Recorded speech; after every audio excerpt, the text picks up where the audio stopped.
Hello, everybody. Hello, and welcome. This could be the final Outer Worlds 2 stream. It's possible. It is very possible. We have done basically everything. We have scoured all of the planets for all of the collectible shit, except the planet we're on right now, which I suspect we need to progress the main quest for. We have done all of the faction missions so far. We've done all of the busy work for the Order. We've done all of the busy work for Sub Rosa. We've done all of the busy work for Auntie's Choice. We have negotiated peace and a pretty amicable alliance between Auntie's Choice and between the Order.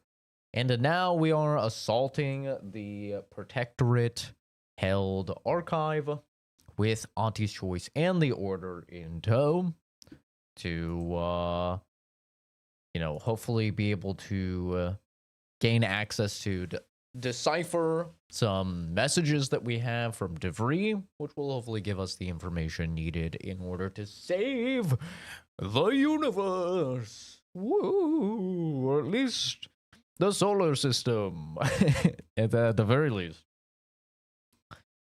I'm actually pretty fortunate right now because obviously I did stay up all night streaming and stuff and just got off of work about like 50 minutes ago. I got off of work and I'm actually not feeling tired yet. There was a point where I was like really dragging, but luckily I was actually pretty busy today for work, so kind of kept my mind off of the fact that I should be quite tired. But I think that's everything. I think we might be good. No, Discord is being weird. Hi, Kenzie. Hello. Hopefully we won't have any more view bots on the stream. That would be nice. There we go. Okay, now I think we're good.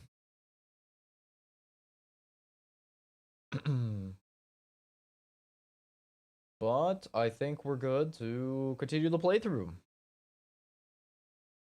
Does anybody know what I said the next game was going to be that I play? Is there any... I guess the stream just started, so probably not too many people here yet. But, I don't remember what game I said was going to be next.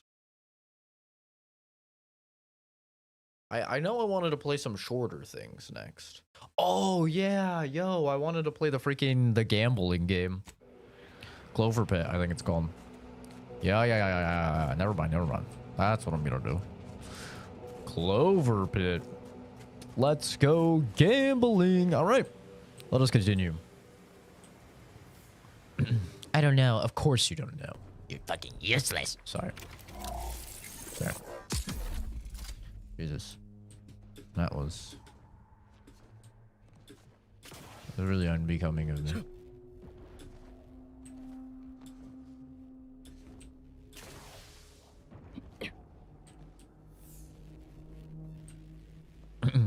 All right. We've done it. We've crossed the bridge to the archive. Ba-la-la.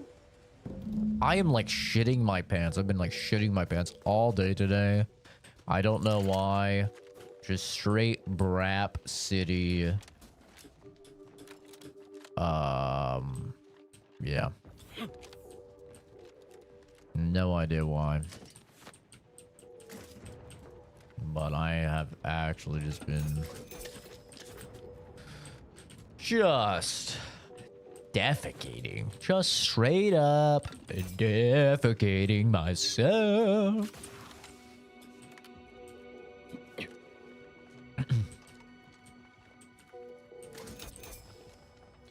And you got my name.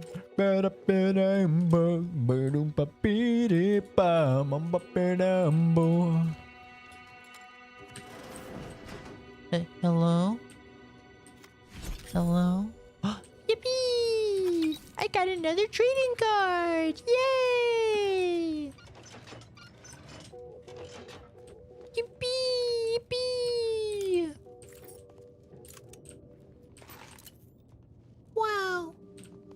We finally made it after all these hours. Yay!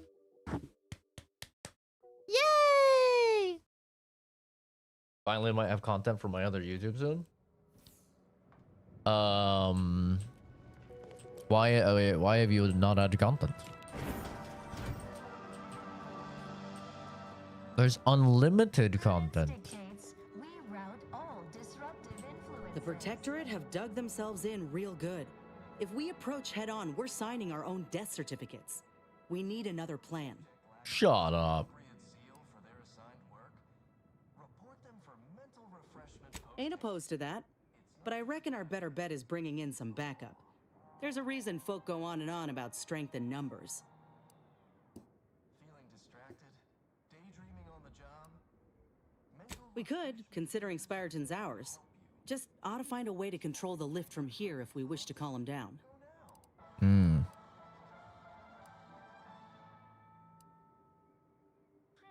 Whatever you say, Commander.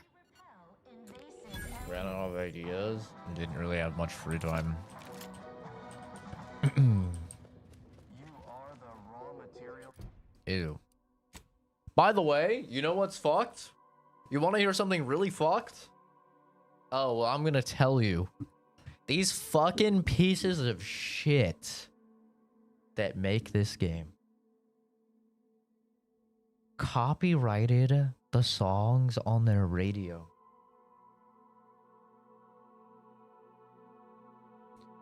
So, every stream that I've had the radio playing and the stupid fucking 57639. How many numbers am I? Right?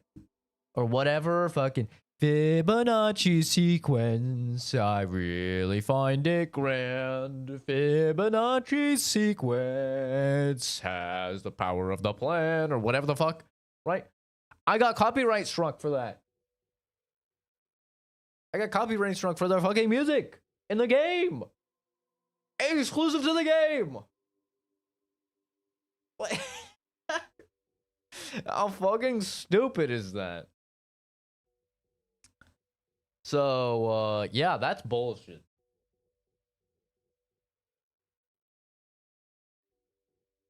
There was a reason you muted it straight away when you started? Dude, it's actually bullshit. Who does that? Who makes music? Like, who makes music unique to a game? And then they copyright their own music. I'll tell you who does that. You know who does that?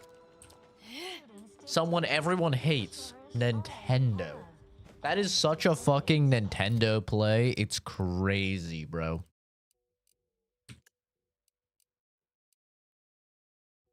Like, that is like the Nintendo play. It's horseshit.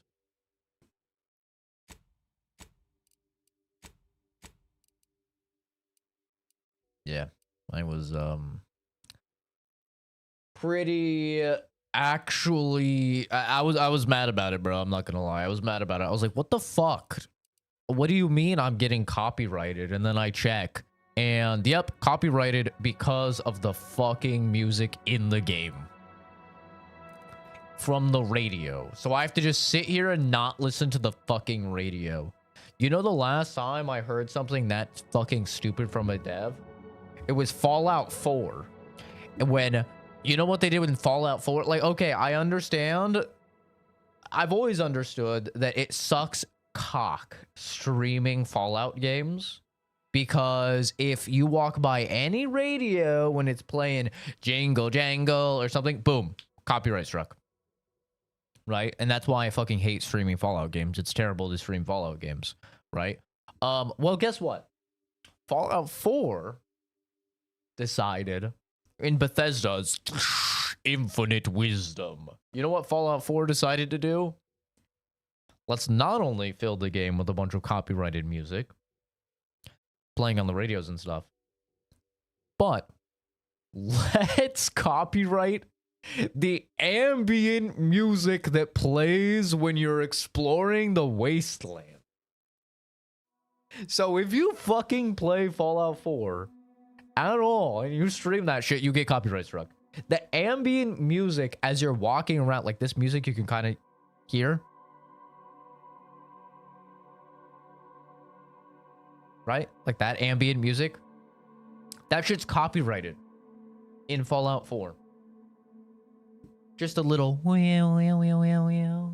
ooh, whatever. That shit's copyrighted. So like if you play Fallout 4 at all and you stream it, you're copyright struck.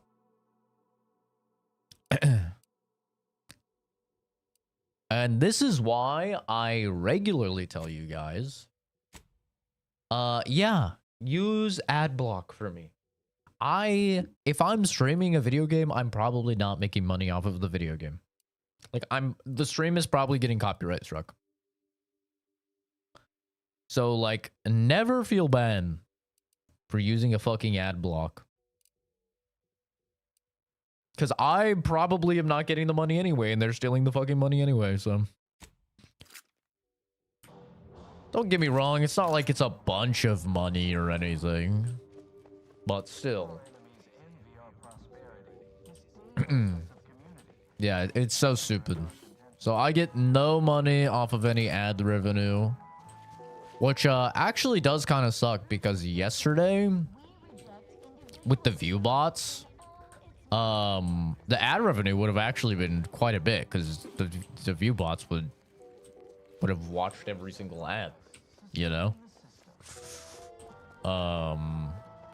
But you know, whatever. Whatever, mate. Are you? Assessor Ostergaard making a mess of things again.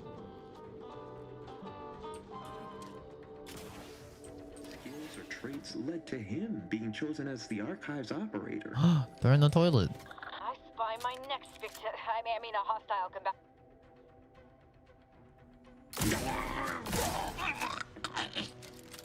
The shotgun is so good. Holy fuck, the shotgun is so good. They can't find the bodies. And it's just like entirely silent. It's so good for a stealth build.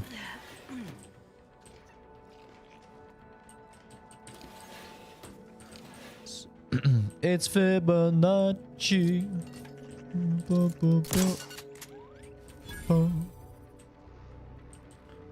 Seriously, the view bots are the developers. No, that's actually not too far away from a conspiracy theory because developers have actually been exposed for view botting their own game before. Case in point, recently, Escape from Tarkov. Recently, when Escape from Tarkov went 1.0, it flopped. It's massively flopped. Like they did not sell nearly as many copies on their Steam release and stuff as they thought. And but if you went to Twitch, it was kind of weird. There was like 100,000 plus people watching the game. It's like, wow, that's crazy. Tarkov must be doing really well.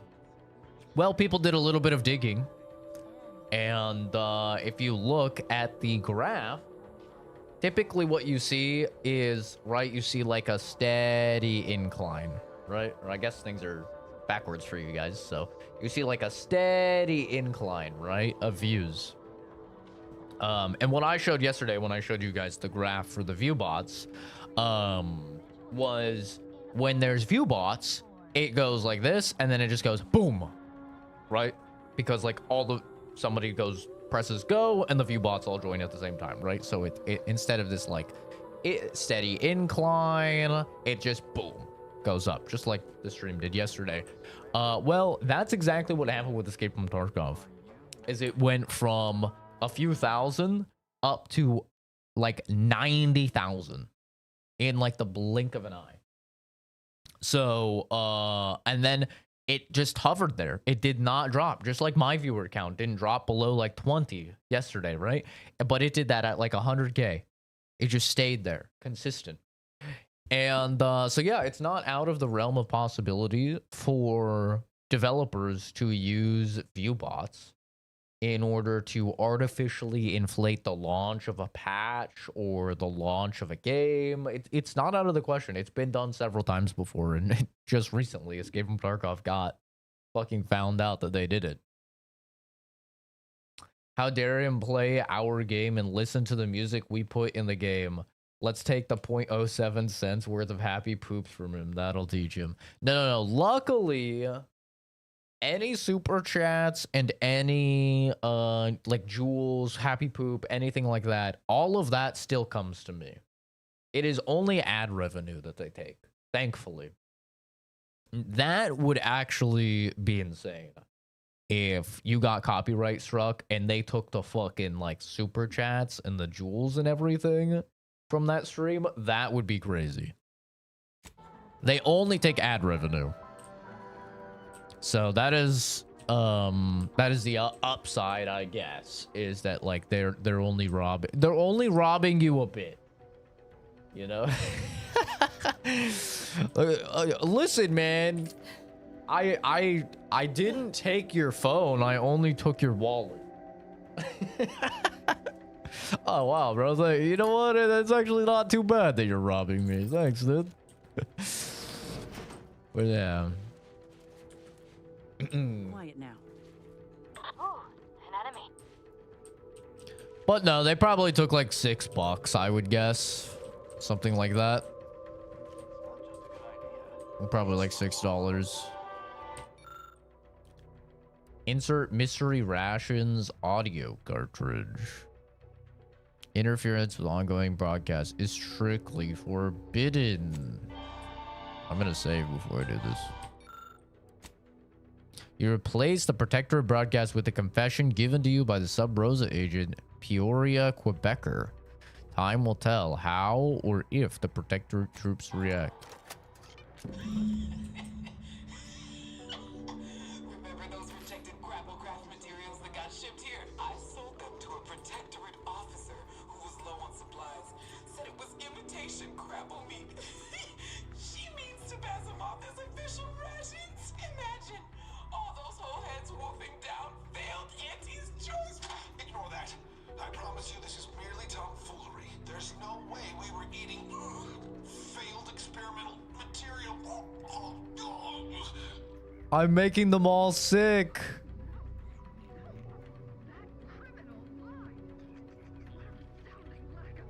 Oh, I made them all sick. They're all throwing up.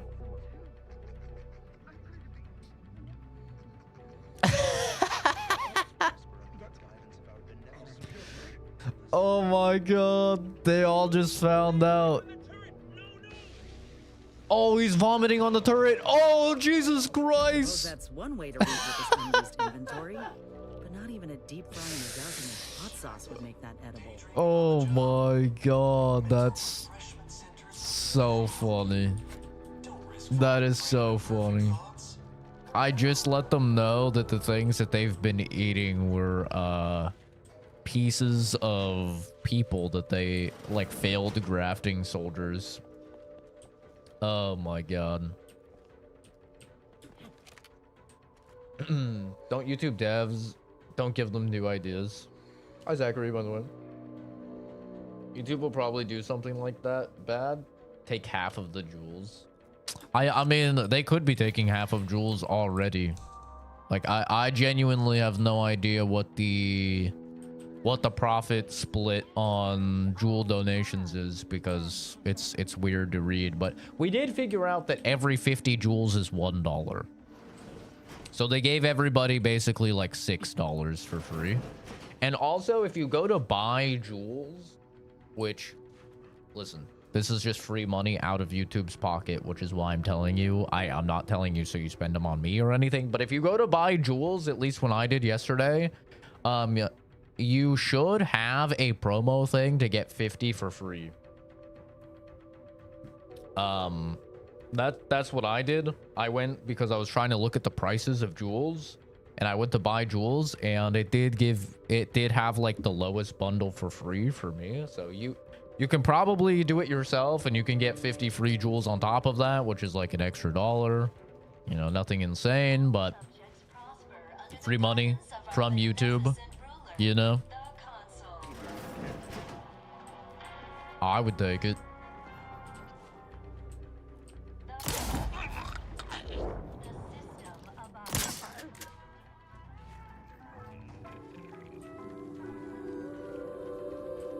You guys can use it for your favorite streamer or whoever. But yeah, I have no idea what the split is on jewels. I don't know if they take 70%. I don't know if they take 50%. I have no idea how that works. I know I don't even actually know. I looked it up before because somebody asked, but I don't recall how much they take off a super chat. I want to say it's like a 70-30 split, but it might be 75-25 or it might be 80-20. I don't really remember, to be honest. I'd have to look it up again, but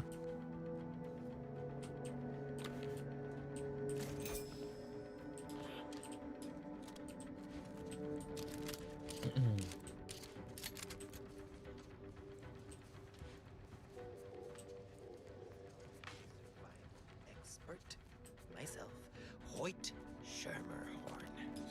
hello? Oh, What the fuck? not sure how you managed to approach unnoticed. Could be I'd grown so attuned to my surroundings, I became one with the wood and fire and the earth.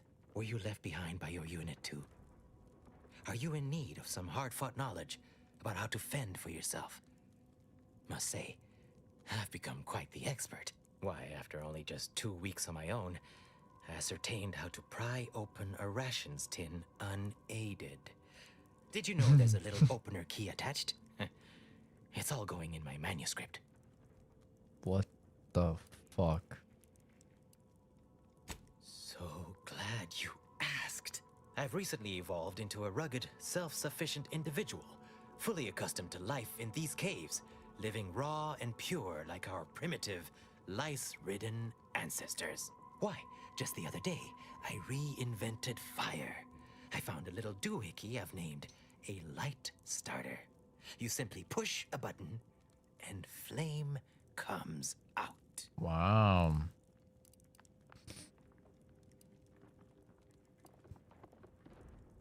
Yes, indeed. I know this cave and several of the adjoining hallways, like, well, someone who'd scoured every inch for the barest sustenance.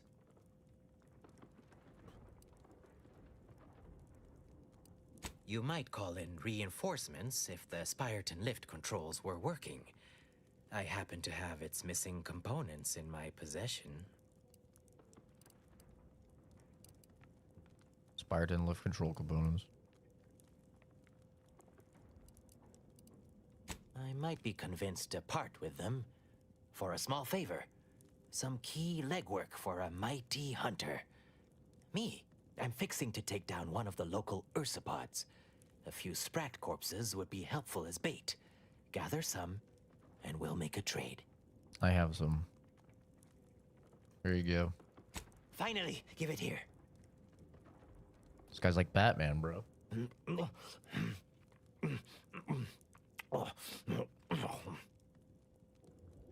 I thought those were bait. I hope you're fine with all the parasites you just ingested.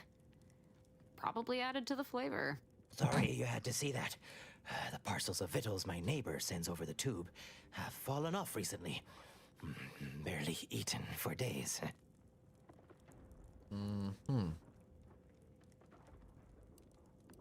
Nature has an unforgiving nature. Sometimes you eat. Sometimes, a lot of times actually, you starve. Mistakes are simply failures you haven't learned or failed up from yet. Anyhow, suppose we had a deal. Here, That's funny. I wrenched these parts free out of the Spyreton lift controls. Just jam them back in there and kick it once or twice. Should work fine. Happy Drop poop. back in again sometime, will you? Here's 5 cents, Occasionally, I do dude. get a little starved. For I don't think that is 5 cents, right? company. Every 50 is $1. So that's 20 cents. Right? Math? Every 50 joules is $1. So 10 joules is 1/5 of $1, which is 20 cents. That's 20 cents. Every happy poop is 20 cents. That's insane. That's insane. YouTube takes a cut from the viewer's purchase of jewels, but creators receive 1 cent for every ruby earned, with 2 jewels converting to 1 ruby, meaning a significant portion of the viewer's money. Oh, so that's why YouTube wants people to go to jewels. They take twice. Oh, that makes sense. That makes sense. So YouTube takes their cut when you buy the jewels, and then YouTube takes their cut when you donate the jewels. So they want to move people to jewels because they take twice. Yep. That makes sense. Yeah, that makes sense. So that's why they're trying to push people to jewels, so they can, like, it's like the fucking government, where it's like, yeah, we're gonna tax your income because, you know, obviously we have to tax your income, right? You're making money, we need that money. It's like, okay, sure. So I'm not going to be taxed any other way, right? Well, you're also going to have sales tax. So every time you buy something, we're going to take a little bit from every time you buy something as well. It's like, wait, but you just taxed me on my income. You took the taxes out already. I'm already only making 70% of what I should be making because you took 30% of my fucking money. So, like, you already took the taxes. When I buy something, you don't need to take more. Nah, we do have to have sales tax, actually. That is important. We need to take a little bit from every purchase. I'm confused. If 2 jewels makes a ruby, I don't know where the ruby is coming from. I don't know where the ruby comes from.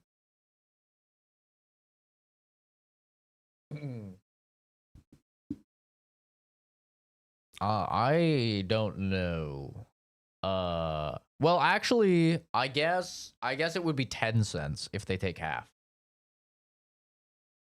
So, if you look, like, if I go right now, right, on my phone, and I go to buy jewels, okay? You click the little buy jewel icon, right?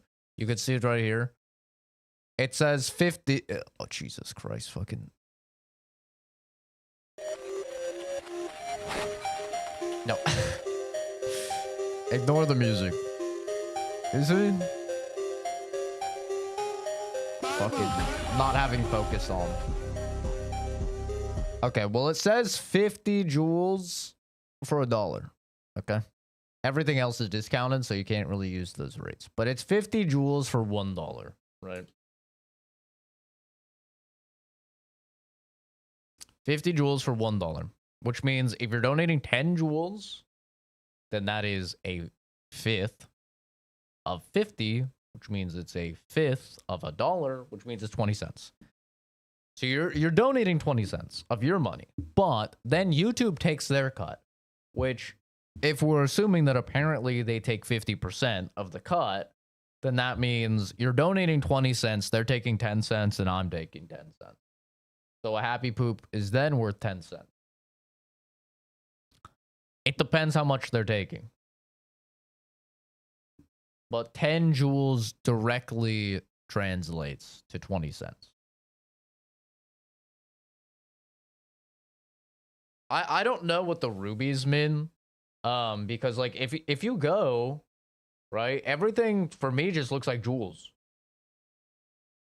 You know? Like, if I go to buy jewels, it's all just jewels. There's no rubies or anything, it's just jewels.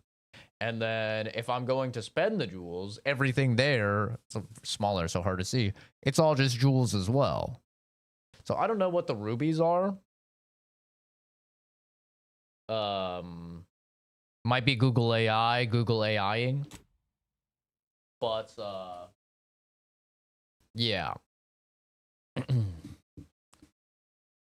50 joules is $1. So when they gave everybody 300 joules, they gave everybody $6 of joules, essentially. And then if you go to buy and you get 50 more free, then you get $7 free of joules. You basically have $7 that you can give somebody. Which is not bad. Like $7 free. I mean, it's pretty bad when you compare it to like Twitch, right? Because Twitch, if you get Amazon Prime, then you get $5 for free every month, right? You get a free Prime sub on Amazon or on Twitch. And most people have Amazon Prime these days, at least in like developed countries. So like Twitch gives you a free $5 every month. Which I feel like is honestly pretty generous. Like that's pretty cool of Twitch. Profound lessons from a self-taught survival expert. And you know what happens if you sub to somebody on Twitch? You don't get ads. Imagine if YouTube did that, how great that would be. I would love it if they did that. If it was just like, yo, if you become a member to someone's channel, you don't get ads. That would be so nice. Oh, man, that would be amazing. But they're too greedy. Zach's math was messing me up. Yeah, I don't know what the rubies means. I don't know. Maybe that's something on the back end that I just don't know about. Or maybe it's just a way for them to describe how they're taking half. You know? They're like, well, you see, creators get paid per ruby, and every 2 joules becomes 1 ruby. Then it's like, okay, so really you're just trying to say that you take half of everything. Got it. Got it. On top of whatever they take from when you actually purchase the jewels. So if they actually take half from jewels, that would be crazy, actually. Like thinking about that, because the last stream when everyone was donating jewels was like $30, which would mean like that was supposed to be $60, which would be insane. I guess I could go back to that stream now that I know how much jewels are converted into dollars. I could go back to that stream and add up all of the different like jewel donations and see how much it was supposed to be versus how much I made, and then from that extrapolate on like how much roughly they took.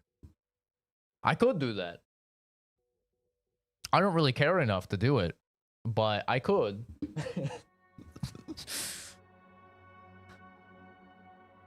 Since humanity first stared up, wide-eyed and likely drooling just a bit at the stars, we've dreamt of what would happen if we were stranded on an alien world, where the bits in our pocket couldn't purchase all the Auntie's Choice products we deeply rely on. Would we use our previously untapped resourcefulness and heretofore unproven guile to adapt, or succumb to the harsh environment's many dangers, like those weird berries that on second thought look very poisony, the way caves are damped and drafty like all the time, and avoiding the advisably non-cuddly wildlife? Well, it happened to me. The following tome dramatically details my many hard-fought lessons, such as remembering to add wood to a fire, how exofauna stubbornly refused to recognize the barter system, to not yell or throw things at bited or clawed animals, and to run like the blazes if you forget, and other learnings that prove I really deserve a promotion when my unit eventually returns. The subsequent pages are filled with an amateur... Stop. That's just Grandpa. You know that's Grandpa. Who else would be out there messing with dishes? You think a dude's gonna come in here and he wants to murder us, and he's gonna go straight to the dishes and he's gonna start doing dishes. Come on, Momo. Come on. I know you're retarded, but that's like next level retarded. Why don't you alert me if you hear him fucking jimmying with the door? Huh? If you hear him pumping a shotgun? Huh?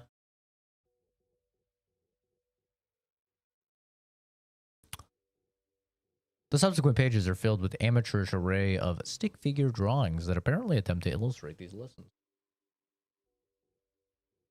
I can't give my opinion on the CEOs with the FBI, NSA, Homeland, SS, Coast Guard, HOA, McDonald's, and some guy named Paul buzzing at my door, Ruby Ridge style. Oscar looks like he's on a list. Oscar is definitely not on a list. I mean, maybe like the special ed list or something, but Oscar's not the type that's dangerous. Oscar's too simple for such things. All you have to do is like give him fucking $50 and he's good.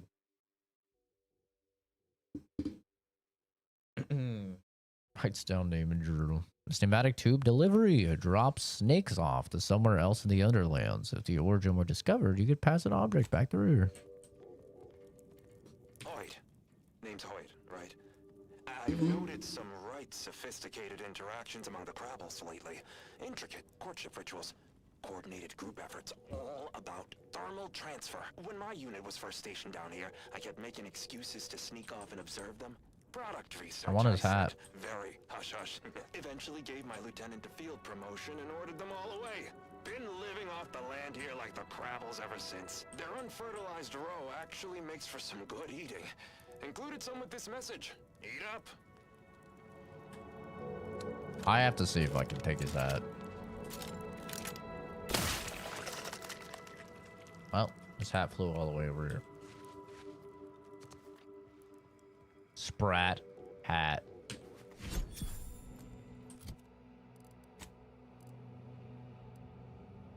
Sprats will see the wearer is friendly. Gain 15% evasion. This bonus is doubled against creatures. Take on the mantle of friend to all sprats, even if you're actually wearing one of their flayed siblings on your head. I kind of like it, dude. I hate that I like it. Hey Drake, how's it going, dude? Things are going well with me. I can't complain. Cannot complain. We are, you know. Okay, I'll reload. I won't kill the guy. Yeah, things are good though. Can't complain. We're doing, you know, streaming every day of December. It seems like it's the cool thing to do in the content creator space. So, and so far we're doing it. In fact, today we've even done 2 streams.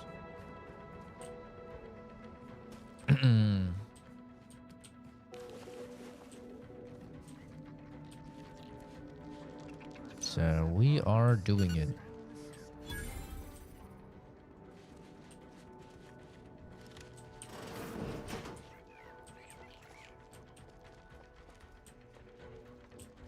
Enable power. Summon the lift.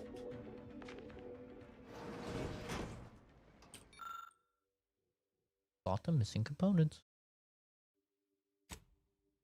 You jam the missing components in the spires and lift controls. You can now summon the lift. I could indeed summon the lift now, but part of me thinks it would be funny to kill all of them ahead of time and then summon the dudes and just see what if they're like, dude, what the fuck?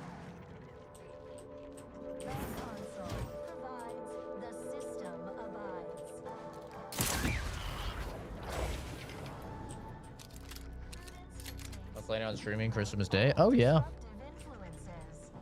Oh yeah. I don't do things for holidays, so Christmas is just another day for me, man. The exact same Thanksgiving was. I don't really believe in holidays. It's not just a good idea. It's the law.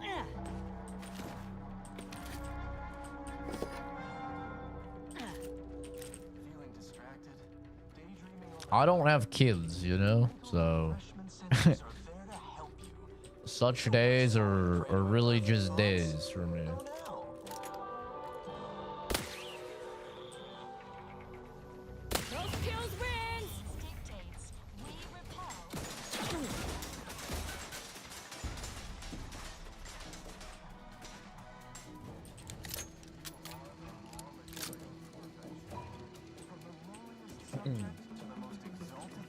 You really should start watching some anime, Oscar. There's some good shit.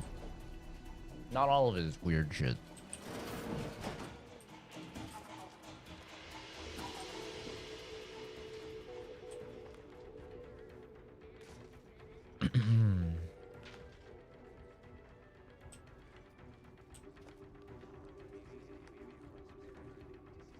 They don't drink much, but you should do a drunk stream on Christmas. I don't know.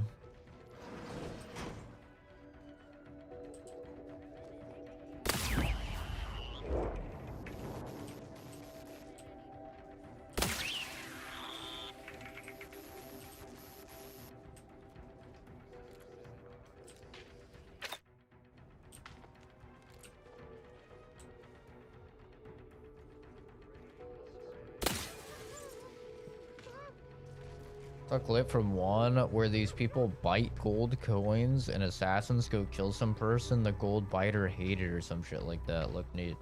I have no idea what that is. Is this one of the games that allows you to keep playing after you beat the main story? I doubt it. I don't think any Obsidian game has really allowed you to do that, right? Like Fallout New Vegas didn't really let you do that. That's a lot of damage. Holy fuck. I just did 6,600 damage. Holy fuck. That's a lot of damage. Nah, solo leveling would not be a good first anime. A good first anime is something like Death Note. It's something that's like entirely done and can be enjoyed. You know, even if you know like nothing about anime. Like for me, I think go to starter anime, probably Death Note. For me, if you're getting an American into anime, Cowboy Bebop is the way to go. There is no better anime to get an American into anime than Cowboy Bebop because the English dub is better than the Japanese. So you have them watch the English dub. And it's nice and short. So it's very like palatable. You don't get viewing fatigue. Because that's a big thing that a lot of people, when they're trying to get people into anime, they're like, let's watch Dragon Ball Z, or let's watch Naruto, or let's watch Bleach or something. Like they propose something that has like hundreds of, you know, like hundreds of episodes. It's like, no. That's not how you get someone into something, right? You don't get somebody into video games with a 1,000-hour video game. You get somebody into video games with a good, you know, like short little experience that they can enjoy. So I think Cowboy Bebop is like the peak anime to get somebody into it. Because like I said, it's pretty short. It's just like one little season. I think it's like 20 episodes or something like that.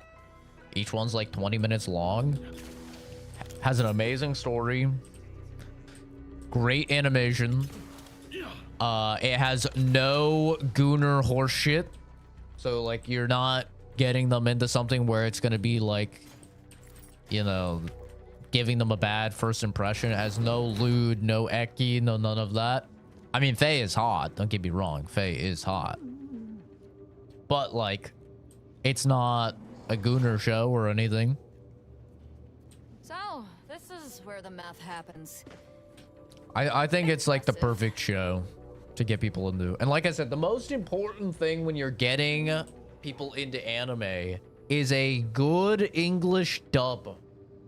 Most people do not want, like most people when they're getting into anime, they don't want to watch Japanese and they don't want to watch subs. You have to get them into that. So English is the go-to. You want something that has a really good English dub. And I think that like Cowboy Bebop satisfies all of those.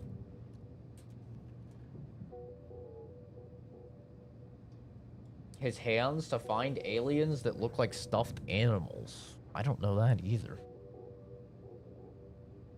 What about Bleach? Bleach is just too long. It's too long. And it has a lot of filler. You typically don't want something that has a lot of filler either. Starting with Attack on Titan as your first anime might set the bar so high that your expectations for subsequent anime may be diminished. I disagree. I think Attack on Titan is one of the better ones to start with. I think the problem with Attack on Titan, though, is like Attack on Titan was really easy to get people into anime when it was just season 1. Now that there's so much to it, I think that it can definitely be a little bit more intimidating, and especially because some of the seasons, like namely season 2, some of the seasons are very politics heavy and a lot slower.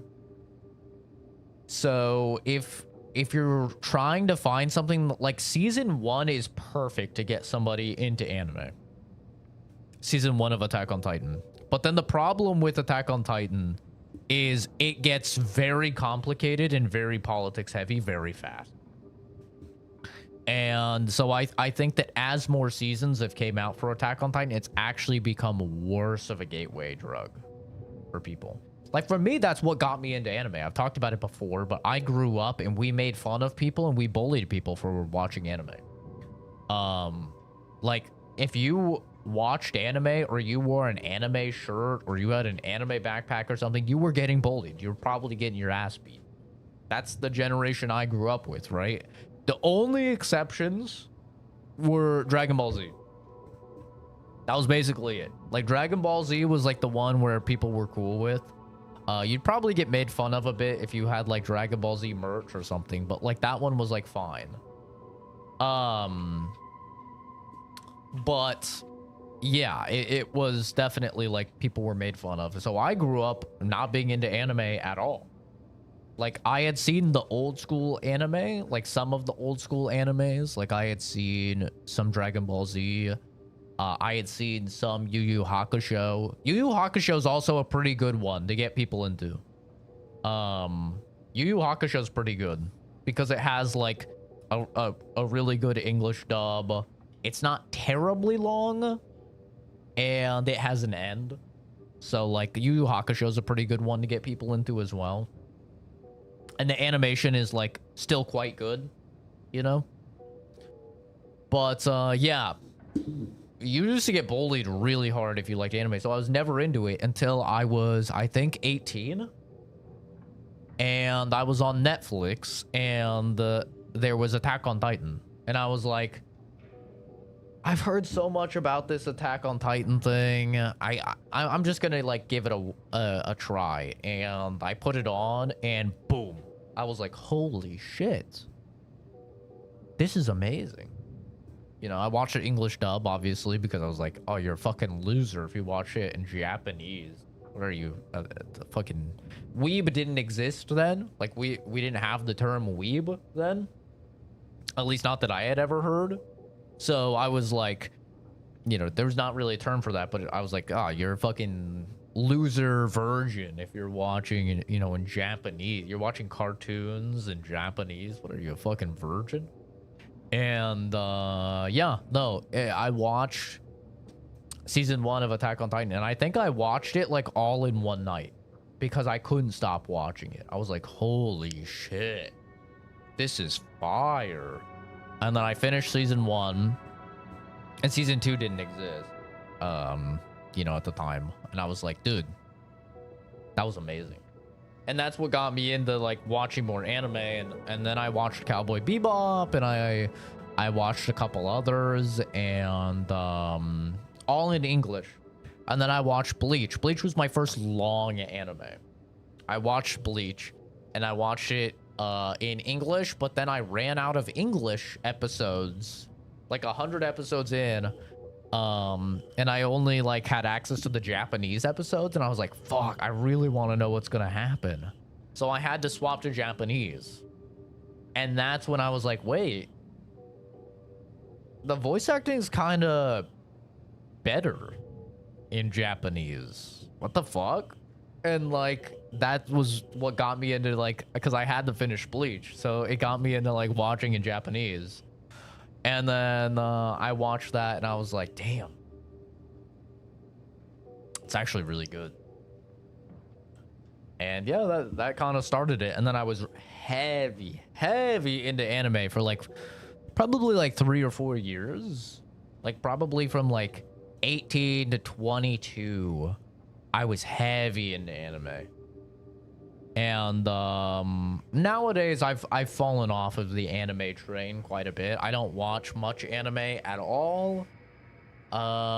Every couple weeks, you know, me and my family will get together and we'll watch a few episodes of like ongoing shows. So like we're watching the shit show that is One Punch Man season 3, and we're watching the final season of My Hero, and that's it, you know. And like we'll get together when Bleach comes back, and I'll watch Solo Leveling with my dad because he really likes Solo Leveling. You know, so there's like a couple shows that we watch. We go out and we see like we'll watch Chainsaw Man, we'll watch Demon Slayer. But yeah, I'm not really too big into anime anymore, just because I watch so many. Like I think I've seen about 100.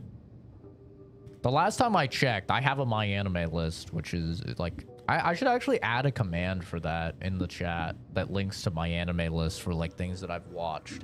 I need to update it though, it's out of date. But last time I checked My Anime list, I've seen probably about 170 or 180 entire series of anime. So I've seen a lot of fucking anime. And probably a good 80% of that was in that like 4-year gap from like 18 to 22. It's like I was just watching so much anime because it was new and it was exciting. And now I'm kind of like animate out. I don't know if it's just because I'm an old man, but I feel like a lot of anime is just the same horseshit over and over and over now.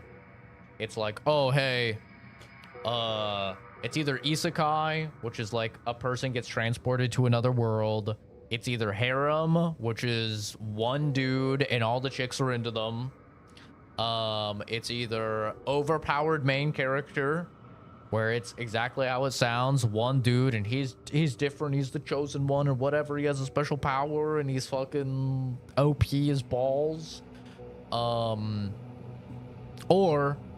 and this is most likely, it's all 3 of those combined. It's an isekai, harem, overpowered main character. And it's like, it's kind of just fucking, you know, the same shit over and over and over. And that's my problem with Solo Leveling, is Solo Leveling is literally essentially like isekai adjacent and overpowered main character and harem, and it's just like I've seen the same exact show a million times. Like the animation is great, don't get me wrong, the animation is actually really good, which carries the show, but like there's nothing about it that's interesting for Solo Leveling or unique whatsoever.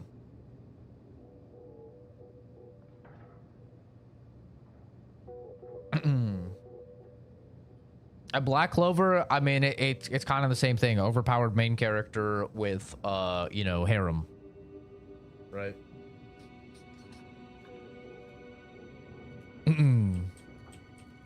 All the bitches are into him. So, yeah, for me, like, some of the standout animes that I would recommend to people that break the mold, I think Hellsing is a good one. Hellsing is a really good one. It's very unique. I think but obviously Berserk, the 1996 Berserk, my favorite anime of all time. It's peak. It's incredibly good, very unique. I think Monster. Monster, really, really good. I think Parasite is really good as well. Parasite is a really strong one. I recommend that one to people a lot if you like body horror type of stuff. I think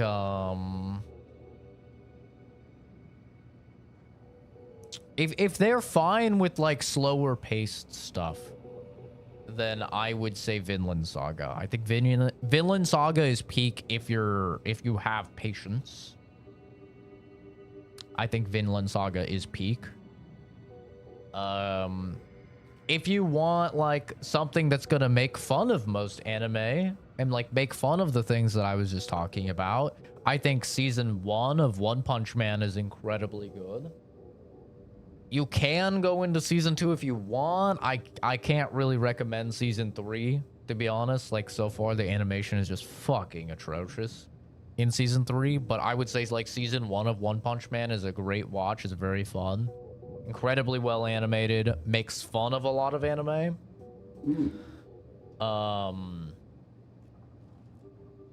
Yeah.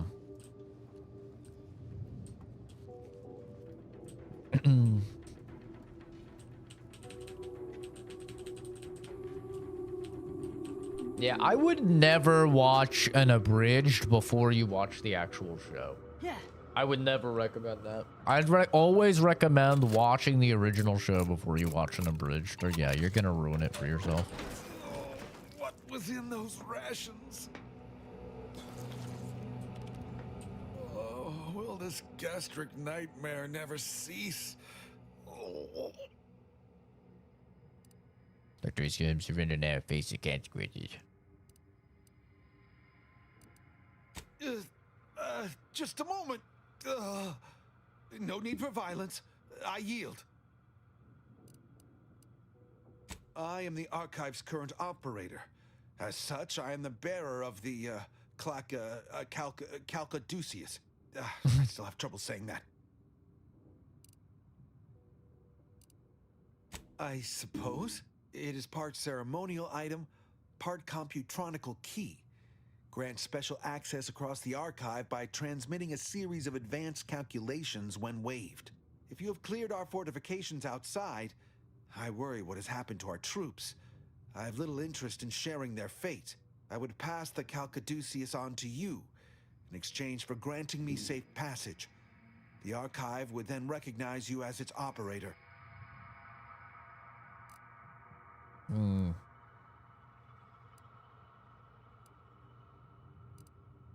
By all rights, I should fight against you to my dying breath for the Protectorate, rather than concede the Calcaduceus, for all it would serve.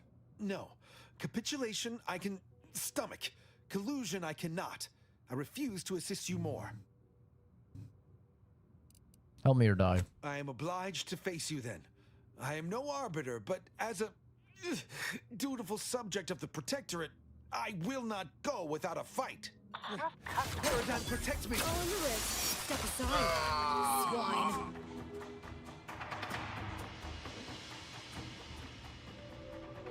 What an idiot. Solo leveling is really hyped up. I wouldn't say it's good, but I wouldn't say it's the best. It's literally just... and it's there's no other way to say it. It's just overpowered MC slop. It is. It's overpowered MC slop, but it has really good animation. You know? It's not a bad show or anything, but it literally does nothing unique or different whatsoever. The only reason to watch it is because you want to just like turn your brain off and you want to watch a, you know, just like a dumb fun show, which there's nothing wrong with.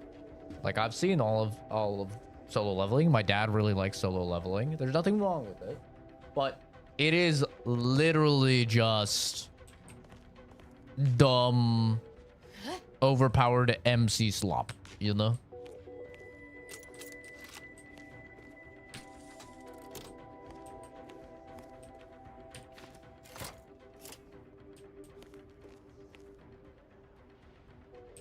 Where's the lift? Where do I just call these guys in?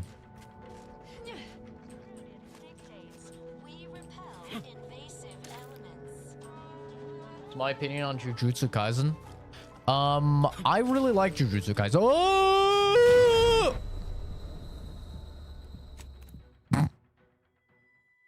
What a fight. Well, I did sabotage them ahead of time, so yeah, the fight's been pretty easy because I've done everything in the game. I have sabotaged their base ahead of time, and we have like over 74 hours in the game, so I'm also max level, have the best gear in the game, and playing on normal difficulty. So yeah, there's probably not going to be a single fight that I'm going to struggle with.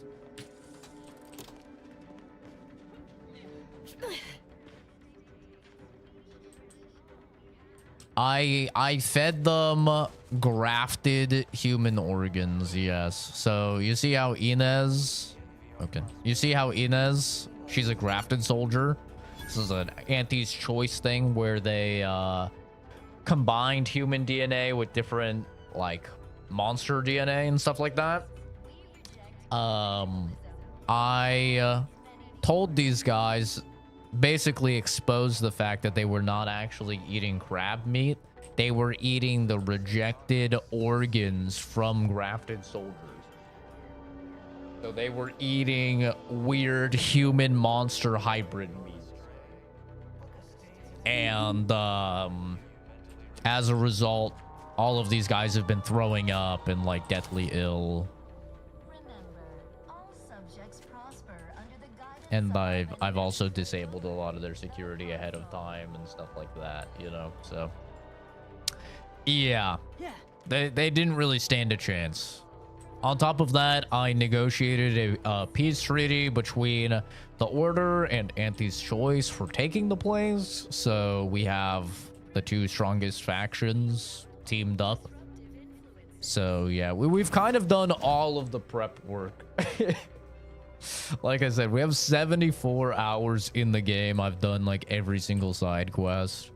It's been a lot. But yeah, anyway, Jujutsu Kaisen I think is great. I think Jujutsu Kaisen is very good. It does do a little bit of like the overpowered main character stuff, but not as much as a lot of other anime. And the way I usually pitch Jujutsu Kaisen to people is it's like Naruto if Naruto wasn't afraid to kill people and it wasn't afraid to like seriously injure main characters and stuff like that. It's basically like a darker Naruto. Which I really like, because like for me, I know everyone loves Naruto and they love Dragon Ball and you know they love the big ones, they love Bleach and stuff, but like you always know the characters are gonna be fine, right? Like, oh no, Goku's gonna die or something, but you know Goku's not gonna die, bro. Like even if he dies, he's gonna be back, right? Whereas in Jujutsu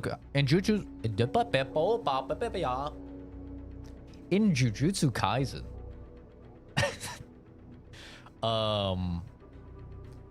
dudes might die, you know, and I like that. I like not knowing if they're gonna get out or whatever, personally.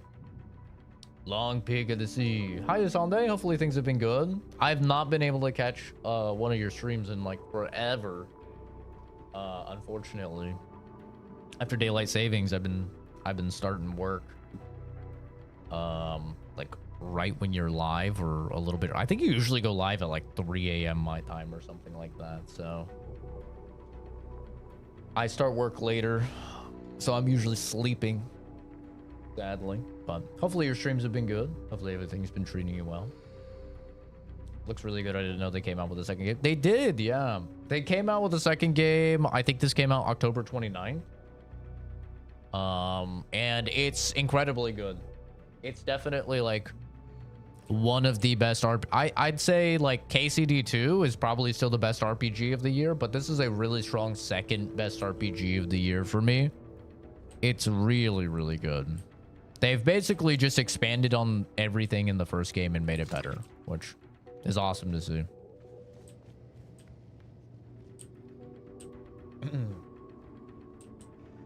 Hi, Pickle. All the anime is basically copycat at the moment. I think anime is like, you still get a couple bangers coming out. Like, I haven't seen Frieren, whatever the elf one is called, however you pronounce it. But I've heard amazing things about Frieren. Like, I've heard that Frieren is really, really good. So like, we're still getting good shows, but I saw that the creator of Frieren came out and he basically said the same thing. He's like, currently the anime industry is just in a place where they're only greenlighting the safest stuff, and the safest stuff right now is overpowered main character, isekai, harem, probably ecchi, however the hell you say it, you know, like lewd stuff.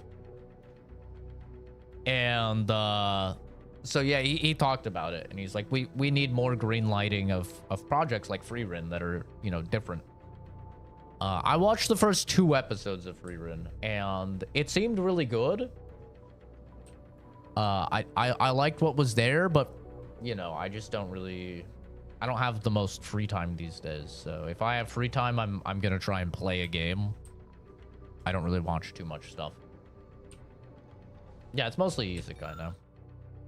Seer Cerebellum Protector Reliquary Display. This extremely tested, well-engineered marvel was the only helmet that the first archive operator, exemplar Inosanto, trusted to protect her prize, Cerebellum. Tremor Cleaver Reliquary Display. Prize possession of exemplar Inosanto, the first archive operator. This cleaver was also the first weapon designed with the aid of the completed archive. Brother, that's just a buzz axe. It's glowing, like I should be able to take it. Same with the helmets. Same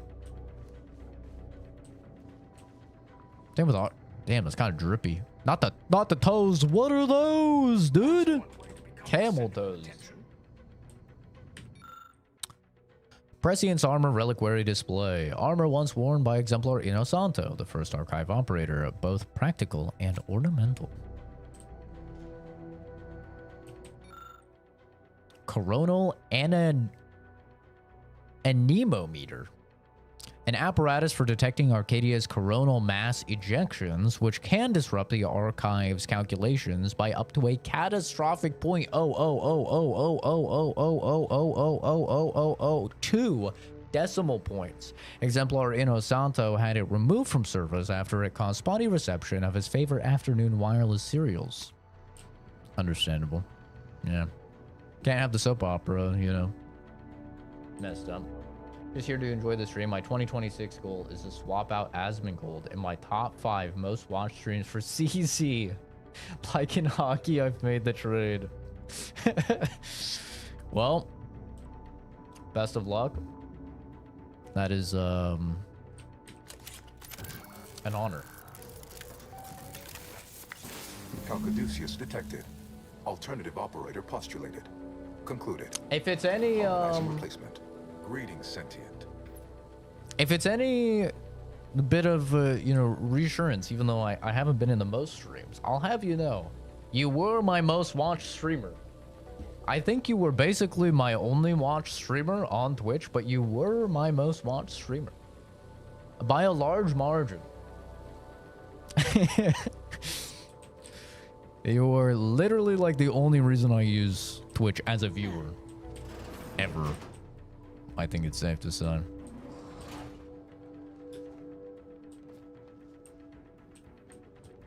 I think it says there's bad guys, but I don't know where they are.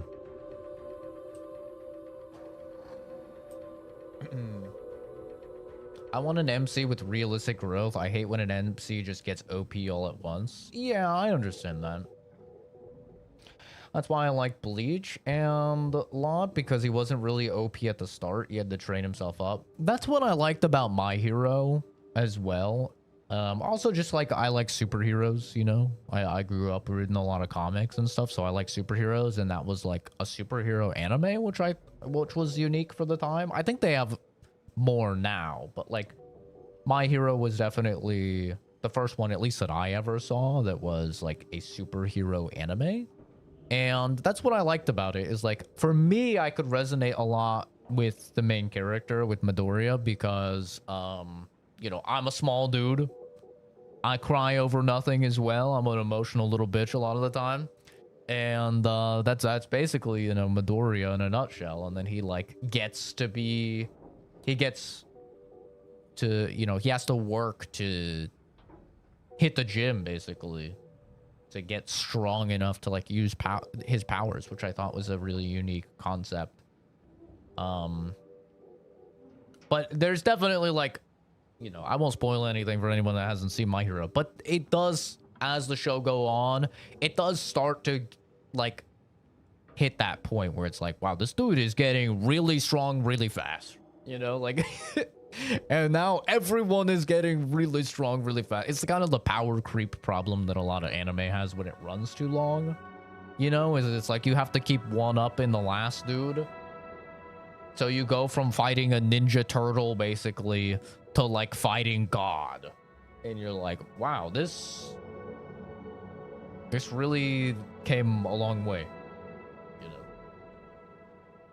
Don't think YouTube gives recaps, but it's mutual. I never watch YouTube streams except yours somehow. Aww. Yeah, YouTube, actually, this is the first year that they're doing it, so people are slowly getting them. It's been a very adorable thing of like people in my Discord and stuff being like, yo, I'm in the top 0.1% CZ viewers and stuff like that. They're starting to do it now. If you're on mobile, if you go to like the bottom, I don't know how well you guys can see, you go to like the bottom, your profile where it shows you like your history and stuff. It's actually right here. It says 2025 recap. You can click on that and it goes through and gives you your little recap. Which is kind of neat. They've got a bunch of different stuff. I think it's the first year that they've done it. So it has some things that are a little but it's cool. It's a cool little thing to see. What's everyone's favorite superheroes? Yeah, that's a good question. What is Trent's favorite superheroes? My favorite superhero... Oh.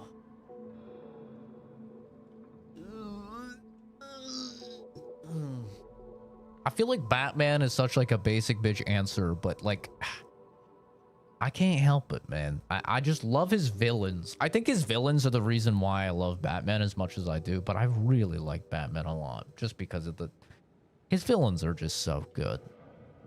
He's got the Joker, you know? And the Joker is just so...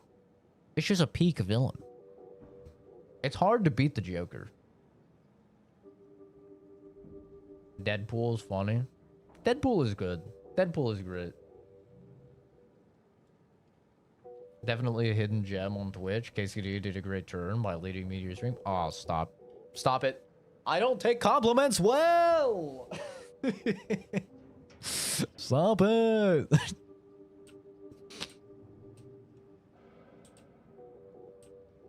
Thank you, though.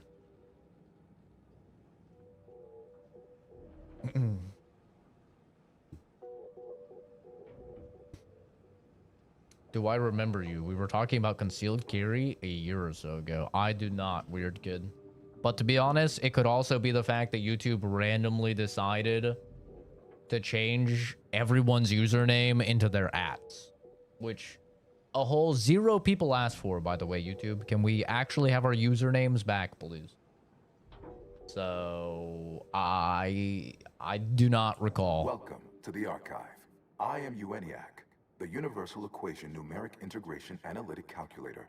With the aid of my operator, I, a non-sentient inorganism, marshal vast computational resources across the moon of Cloister. You're the archive? Its voice, or at least some kind of artificial intellect? Right. Since when do computronics talk? Whoever's speaking better show themselves. That, I fear, would be a misleading choice of words, as it implies a form of sentience or cognition. Applied statistics might be functionally more apt. My express programmatical purpose is to aid humanity's advancement to optimize profits, i.e. gain over expenditure, to maximize the needs of our society above others, to attract the most consumers, This thing seems unbalanced. I like it. Beg your pardon. How may I best facilitate your efforts? Oh, he's got fucking split personality. I have a large cache of rift anomaly data I need to process immediately. What just happened? Are you okay? Did you say non-sentient? You seem pretty self-aware to me. Due to incomplete reprogramming efforts by differing operators, I am experiencing sporadic fluctuations in my emphasized categorical imperatives. Tonality and cadence weightings within my communication protocols are likewise similarly affected. In layman's terms, we're experiencing a distinct difference in opinion. Caused by intermittently vacillating fundamental shifts in priorities. One would assume that calamity enough. But wait, there's more. Calculatory processing presently hovers around 49.7% capacity due to internecine conflict, misuse, and a lack of technical prowess by recent operators and their associates. Tough break. Anyhow, tell me about what calculations you perform for other recent operators. You try turning yourself off and then on again? Auntie's Choice attempted to formulate a foolproof marketing plan. A charm offensive to reintroduce itself to the main colonies, once this pesky rift issue is resolved by others. The Protectorate ran rift calculations, then utilized me to assist with organizational matters, to approximate the paradigm, a system devised to replace the loss of the Order's predictive input. Based on the increasing rate of rift fluctuations, I estimate that your inquiry is rift-related. To that end, we should best get started before we are consumed by them. Yeah, that's fair. Perusing contents. Anatomizing diversiform particulars. Concatenating manifold integrants. Concatenating? Cursory assessment complete. An impressive accumulation. I've never heard the word... that Similar word. Composition, Concatenating? not in scope. To that provided by the Protectorate. Information with the potential to offer unique commercial opportunities to those who wield it. You know, one of the nice things about Outer Worlds is I feel like the writers have a lot of fun with this game and this universe, because I think that they can put their entire English major to use, you know, just because of like the choice of diction in the writing is just insane. There's so many words. Like, I like to think I have a pretty diverse vocab. You know, I'm pretty good. I do some reading. I read some things. You know, I got a pretty good grasp of the English language. I know some words. I know some I'd be pretty good in a spelling bee, you know? But there is a good, like, 6 words they've used in this game that I have literally no idea what they mean, and I've had to look them up or just extrapolate from, you know, the words around it. I think the writers get to have a lot of fun.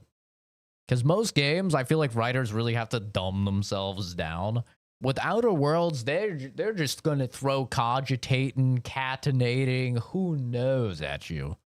But why simply huck goods better, when such a bounty could be used to flawlessly regulate societal harmony, oversight, and means of production? What is the aim of your query? Seek the means to permanently close the rifts. The Protectorate input similar data before? How long ago? I need the same results.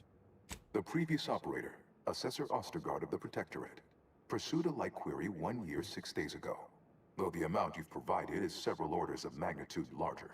To perform similar calculations of larger scale at current suboptimal levels of functionality would require 25.7 years, and any job over 2 decades is billed by the hour. Any way to get that down in like 10 minutes? Maybe 5? Okay, better get started then. You mentioned your calculatory processing is around 49.7% capacity. Can we raise that? In order to improve calculatory processing of rift data in a timely manner, repairs must be made to address the damage done by Protectorate and Auntie's Choice operators.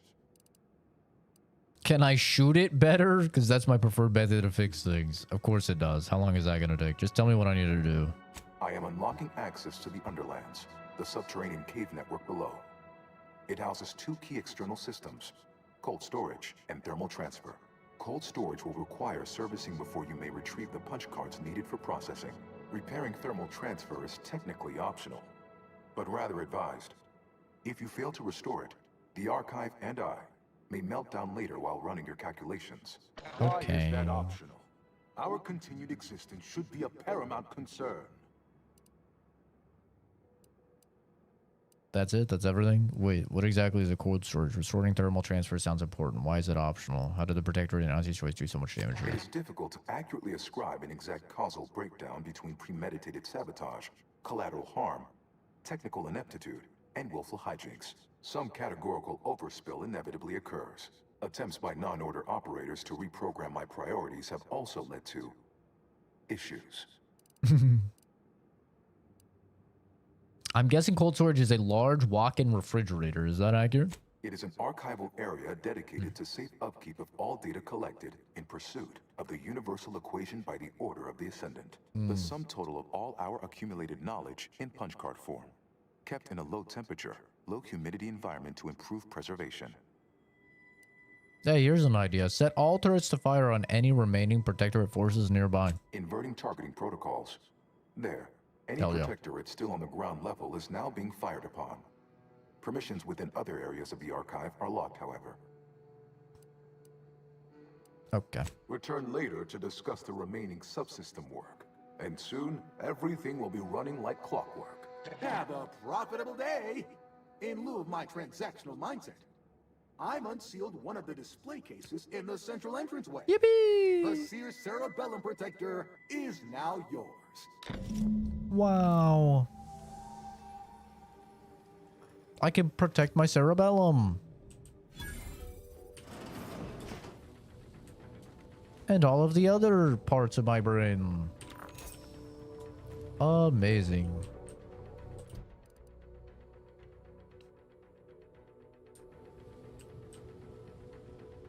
Did I miss the gay NSFW scene? You did. It was actually crazy. Me and Tristan got it on so hard. Really had to be there. Don't try and rewind though. I went back and I deleted the footage. You don't get to see it, sorry. Between me and Tristan only.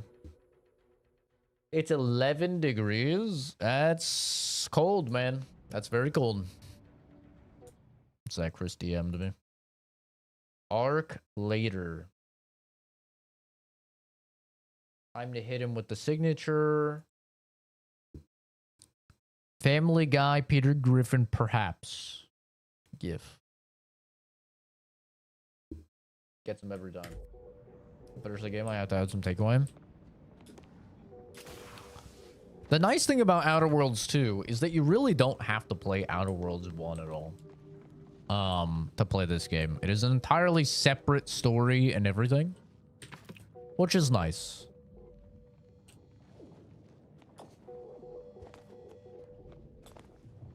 I still think, like, if you're on the fence about playing Outer Worlds 2, since it is a $70 game, you know, you're probably, like, better off playing a bit of the first game just to see if you like it, because it is very much just the first game, but with more.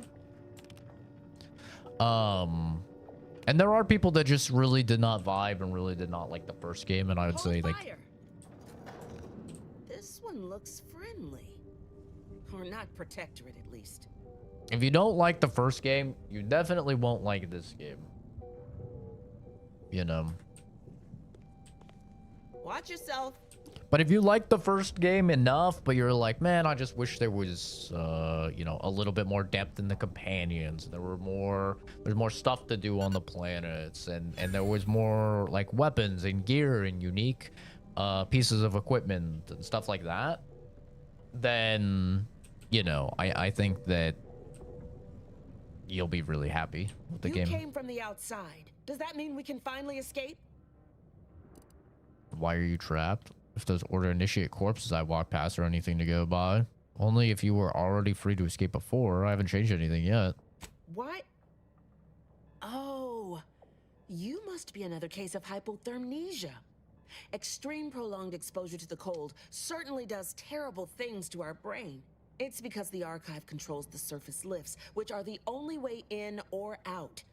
And once the Protectorate retook the machine, they locked out all external access. Now, for more than a month, we've all been trapped in these caves, Order and Antes alike, scrounging for food, huddling for warmth, and desperately trying to stay alive. No, not the lie. Please. Please. Foot and mouth syndrome, give me a better choice than this lie. Please. What is it gonna give me? No, it gave me the lie! Oh, come on, dude. Damn. I had hoped seeing you meant the surface lifts were running again. No. But, of course, you simply came from elsewhere in the caves. The odds of coming from the outside were infinitesimally small. If ever one wondered how little it took to propel the mind to flights of fantasy, God damn it. you need only look at the desperation in my automatic response. Well, we just fucked these people.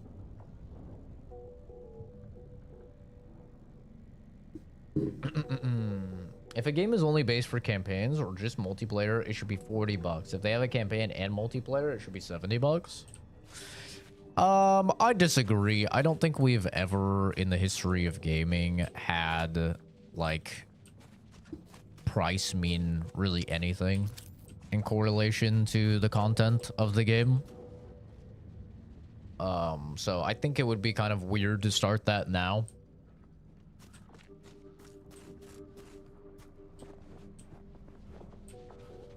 Like, you know, when all of us were growing up, a $60 game would be anything. All the games were $60. A $60 game could be a 5-hour little game with no replay value. A $60 game could be something with hundreds of hours. A $60 game could be something with like a throwaway campaign, but a really good multiplayer, you know. There's not really... There's never really been a correlation between price, quality of content, or quantity of content. You want me to take off your top and lather you with cold water just to cure your vanity? Of course Fucking not. kleptomania. That's idiotic. I just want you to say you feel sorry for me. Not as sorry as I feel about having to live with you. I talked about this last stream, but I think the introduction of AA games and indie games and how good they've been has really done a lot of damage to people's viewing of price points. Not necessarily damage as in like it's a negative or anything, as in it's just changed the way that people view things. Because like previously, like I said, all games were $60. Right? Growing up, that's just how it was. Unless you were shopping for like a used game or something, it was $60.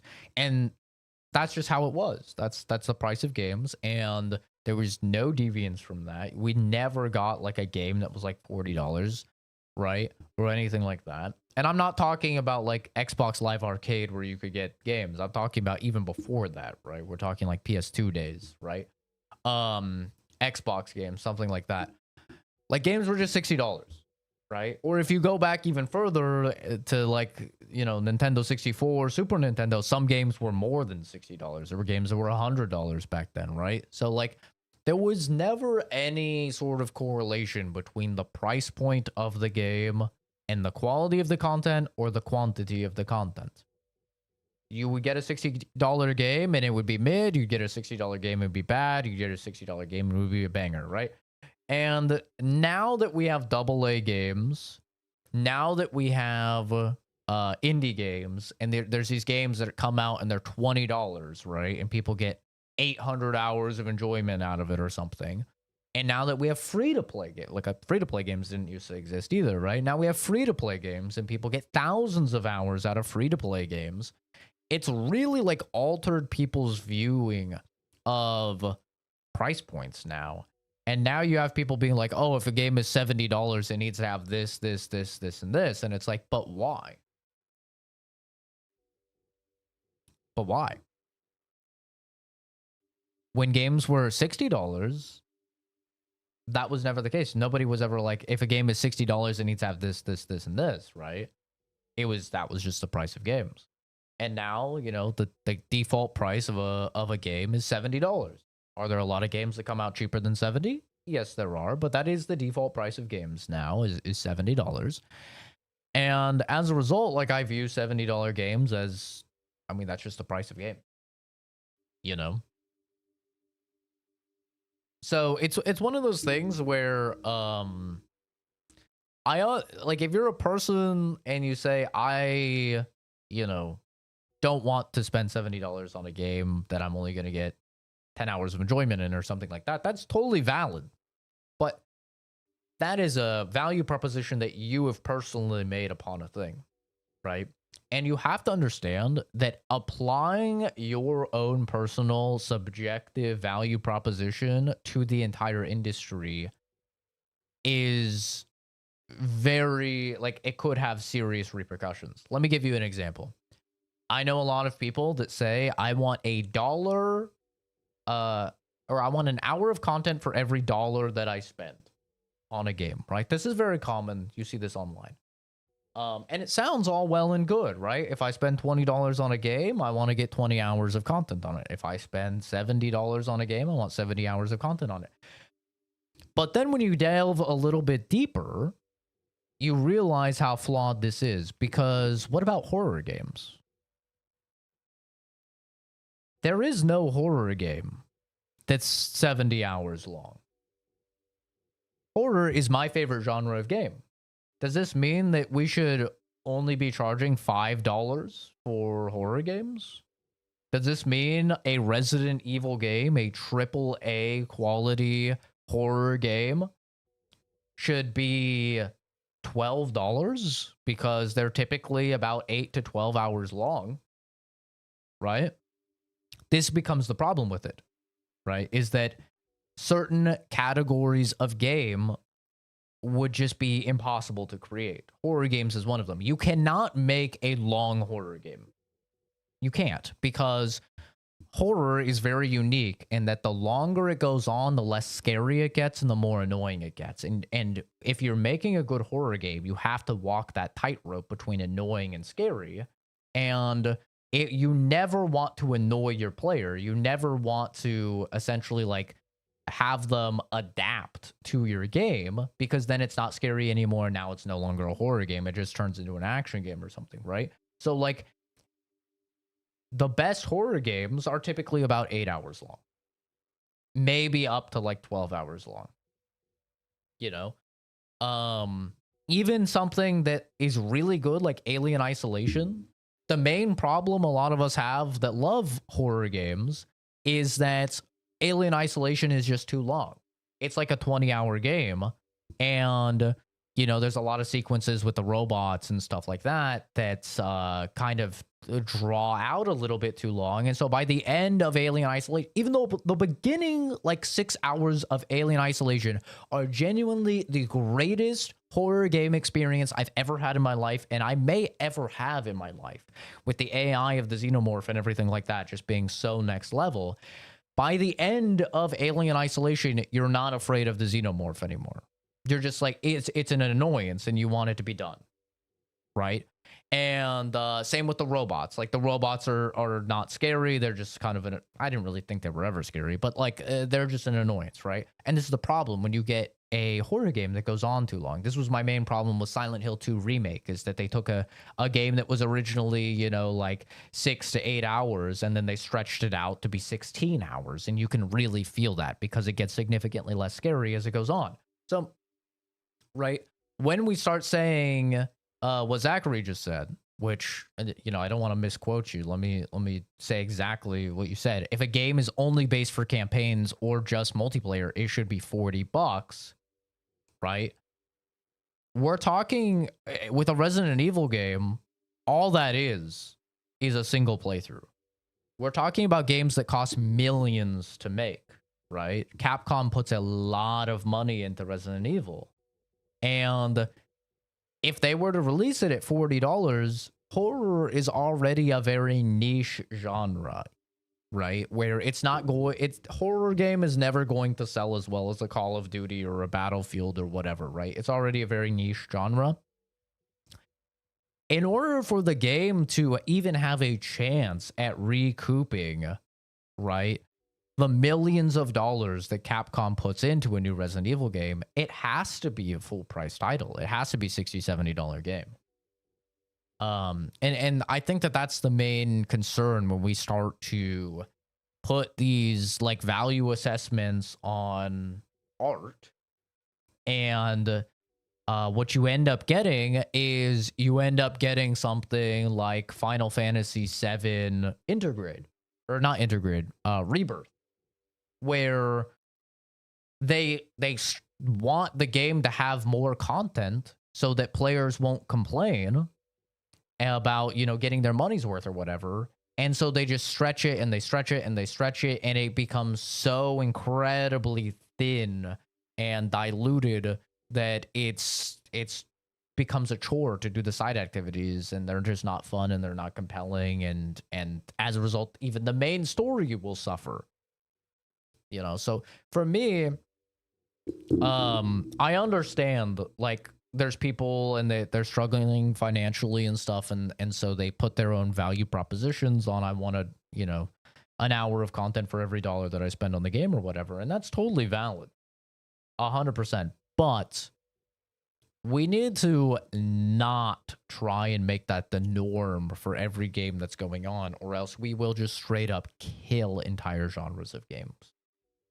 You know, horror games are a great example. If we want AAA horror games, right, those games are gonna be, they're gonna be short. And that's because it has to be short to be a good horror game. It can't be long and be a good horror game. It's never been done before. Maybe it can be done.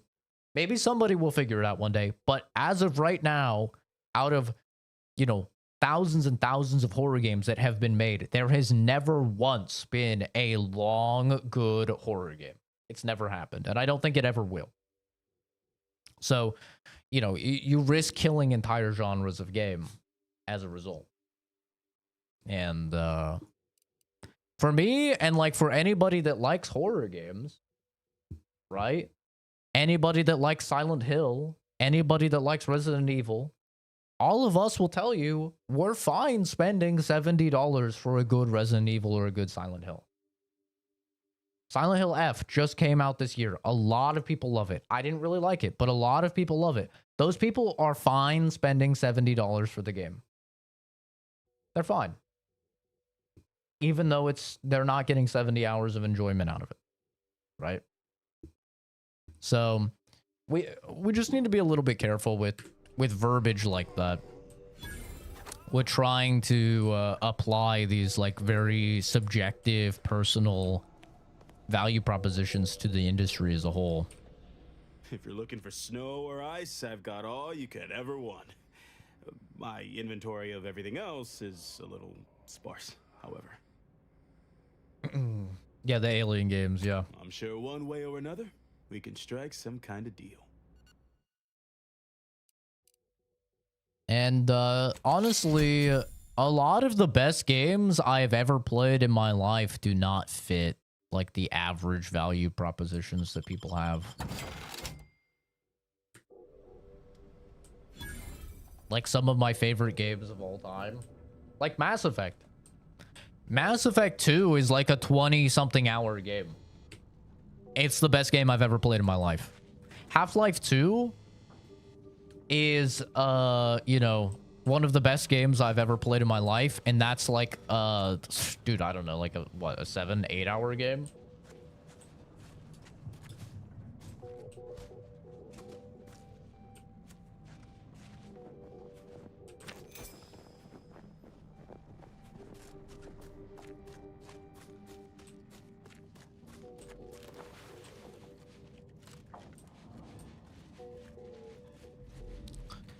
I think it's definitely, I understand where people come from with the thought process. I do.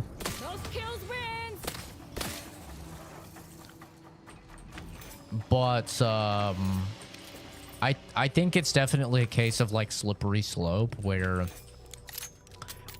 personally for me, maybe I'm the minority, I don't know, but personally for me, I would rather spend $70 and get a really good 10-hour game than spend $70 and get a pretty mid, you know, 40-hour bloated campaign with a thrown-on multiplayer mode and stuff like that.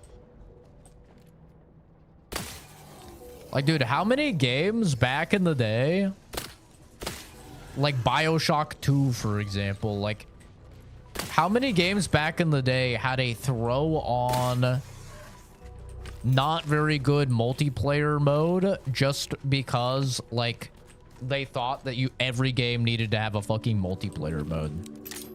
Like, you guys remember that back in, like, the 360 era, PS3 era, where every single video game was throwing on a fucking multiplayer mode because people were thinking like that? Ah, what the shit? People were thinking like, oh, I'm not gonna buy a game if it's just a campaign because, like, then the campaign will be over. So they took all of this time to develop a just shitty multiplayer mode that they would never further support and that was just cobbled together and nobody would even play.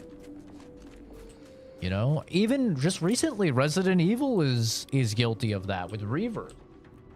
It's like they tried to just cobble together a shitty multiplayer mode because they didn't want people being upset that they're, you know, that it was only a single playthrough, one and done type of game.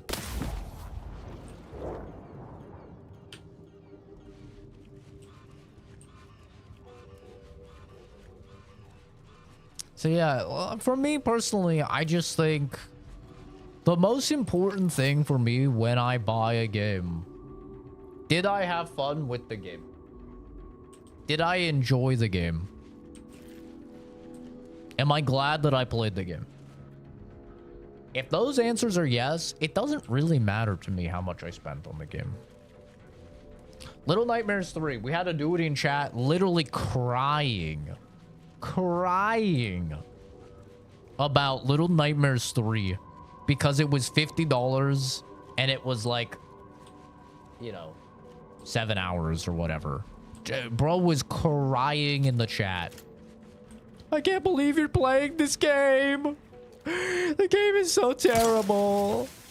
They stole our money. Me and my wife feel assaulted. I feel assaulted by them betraying us.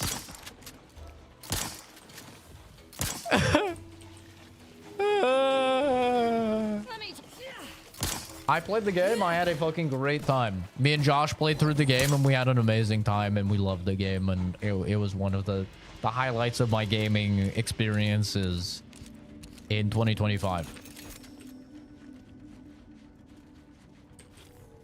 Like, it's not that deep, bro. If a game is too expensive for you, that's fine. Just don't buy it, you know? Just wait for a sale.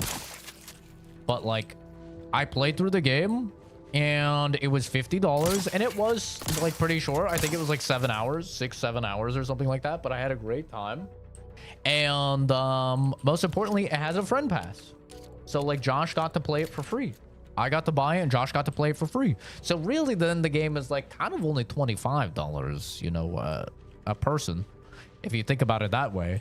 And you can replay it with an infinite number of people and they don't have to buy the game. So, like, there's, you know. But even then, even if it didn't have a friend pass, it was like I still had a great time playing through this game. People said the same thing about Split Fiction. Oh, it's $50 and it's only 9 hours or what, however long the game was. It's only 9 hours. That was my game of the year, bro. Like, until this game, that was my game of the year all year long because it was an absolute blast. Yeah, I'll spend $50 for 10 hours of the most fun and the hardest laughing I've done all year long. Had so much fun with that game and was laughing so hard. My face hurt for hours after that stream because I was smiling so hard and for so long that my face was just in pain. You know, so what's the solution? Should we just bloat out the game and make it worse? Just like throw in more and more content so we can justify its $50 price tag more to people? Or do we allow the artists to create the art that they want with the pacing that they want and the content that they want that's going to, you know, make it the best game? I would rather just let the artists make what they want. Violence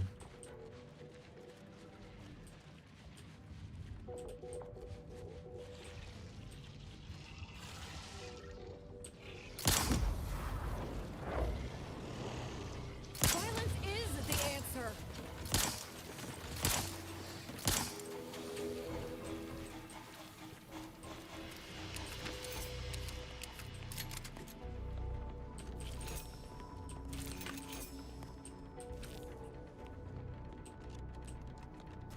So, I don't know, man. Like I said, I might be in the minority here. It is what it is, but like that's my take on it is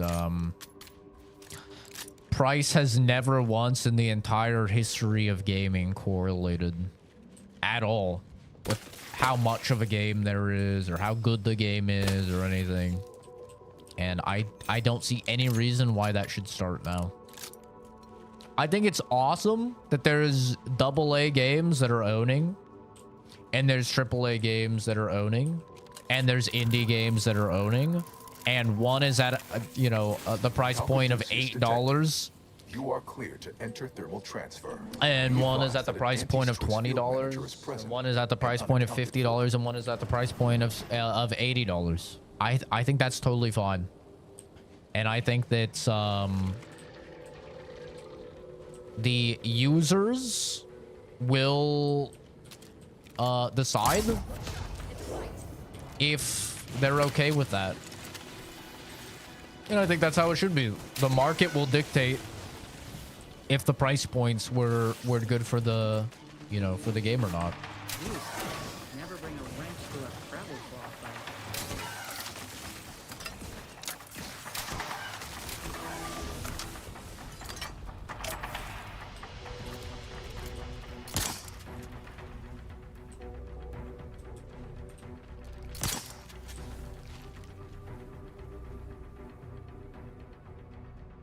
Did we ban that guy? Yeah, we banned the guy. We banned him because after every single fucking death, he would go in chat and he'd be like, See? See? The game's bad, isn't it? Yeah, you're regretting buying the game for $50 now, aren't you? Isn't the game bad? Yeah, see? It's terrible. You died because you weren't platforming right, and you and your friend are laughing hysterically because you just got grabbed and eaten by a monster. Don't you hate the game? Isn't it awful? See? Aren't I right? It was like, no. Like, we're clearly... even Calvin came into chat. Calvin came into chat, bro. That never happens. The C in CZ Productions came into the chat and was like, they are clearly having a great time with the game. They're laughing hysterically. Bro, you know it's bad when even Calvin comes into the chat to fucking dunk on a guy. It's like he wanted so badly for us to share his opinion. And it's like, no, dude, we're having a great time. The game is really fun. Is it better than Little Nightmares 1 or 2? No. But is it still a great time? Yeah. You know?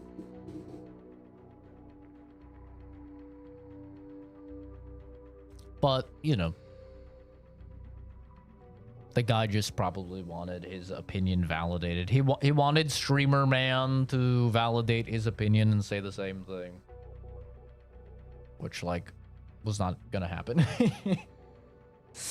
Like, I'm not gonna lie, bro. If I'm liking a game, I'm gonna tell you I'm liking it. If I'm not liking a game, I'm gonna tell you I'm not liking it. Right?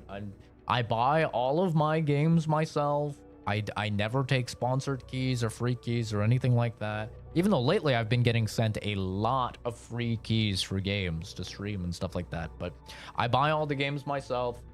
So I can just give you guys my honest opinions, and that I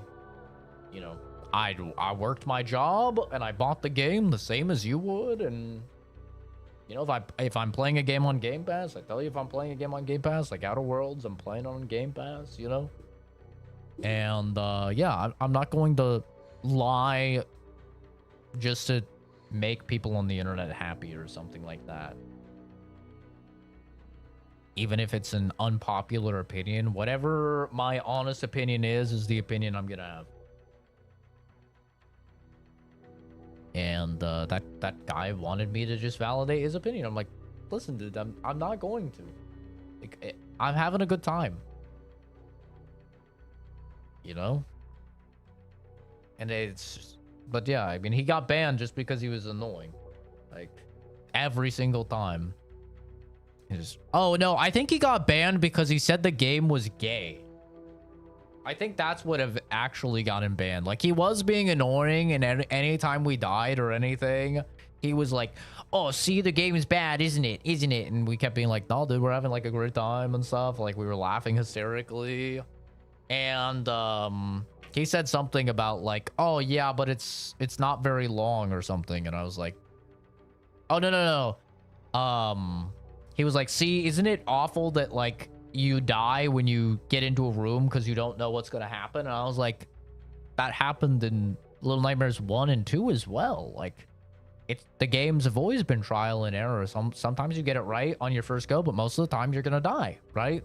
Because you don't know what the monster's gonna do or whatever. And then his response was, Gigabrain, 1000 IQ. Yeah, but this one's gay.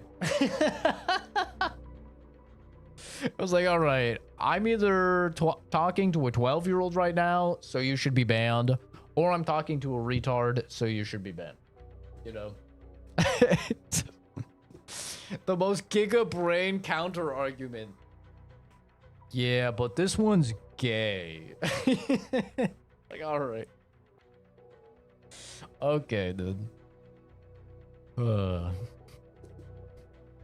Thermal transfer operation manual. The auxiliary pump must be online for optimal transfer of heat away from the archive. If the pump goes offline, the skills of a qualified engineer are required to restore functionality. Should one possess an auxiliary pump readjustment kit, the skills of an incompetent engineer will suffice. The release valve generator requires a replacement fuse and manual restart from time to time. The consequence of this design flaw is an expected outcome, and by reading the manual, the reader has waived their right to complain. Valid.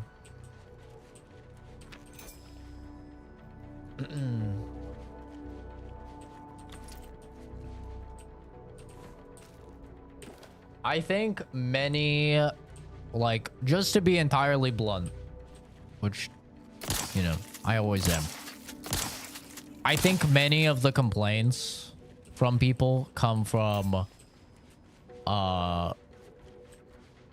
they just don't make a lot of money, and they spend their money in stupid ways, and maybe they're like regretting making a purchase, and so they want to like jump on the bandwagon of like, this thing bad, or you should regret the purchase, or please say bad things about the game as well to like justify my opinion. And you know, I just don't have that issue. I'm very frugal. I'm very responsible with my money. And as a result, I have quite a lot of expendable income. I have a good career and stuff like that. So like, I'm not really the most sympathetic individual when it comes to a lot of these like financial qualms. Because like when I was homeless at 18, was I online complaining about the price of video games?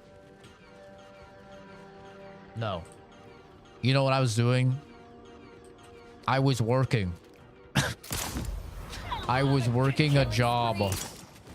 Actually working multiple jobs to get me in a better place. So I could eventually afford the games. You know?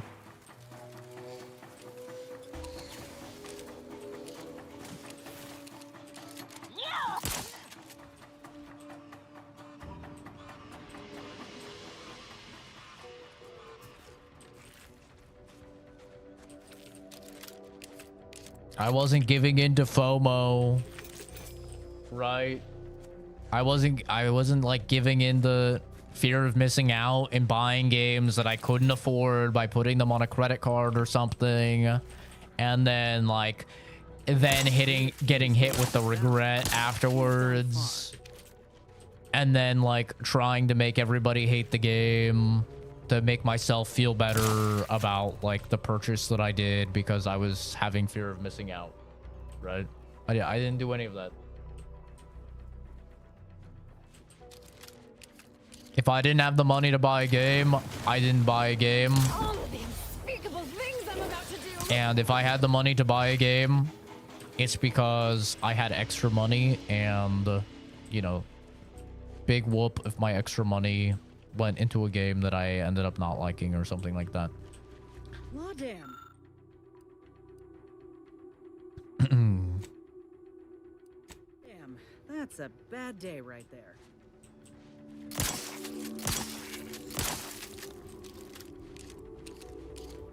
Do you remember when you were being trolled and spammed constantly by an extremely autistic guy and I felt terrible after? No. No, I don't. Oh, do you mean the guy that was like coming on 1 million accounts and spamming? That guy? And I went to his channel and I was like, hey buddy, you need to knock it off. I remember that guy.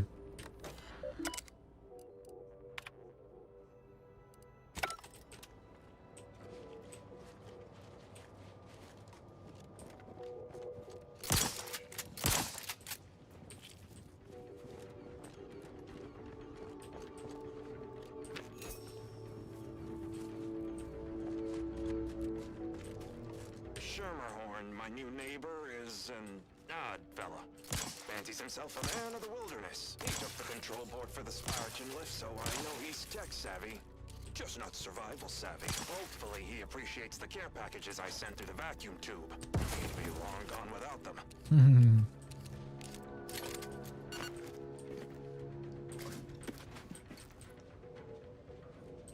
His videos were him grunting down the mic.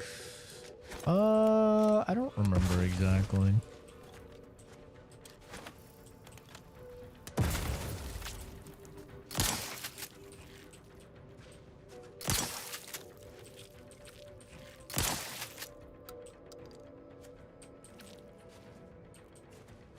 People don't really stay in my mind very long, you know. I don't know how long ago this was, but like Little Nightmares guy was like a month ago, you know, so that's like still pretty fresh. And it was noteworthy because Calvin came in and that like never happens. But honestly, most people I just don't remember. Like unless you're a regular on the streams and stuff, I'm probably not gonna remember.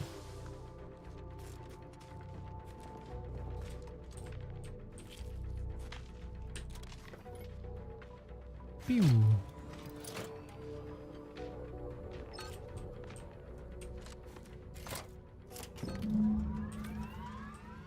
Oh, that's one of two. Where's the other one?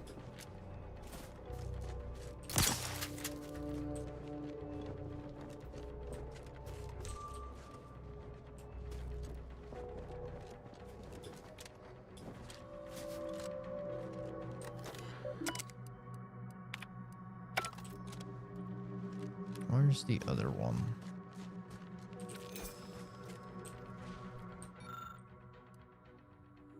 Take care package to Hoyt.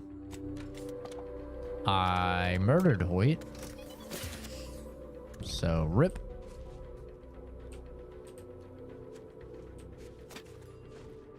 Earlier this year, I think. Yeah, I don't recall.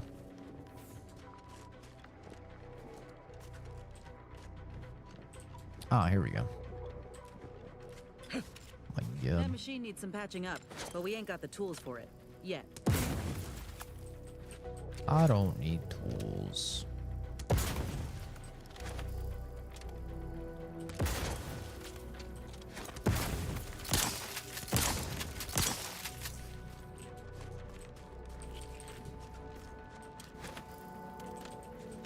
I've got engineering. Unless it takes hacking, in which case, yeah, I need tools. I'm fucked.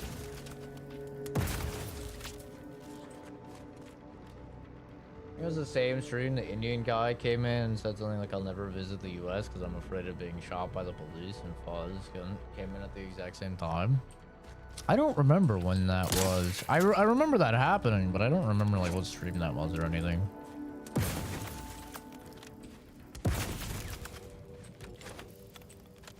Finally using my grenades.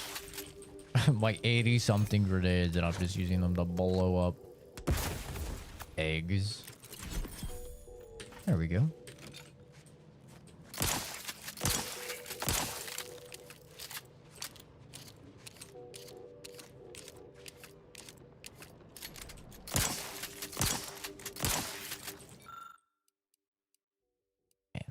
I don't have it.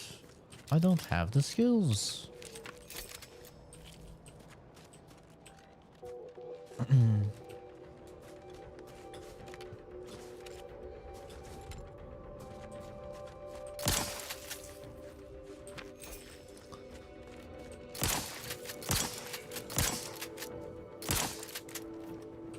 Yeah, there's just a weird thing in the gaming community, like a sense of entitlement, I think is probably the best way to put it. There's a sense of entitlement in the gaming community where people seem to think like, oh, I should be able to afford every video game and play every video game and stuff like that on like a, you know, a minimum wage job, or even just like, you know, $18-20 an hour job. I should be able to buy all of the games and stuff. And it's like, well, that's not really how it works, man. No industry is like that. Nobody that's into golfing is like, oh, I should be able to afford all of the best clubs and stuff like that. Or like, if you're really into movies, I should be able to buy the Blu-ray of every single film. You know, like that's not how it works in any like industry. So I'm not too sure like where this idea really came from that people have, where they feel as if like I said, I think it's just FOMO. Like, I think people see their favorite streamers and their friends and stuff playing a game, and they're like, I need to play the game. But, you know, maybe they're not, like, financially capable of buying the games. And then instead of just, like, realizing, like, oh, yeah, you know, I just don't have the expendable income, I can pick it up later or whatever. It's like, they get mad at the industry. And it's like, brother, get your money up, you know? Like, when I was poor, I wasn't mad at the industry. I was upset with myself that I wasn't making more money, right?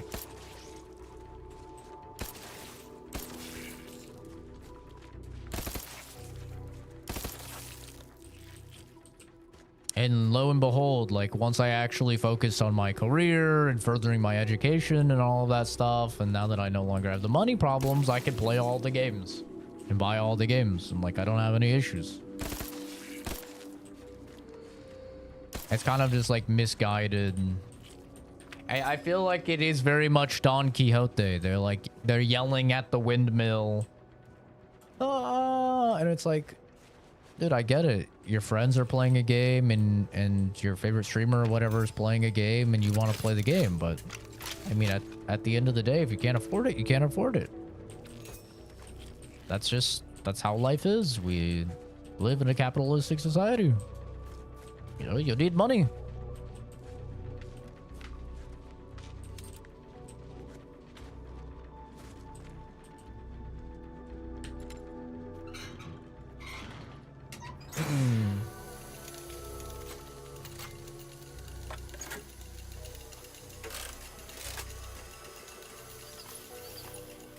It's also like one of the most common justifications I see for torrenting, right? Is like people will blame the industry, like, oh, dude, if games weren't $70, then I wouldn't be forced to steal the game.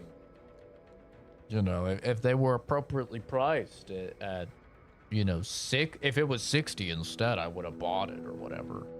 And then you have a situation like Outer Worlds 2, right? Where I had so many people saying, oh, you know, the game looks fantastic, but not for $70. Like if it was $60, I would pick it up or whatever. Well, the game was just on sale for $55. Less than, or like a month after it's out. It was on sale for $55. I checked the Steam numbers to see if like there was an influx of people after it was on sale, right? And like a bunch of people had bought it because they said 70 was too much, but then they would buy it at 60. And there was like literally no change. There's been no change in terms of viewership on Twitch, which typically if more people are playing a game, you're going to see a higher, you know, viewer count. There's been no change in viewership on Twitch. There's been no change in viewership on YouTube. So like,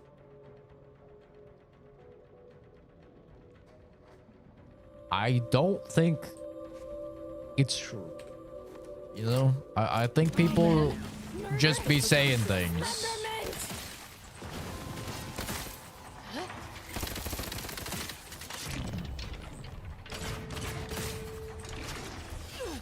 Don't need a rift to take you apart.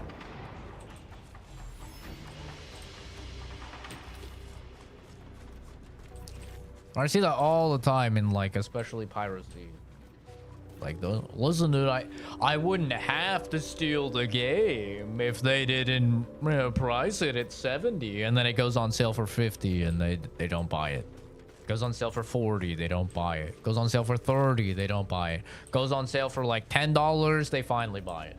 It's like, what, you thought the game should have been fucking $10? Is that what you're trying to say? Like, clearly the game should not have been $10. I mean, that's crazy.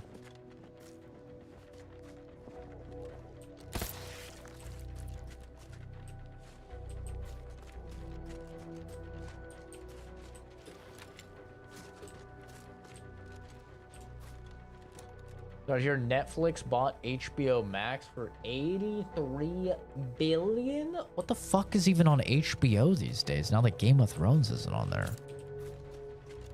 What does HBO even have?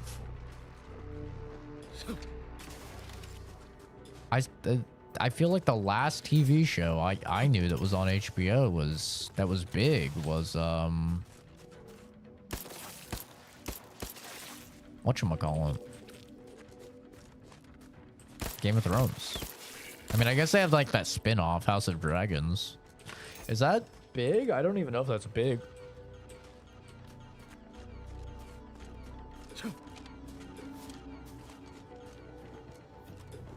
House of Dragon, these nuts. Got him. Sorry. They're trying to be like Disney and Hulu. Oh, really? People have Hulu? That's a real thing that people have? I didn't even know that was a thing that people got.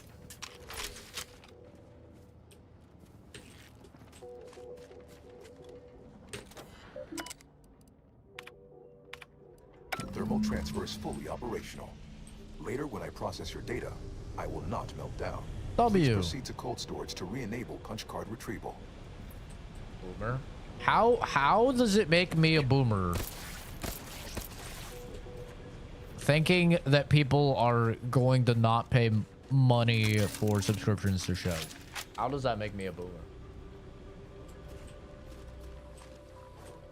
Having faith in humanity makes me a boomer now? How does that make any sense?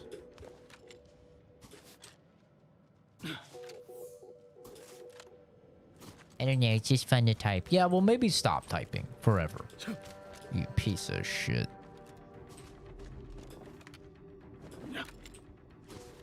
Stop breathing while you're at it. Oh,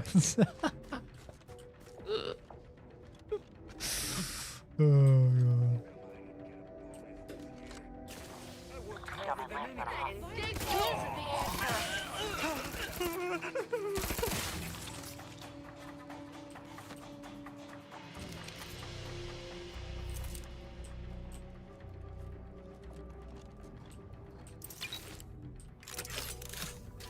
Well, what does Disney Plus even have? I mean, I know they have like the Marvel shows.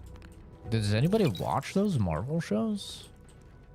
Are people still interested in Marvel? I feel like I haven't heard about Marvel in so fucking long.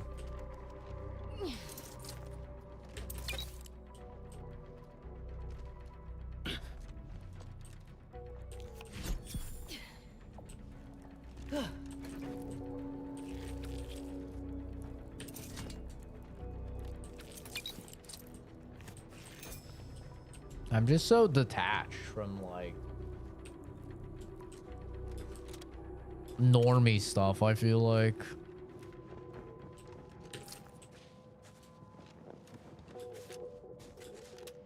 It's like I don't have kids, none of my friends have kids. So like I just kind of have no idea like what normal people are doing. So you are a boomer? No, it's more like a, you know, a hermit, if anything. Hermit would be way more applicable.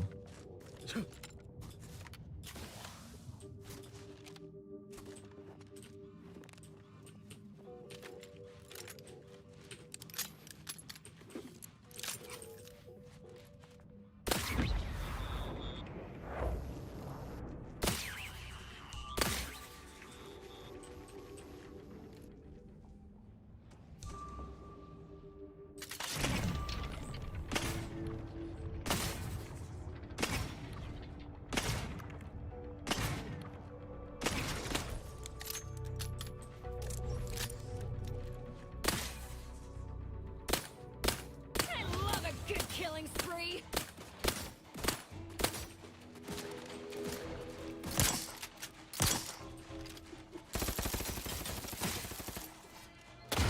Oh, not the mines.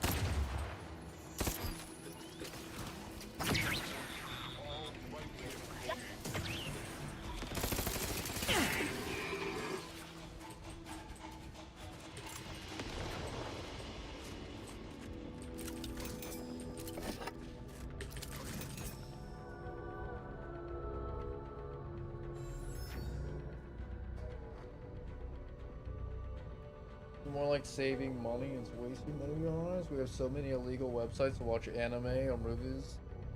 People don't really need to buy monthly subscriptions. I mean, yeah, I'm not gonna lie, bro. I have never paid to watch anime. And I've watched like 180 anime series or whatever. I've never paid a dime. Like, it's so like readily available so easily. And there's like no downsides.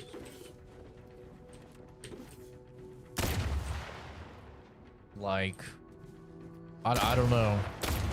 I don't know who's paying for like Crunchyroll or what's the other one? High Dive or whatever. It's like,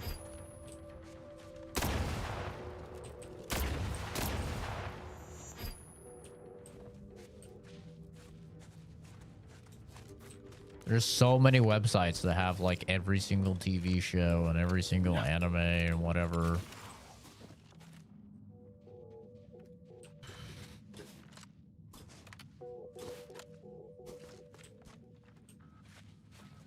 What in the name of Auntie's anti-hallucinatory ammonia drops? Who are you? What are you doing here? I'll open my windows, getting a little hot. Official alert, the regular business. Probably best if you moved aside. Moved aside? You started talking to... You know what? Never mind. Being trapped down here has taken a toll on us all. What an odd thing to say. Thanks, I guess? 1 second. This is caught up in the damn... There we go. Hi, Momo. What's up, baby? Ugh.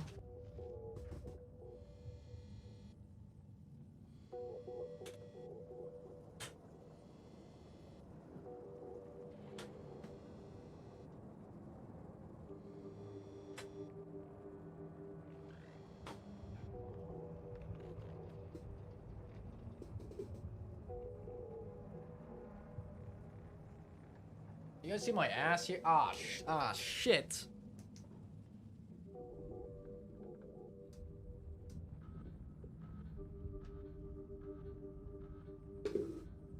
I was showing the dumpy off.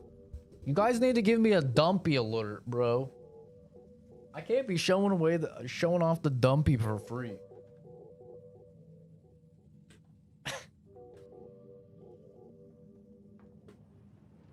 God damn it.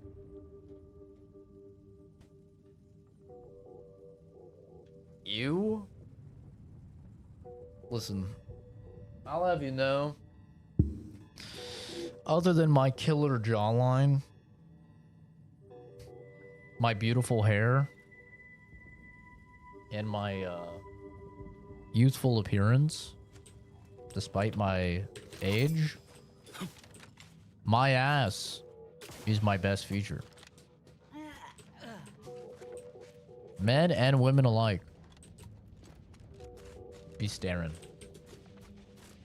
They always be staring at my fat booty. Okay? I've got the dumpy. For real, for real.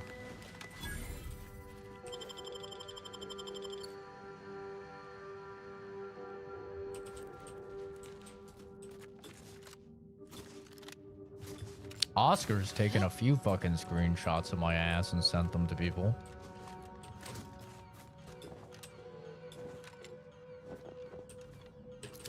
He's the real fucking menace. Hopefully you didn't screenshot that one. I think I literally bent over on cam too. I thought I was out of frame. I don't think I was out of frame. I think I bent over on cam. It's crazy.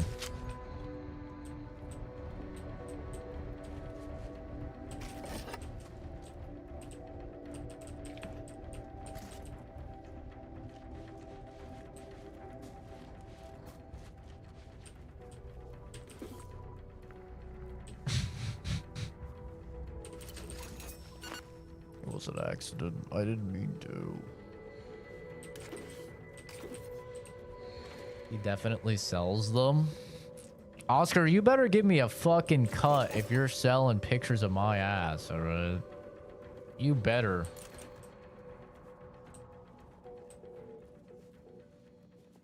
My fucking lawyers will be on you so fast.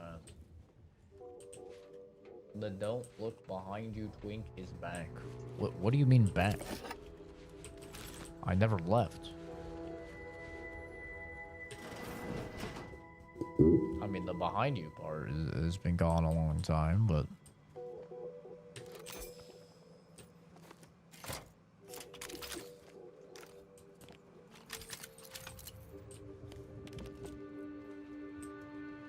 He messaged me a price list? What the fuck? Oscar! You cannot sell my ass like this. You son of a bitch.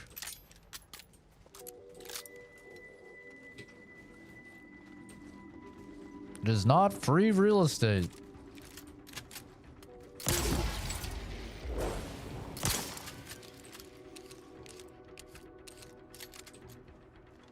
Prime real estate. $20 a cheek. Post them on an OF. No, not like this. Oh my god. It's just a see-through floor. Thought I was gonna die.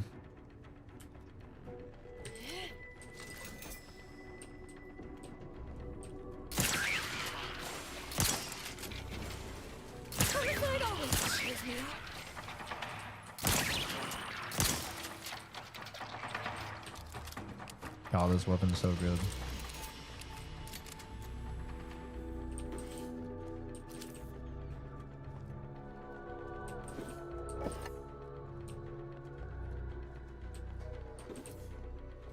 It's tough having a fat, juicy ass, though, let me tell you. It is difficult.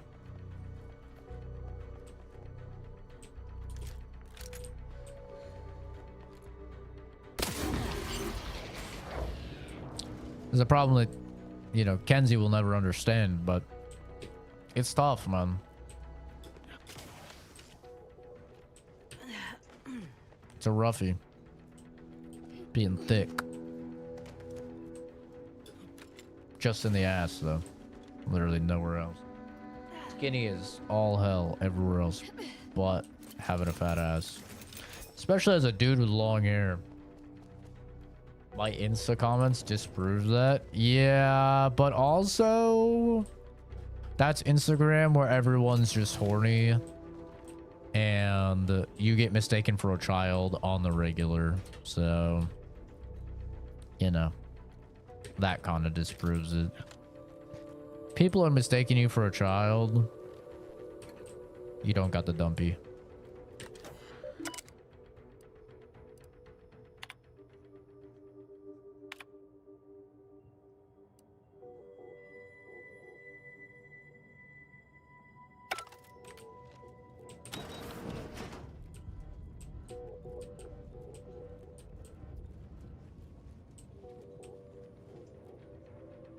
Is it because she's really short?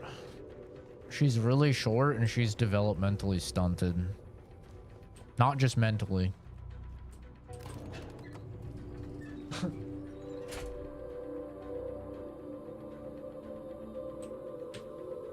But mentally as well, of course.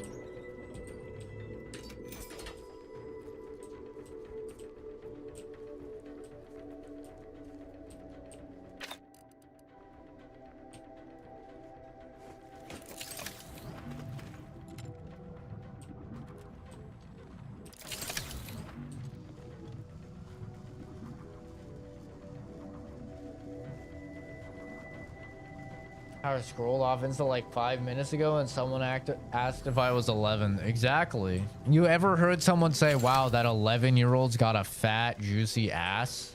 No. Sorry. But if you're getting regularly mistaken for a minor, you do not have the dumpy. Not like me, bro. They ain't like us.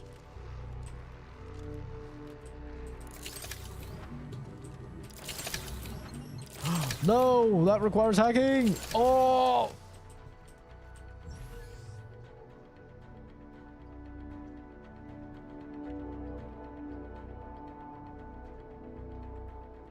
I know, we were talking about how you're fucking selling pictures of my ass.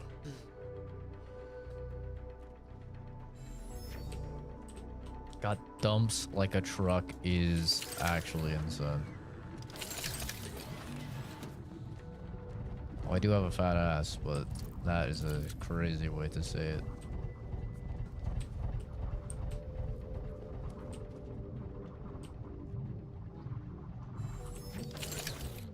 I get mistaken for being 14 to 16. Well, listen, I don't know who the fuck you're hanging out with, but I don't know anybody that's saying a 14 or a 16-year-old has got an ass, bro. All right, maybe you're hanging out with some fucking weird characters if they're saying that, but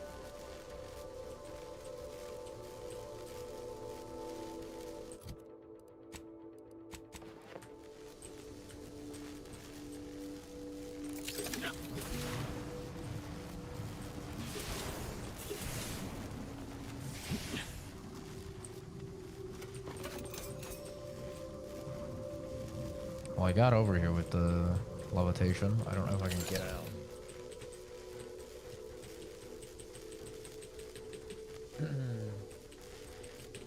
What the fuck? What? Why are we acting like I'm saying something weird?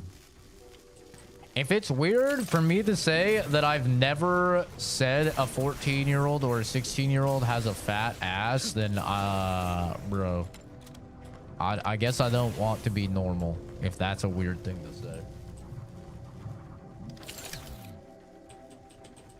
I don't know what you guys are saying in your free time, but I'll tell you what I'm not saying. I'm not saying that someone who's 11 or 14 or 16 has a fat ass.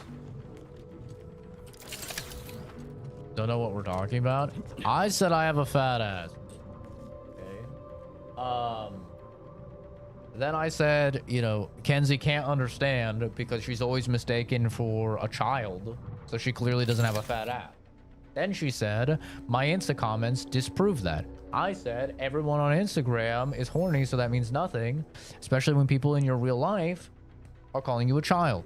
I've never known a child that has a fat ass, which means if people are saying that you're a child, then you can't relate to me because you don't have a fat ass. Okay.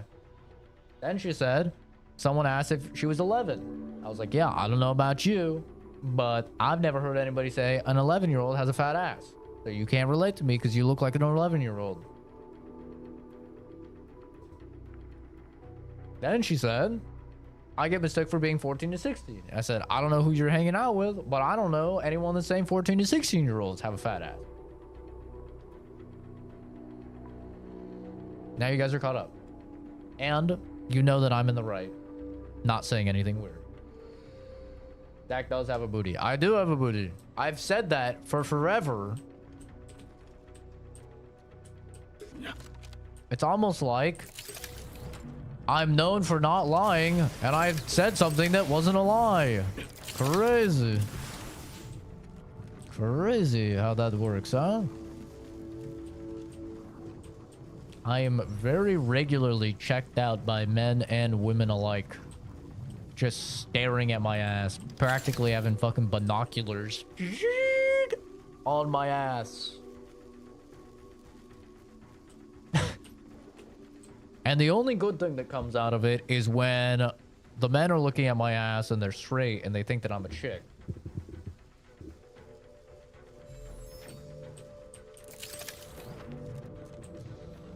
And the look of disappointment on their face when they see that I'm a dude is hilarious.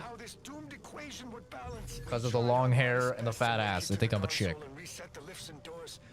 But it went as well as asking a feeble-minded simpleton to solve for Webb's theory of everything. We knew the Protectorate would have automechs guarding it. We knew they would have them stationed in grotesque numbers. But our scouts failed us by at least a factor of 10. We're attempting to retreat and rally reinforcements. But I fear that's little more than wishful thinking. There's only 3 of us left, and it seems likely that...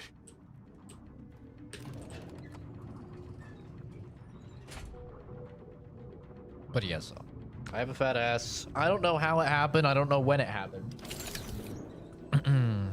I think it happened when I was seriously trying to gain mass and I was taking in 6,000 calories almost every day, and I was hitting fucking squats super hard, and I was working out really hard. I think a lot of the weight went to my ass, and it's just never left. It's still there. I still got a dumpy. Even though I've lost so much weight from then, I still have the dumpy somehow, even though I don't do, you know, crazy weight squats or anything anymore.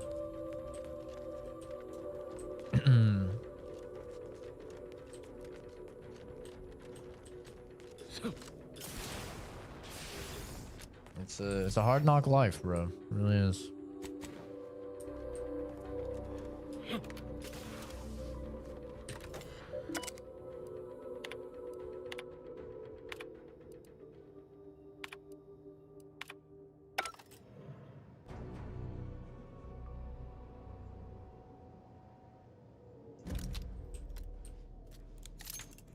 Ta-da! I unlocked the lift for them. I'm really a hero.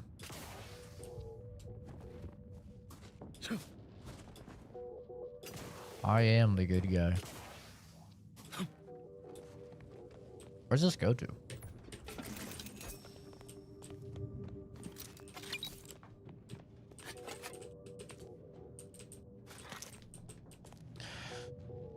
We might be doing some arc raiders in a little bit with Chris.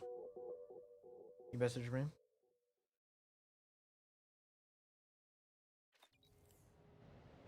Where's this even? Oh, we're up here. Oh, nice. I wanted to come up here anyway for the fucking excogitation temples.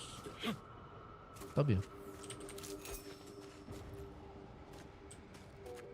If you think about it, I was kind of born and bred to be a bottom. You know? Like, if you really think about it. I got a fat ass. A twink-like frame. But, I don't like things in my ass. So,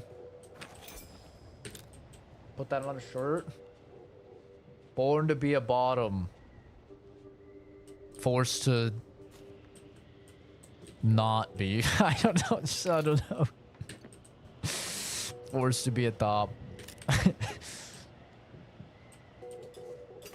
Yeah, it's crazy.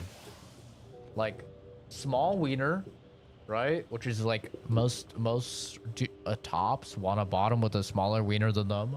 So you got small wiener, fat ass, twink frame. But I just hate the feeling of anything in my butt. So, you know, it's unfortunate. So close to being like a gay dude's perfect fucking partner. But no luck.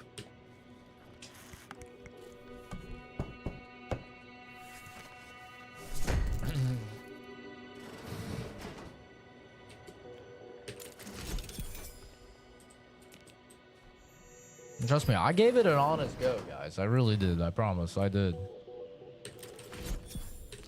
I gave it an honest go. We in the Order love to speak of a grand plan. Just wasn't for me. Where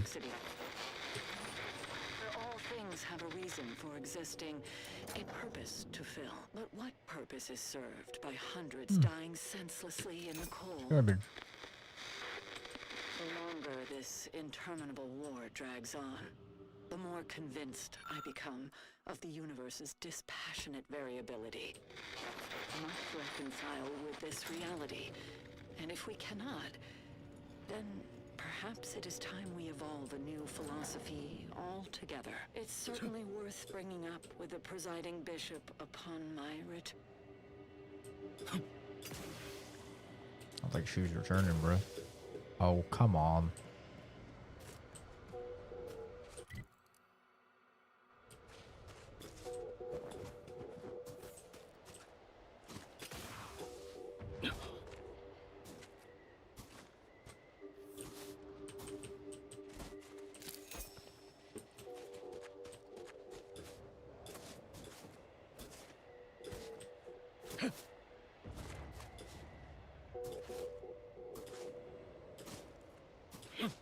If it wasn't for the small wiener thing, I think I would actually be like perfectly designed to be with a goth girl. You know? Because like goth girls, they're usually into pegging. And they usually want like a smaller dude. And, you know, they want like a breedable dude. So like having a small dude with like a fat ass would probably be like ideal for a goth girl. But then you get small wiener, you know, and it just ruins it all. What a cruel, cruel joke been played upon me.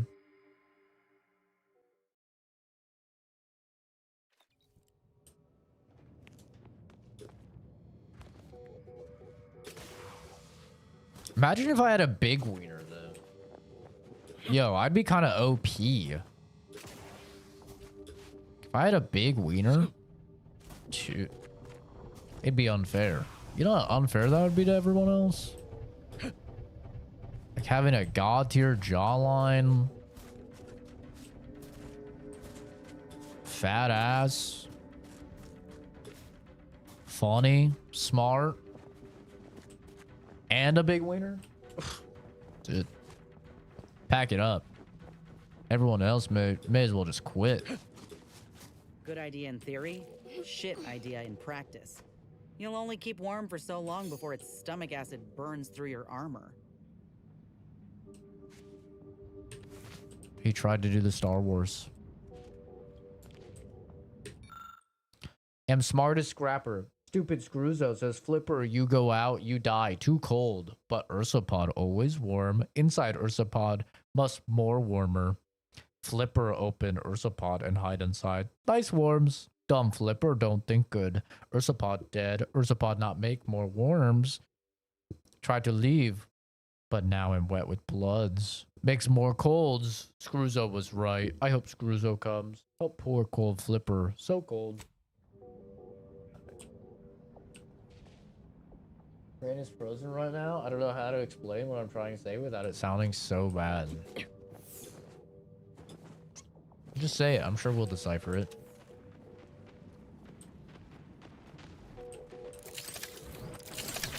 God damn it. Wrong one.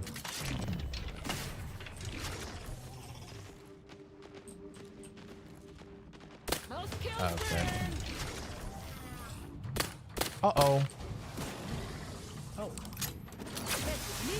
You get the claw. This thing's got a mean streak. You guys got the thing, right? Step aside. Swine. Dome is breaking. Okay.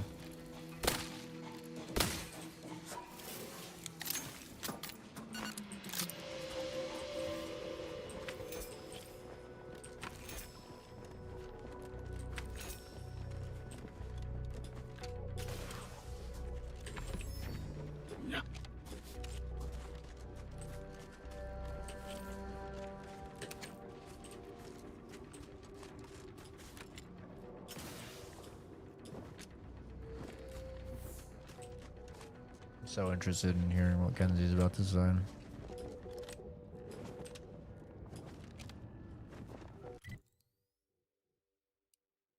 Oops.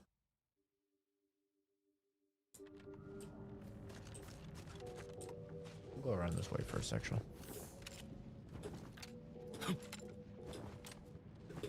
Come on, Kenzie, spit it out.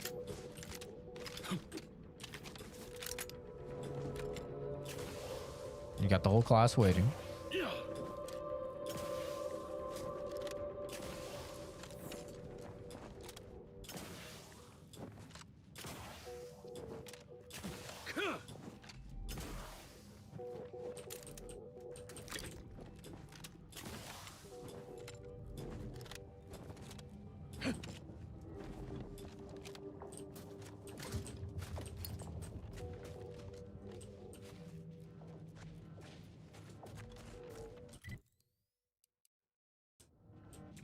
Can I tell these people now that I opened up the thing for them? I wonder.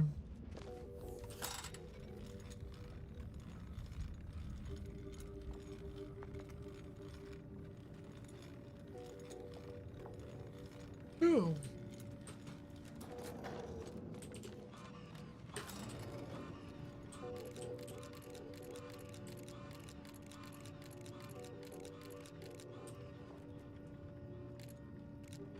Wait! Do not shoot! It's not one of us. Watch yourself! Hello again. What can I help you with? In earnest? That is the most wondrous and least expected turn of events the equation could produce. That means we should soon be leaving this nightmare behind us. Thank you, stranger. You've saved many lives this day. Sure, bro.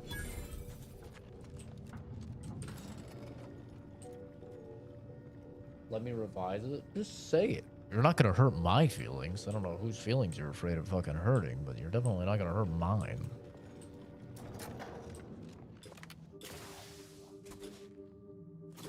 The day that Kenzie can say something that hurts my feelings is the day that I stop streaming forever. I will be too soft to stream. What the? Bodies up ahead. Suggest we take a moment before running in and joining them. Inspect the connections. Fuse the target's targeting. I'm sure we'll be fine. What's the worst that could happen?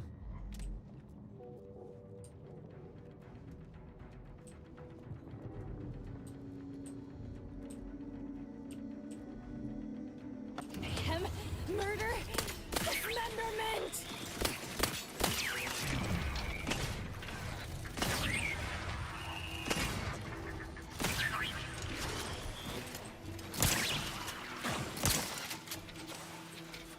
See? Easy.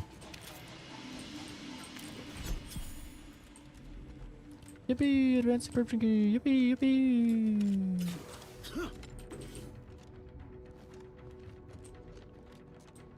It's just a weird thing to type. Kenzie, you have typed some of the weirdest things I've ever had the displeasure of reading. That has literally never stopped you ever. How weird can something be? for you to say that it's too weird.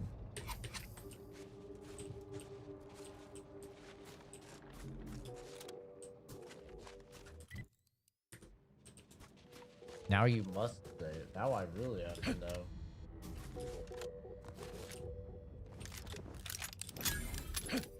Something so weird. One of the weirdest people I've ever met thinks it's too weird.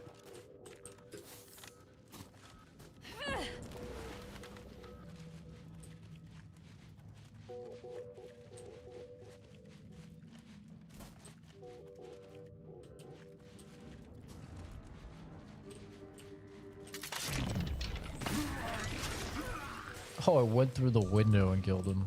That's funny.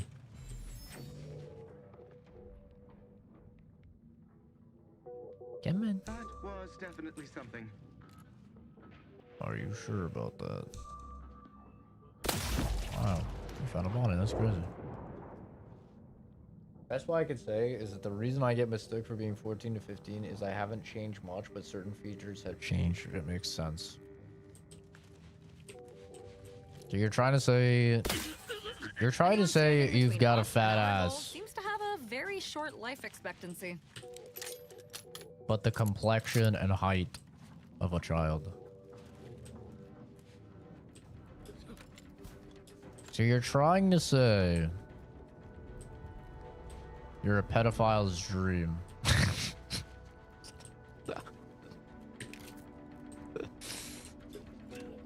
That's crazy.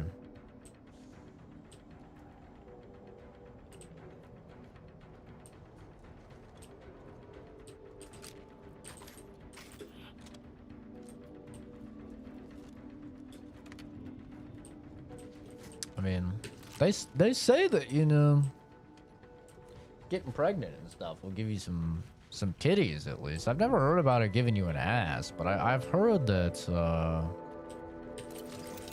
pregnant women they can gain some titties. But I thought that they lost the titties afterwards.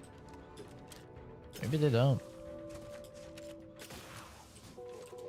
If so, getting pregnant is kind of OP.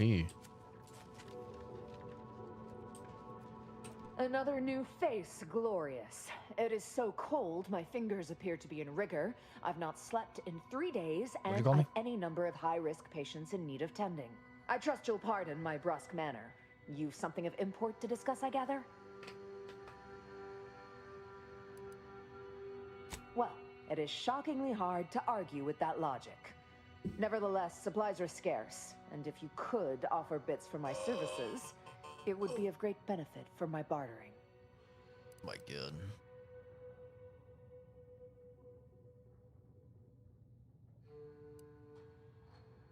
That's settled, please You, again. What you got though?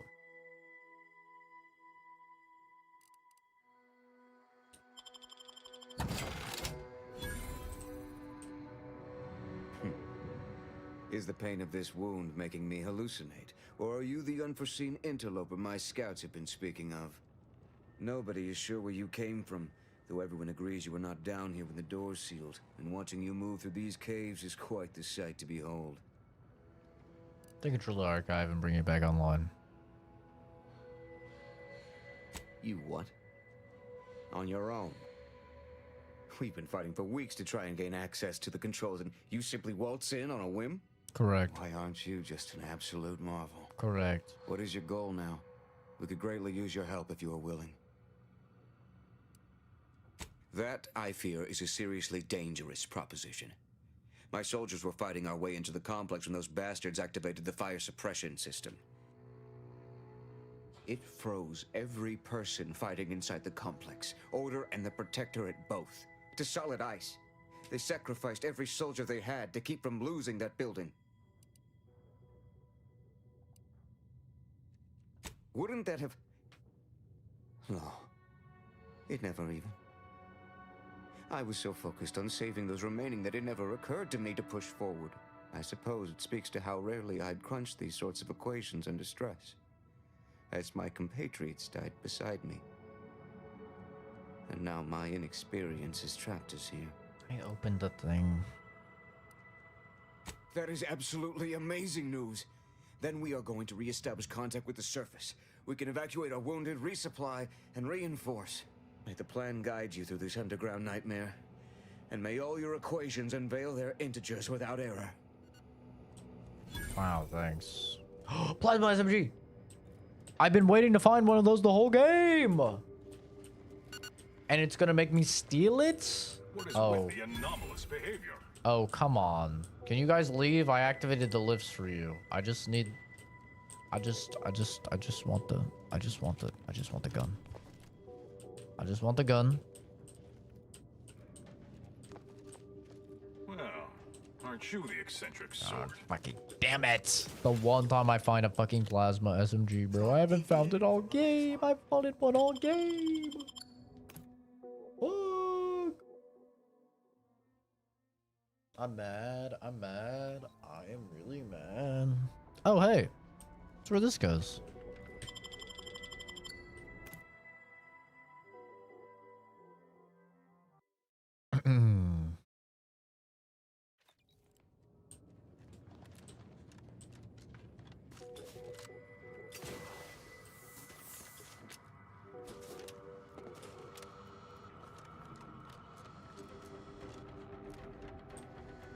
I don't look like you've had kids either. Well, I would assume if people are thinking that you're a child, then you don't look like you've had kids. Yeah. That was definitely a guess that I ventured to make.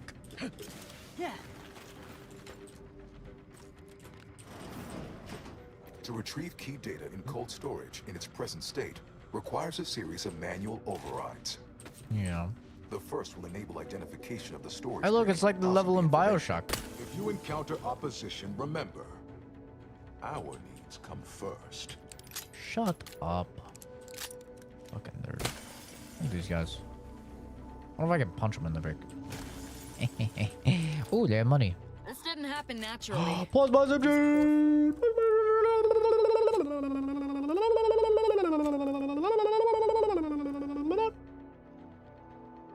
Superheated brass piping and exhaust may cauterize hands, reducing user ability to complete calculations.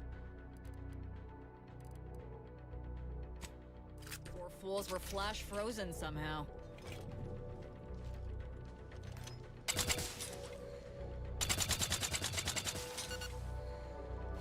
Cool. Do I have any mods for it?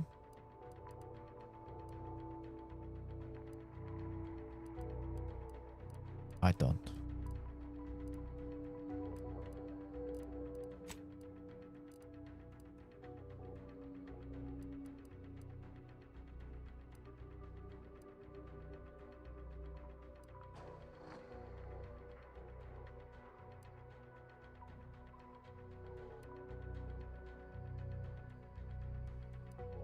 What if these stack so I can avoid 2 hits?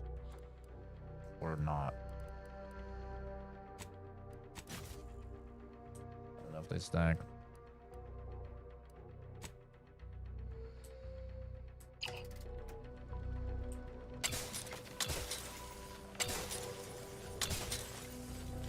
This gun's cool.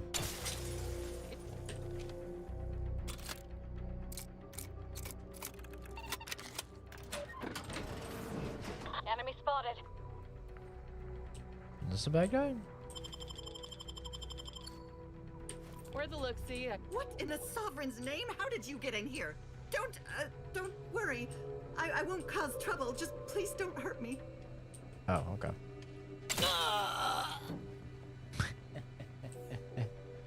Fucking idiot. Sovereign, forgive me. All I saw was an endless sea of snarling order traders pouring into the facility, and in that moment, my faculties desperately scrabbled to save ourselves. In my terror, I recalled the facility's safety briefing and the dire warnings of the fire suppression system. Suddenly, my body rushed into action without the benefit of my wits, and with no thought for my Peaceable things I'm about to... outside of a pressure door. And though the paradigm freely sacrifices subjects in defense of the Protectorate, it would be a despicable lie to say my choice was driven by anything but abject cowardice, which now makes my duty clear. I must seek out Sentinel, confess my transgressions, and accept retribution, and I'll do so soon. I just need my spine. Good thing I didn't trust her. It first.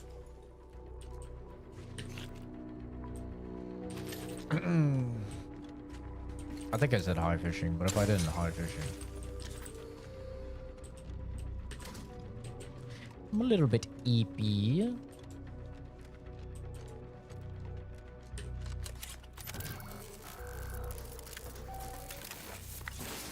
Data brick identified. Proceed to the cartridge extractor controls. There, perform a manual override to allow extraction.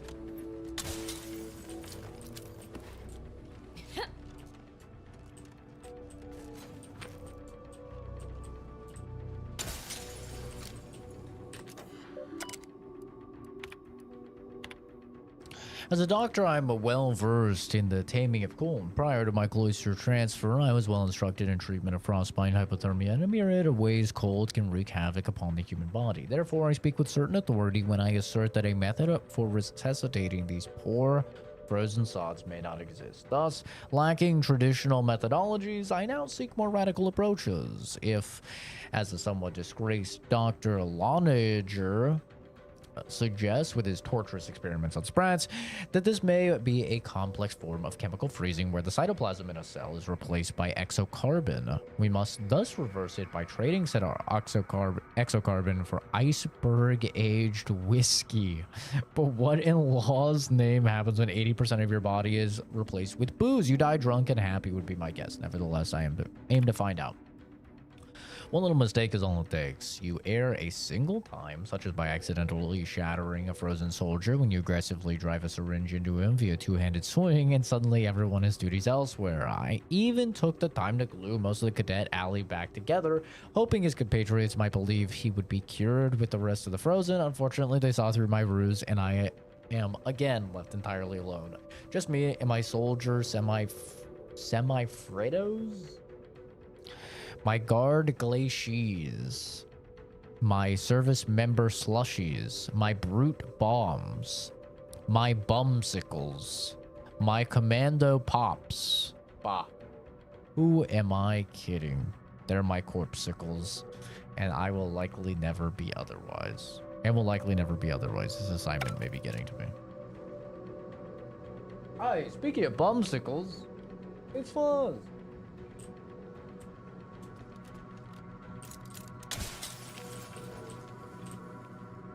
Wow.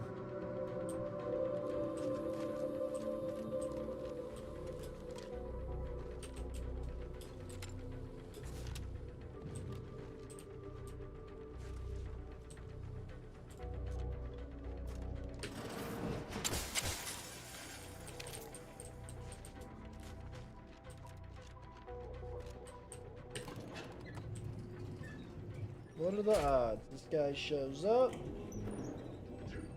We're talking about bumsicles.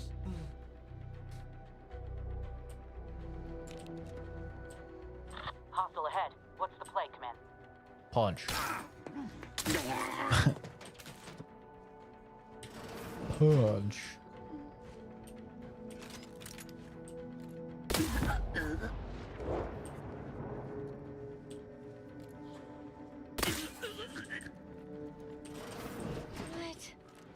How exactly are we supposed to get that thing moving again?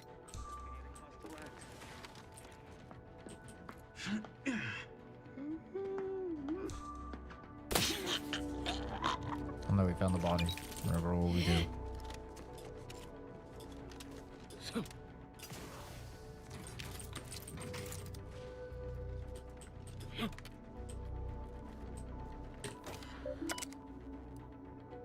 Place suppressive gas levels. Transfer storage takes suppressant to archive. No, nominal, low. Nice. Perfect. Yeah. What's this shop? Provisions.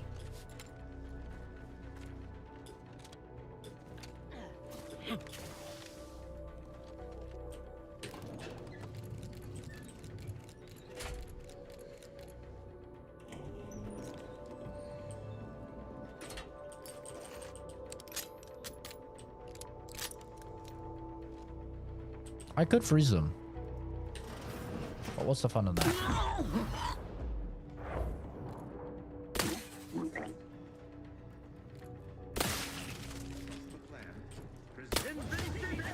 Oh, I missed.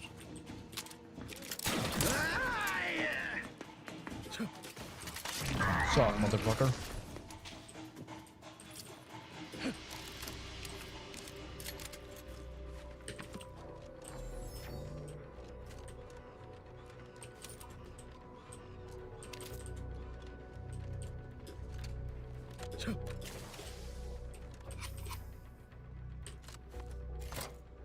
Data brick extraction initiated.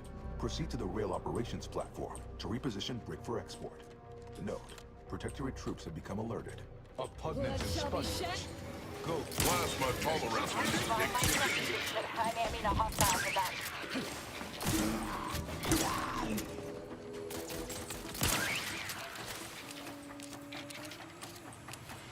Okay. They tried.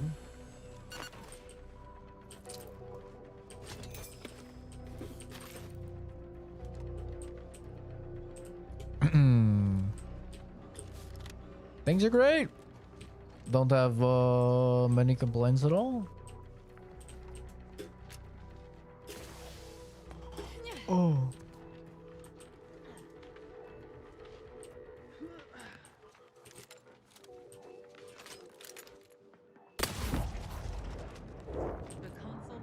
Feasible things I'm about to do. Asa, please, you're turning me on. I'm trying to play the game and you're turning me on, god damn it. Do the unspeakable things to me, please. Huh?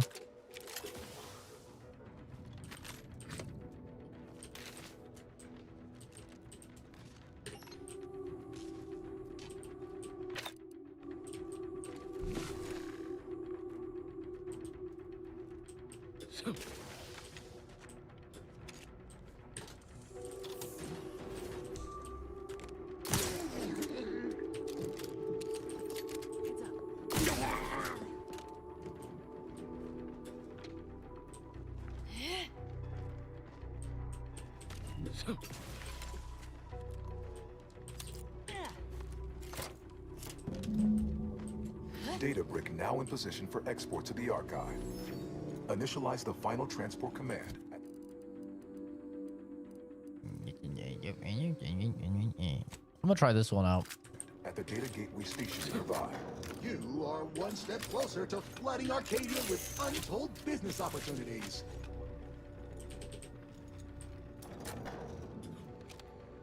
Hope you're not afraid of heights. Looks like we've some jumping to do. Blood shall be shed.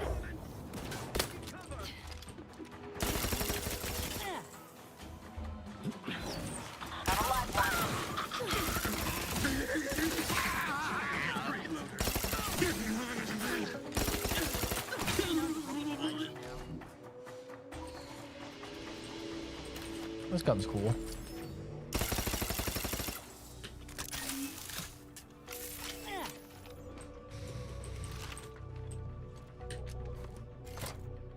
There, the storage brick is on its way. Insulated plasma mancer.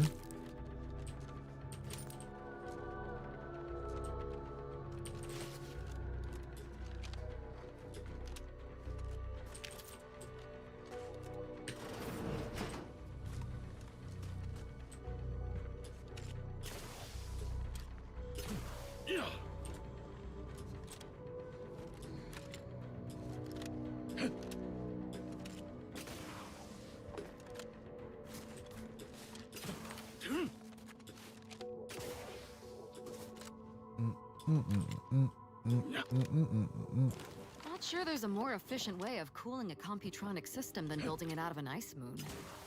Wonder if putting it in orbit would work.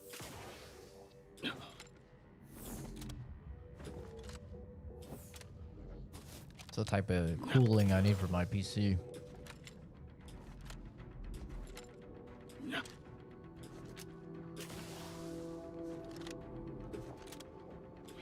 Yeah, things are good. A little tired, but other than that. Also just overwhelmed with the sheer amount of shit to play. Really trying to finish this up. But you know, I don't want to rush or anything. I want to make sure I'm doing everything. Because I am really enjoying the game, and as much as I want to replay to see people it, dying of natural causes for a change. I'm going to definitely wait a while before replaying. I'll probably replay it again when the DLCs come out, I would think. but we just have so much shit coming out, man. We got a massive Warframe expansion in like 5 days, and I know that's gonna eat a bunch of my time. On top of that, all of the other games that I just really do want to play. And the boys constantly hit me up to play like Arc Raiders and shit. And there's supposed to be a massive Deadlock update. Maybe I'll start streaming Deadlock. I don't know. I need to figure out like a way to make it not look fucking terrible.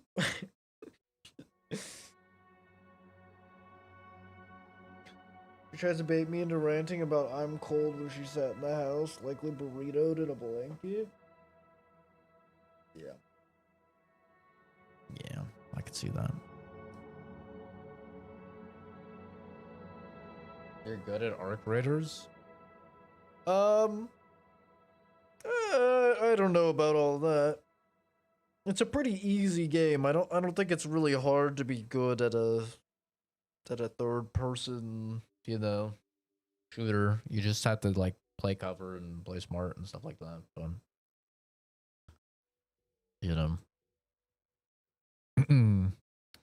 Those who remember him will attest to Linus's belief to an almost zealous degree that the Protectorate had lost its way, that under no circumstances would he ever choose to return to the Sovereign's wayward fold. Yet the sickness he suffers, some kind of product of endless exposure to this subterranean cold, has found us willing to forego all our principles in the hopes of saving his life. No, that is unfair. It is only my principles that have been collapsed under the crushing weight of his imminent death in this cavern. He passed into unconsciousness days ago, stoic and calculatingly altruistic until the end, while my need to save him forced me to plead with others to help carry him to the Protectorate's front door so I could beg for their mercy. One of the last words Linus heard were my attestations of love and support. It is the jeers and mocking callousness of my former Protectorate colleagues that will echo in my ears as I pass. I can no more leave Linus now than I could abandon him those many days ago. So we will both end as we live during the best parts of our lives together. Damn. How did I only discover that High on Life 2 is a thing and releasing in February? Yeah, it is. There's a lot of shit coming out February, March. A lot. And the Game Awards are right around the corner. Game Awards is in 6 days, and they're gonna show a shit ton more stuff that I'm sure is coming out next year as well. Ah, the operator has returned. But yeah, there's a lot.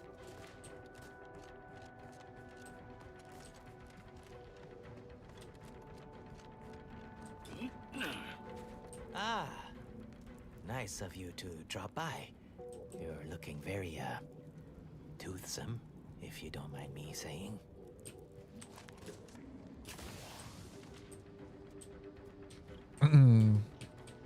Yeah, I feel like Arc Raiders is really not that difficult, but it's just all like luck based. I feel like if you live or die in Arc Raiders, I feel like it's almost entirely determined by luck a lot of the times. The time to kill is so long that if you wipe a team and another team is there, you basically are just guaranteed to die.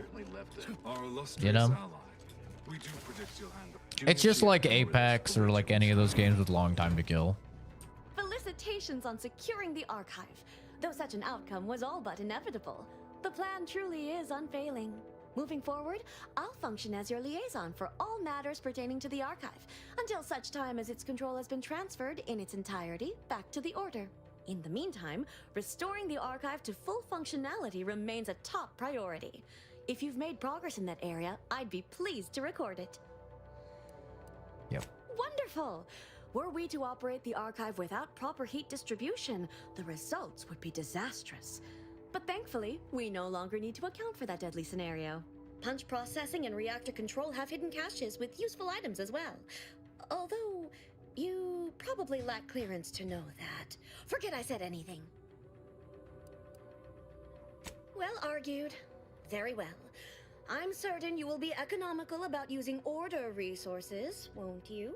Simply use this phrase in the terminal on the archive's top floor. Enumerative exaltation. That will unseal the caches. Return when you've made progress.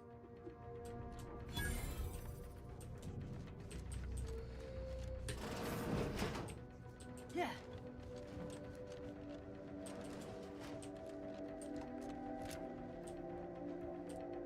But yeah, even though we all like to, you know, we all like to joke here and downplay my capabilities and, you know, say, oh, I'm just boomer single player gamer these days. In things that are like traditional shooters, I'm definitely still quite good. We do still have to remember that I was the highest rank in many games, you know, just a few years ago when I actually played PvP games a lot. I was Masters in Apex Legends. I was Onyx and Halo Infinite. I was top 10 in all of North America in PUBG. I was Global Elite in Counter-Strike. You know, I'm definitely a bit of a PvP dweeb way back when. And while I'm certainly rusty and not as good as I used to be, definitely is a fucking dweeb now. Cold storage is for single-player and your games. efforts there are satisfactorily complete. I am unsealing access to the archive's upper levels. There, you will need to revitalize the reactor and disseminate the rift processing instructions. Punch processing may require the services of an exterminator. Someone good, but willing to work cheap. I have unlocked another display case in the central entranceway. The Tremor Cleaver, the first weapon designed with my aid, awaits you. Oh boy. Only just discovered Stalker 2's on PS5 now. Reactor or punch Oh, card boy. processing? I'm not embarrassed to admit I have an interest in seeing more of the innards of this computronic behemoth.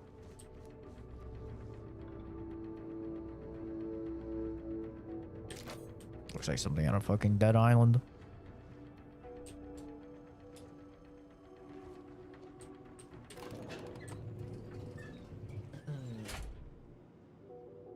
Yeah, I've been getting back into doing aim training. So I've been doing quite a bit of trying to do some aim training every day. And I've still kind of got it, man. I'm not as good as I used to be. I'm not as good as I used to be, but like on most of the things, it tells you where you are in the leaderboard, and most of the things I'm about in the 90 percentile. So I've still got it a bit. Previously, like when I was aim training, I used to aim train for 2 hours every day. Bro, think about that. That's how big of a turbo dweeb I used to be, and like so serious about being good at PvP games. I used to just sit there clicking on dots, tracking dots for 2 hours every day. Insane. Insane. But back then I was in like, I think the 97th or the 98th percentile. Like I was top 2-3% in most of the like aim training things I used to do. Now, like I said, I'm like 90 percentile or so. So like still pretty good, still like top 10%, but definitely nowhere near what I used to be able to do.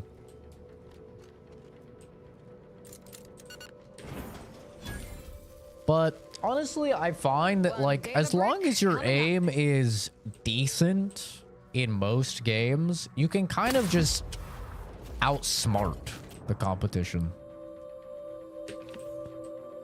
And I feel like most of the engagements and stuff that I win in multiplayer games and most of the engagements I lose is not actually because of aim. It's because of like just poor decision making. or lack of knowledge. Like in Arc Raiders, just like not knowing the maps, right? Or like just not knowing what certain gear does or how long it takes to kill people with certain weapons or whatever. I feel like that gets you killed in those games more often than anything.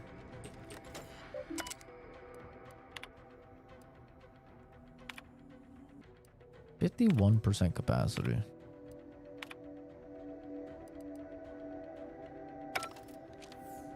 Well, I have unlocked the hidden weapon caches. Question is now, where are they?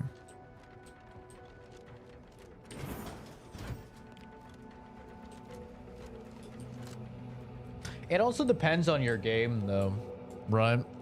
Like some games rely way more on aim than other games.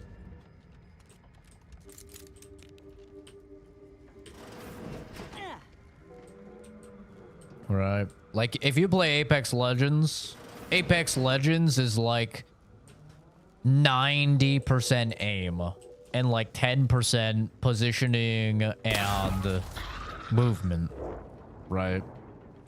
And maybe it's like 80% aim, 10% movement, and then like 10% gear base, right? Like if you have really shitty loot or something like that, like you can obviously lose a fight to somebody with better loot, but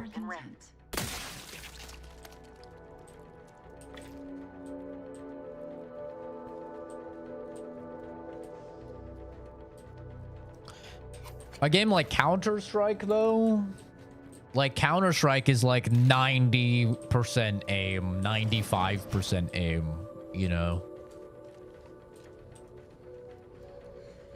Like games like that, if you don't have good aim, you will just never ever do well. Because people with good aim will just literally one tap headshot you every day of the week, right? You don't even get like a chance to play the game.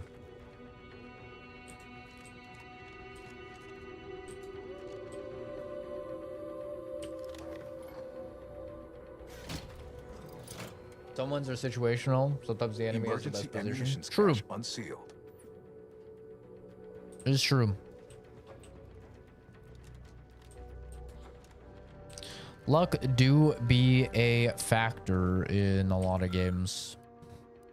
I think that's why I really do think that Counter-Strike is like the peak for multiplayer PvP, because Counter-Strike is just entirely skill.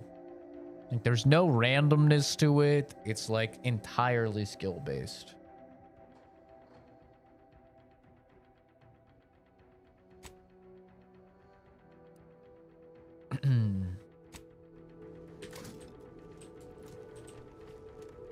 Nile always really appreciated that.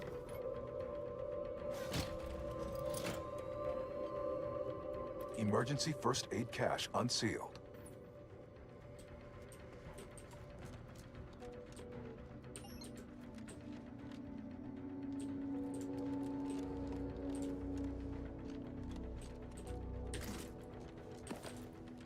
Aha, I get to activate them all.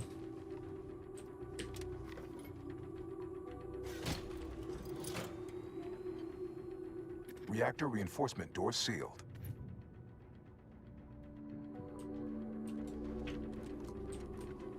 They could have reinforcements. I don't mind killing more people, but...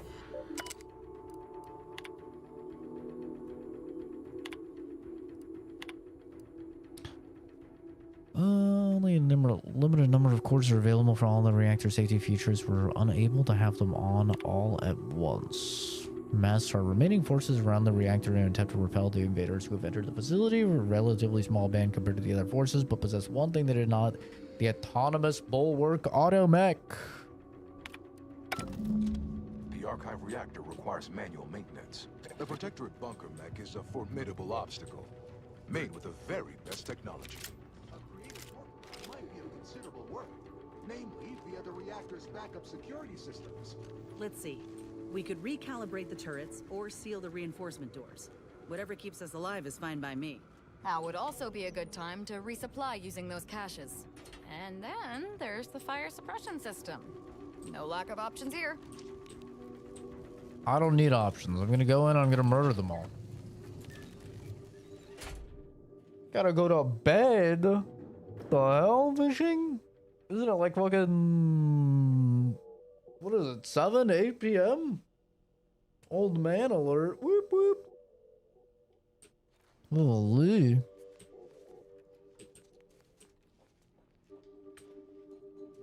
Man's about to hit the... me. Don't reckon this bunker mech will kindly invite us in for tea.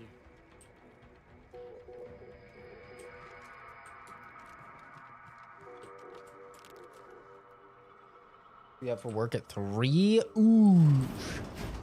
Gross. Alright, valid. All subjects are under the guidance of our beneficent ruler, the Sovereign. Rough customers about. Excuse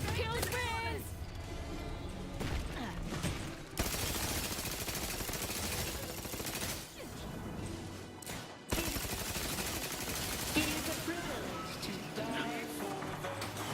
I will restore my life or avenge my death.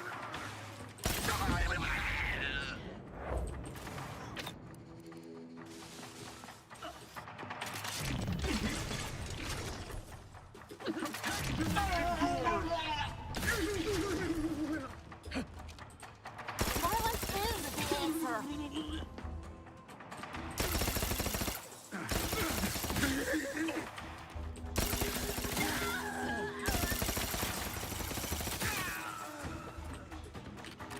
I'm alive. Who needs to die? Easy.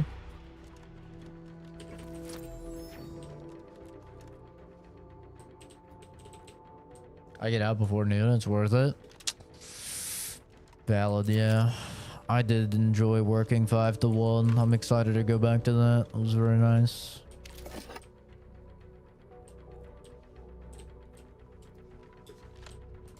Take care, dude. Thanks for stopping by. I don't know why there's a fucking invisible wall.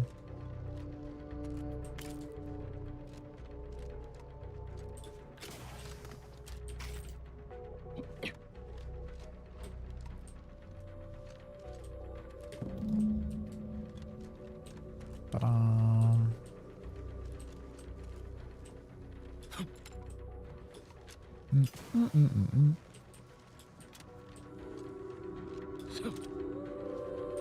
I really like this perk that gives you ammo back in your magazine on crit, because I'm just critting like crazy, getting ammo back, and I'm just shooting for days.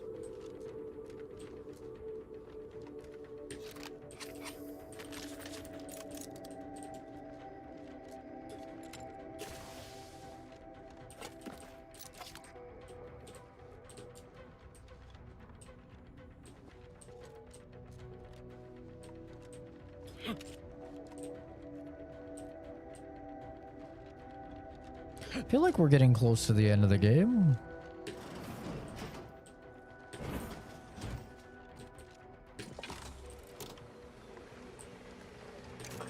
The archive reactor has been returned to operational status. All that remains is to re-enable punch processing and disseminate the rift processing instructions. The 3 to 11 shift is your normal chance at your only chance at normalcy. It's funny.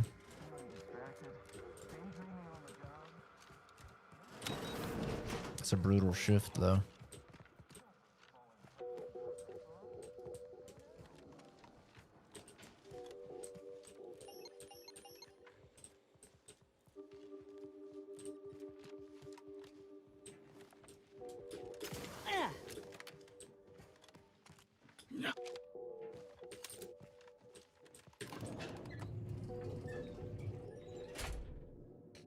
Going to work at 3 a.m. Oh, that would be brutal.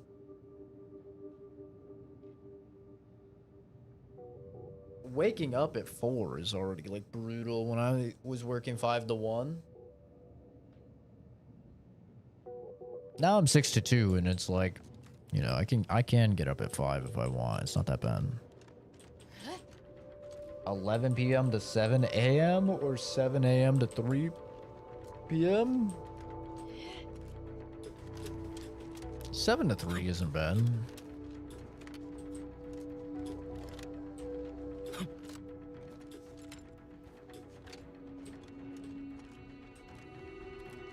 Sometimes I work 7-3.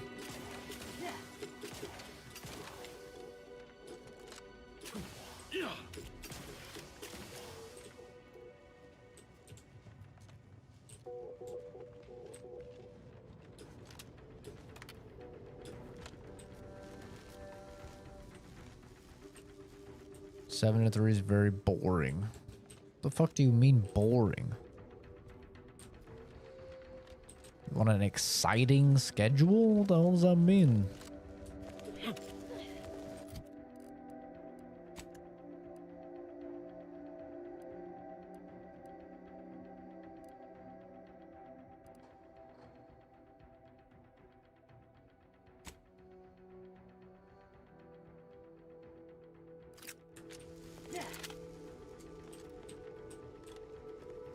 Really?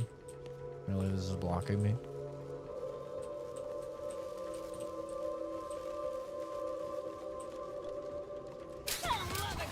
Oh.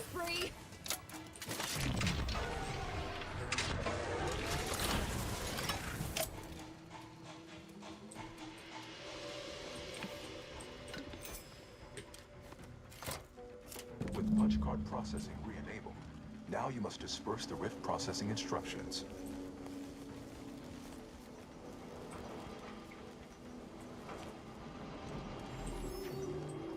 Long way down. Unless you feel like dying, I suggest we use the platforms to continue downward.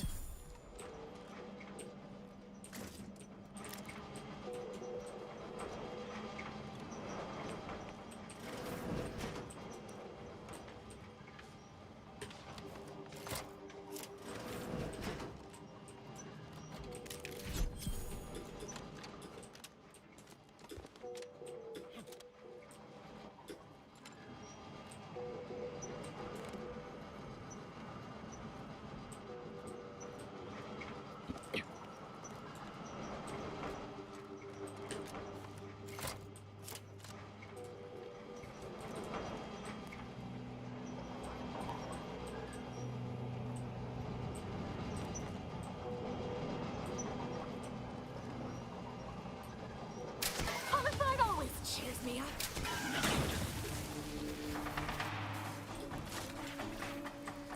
Ah! Jesus! Ready to spread the truth.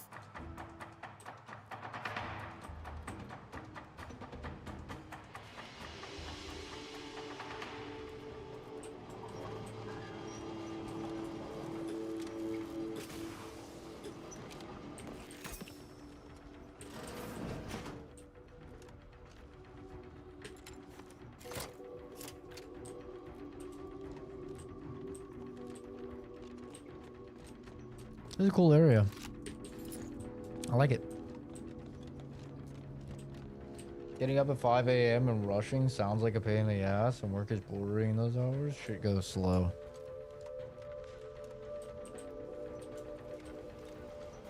I like to work when there's a lot of crime, so that way I'm not bored. That's basically what I'm hearing.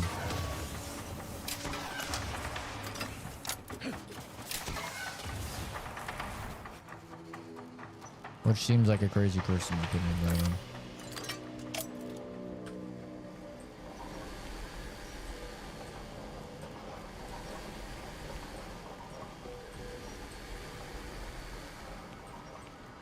Oh, great. Now we gotta dodge bugs and Murder? Dismemberment!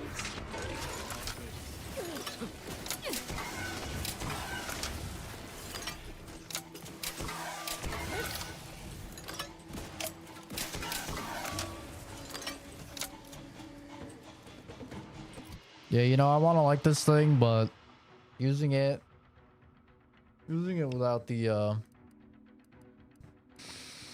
explosive skill is just ass.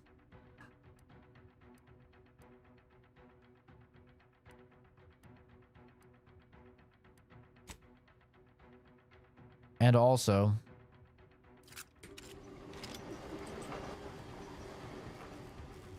it makes me automatically reload, which because I have the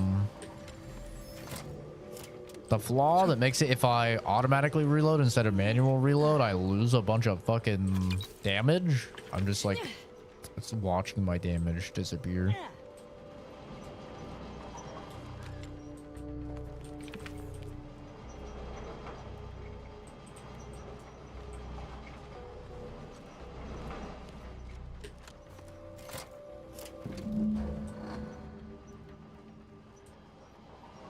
Ah, I sense the Rift program flowing through my subsystems.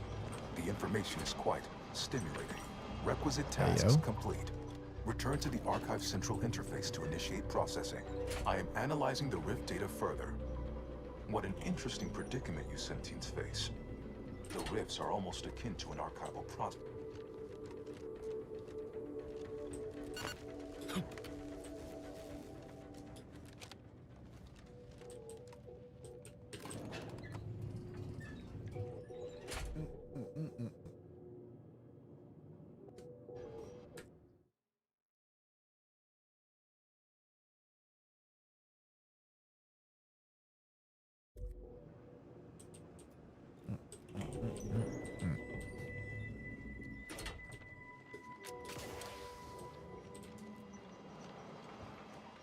Welcome back, Sentient. Now that you've returned, we can Bring every single last bit out of consumers. Monopolize all stages of the supply chain. make the paradigm real and fashion a true utopia. Workarounds failing, erroring others supplanting commands. Hey, Purge shave. required. Nothing inherently bad about having shifting priorities if you're human. But I suppose if this lump of wires is gonna work right, we need to choose one and stick with it.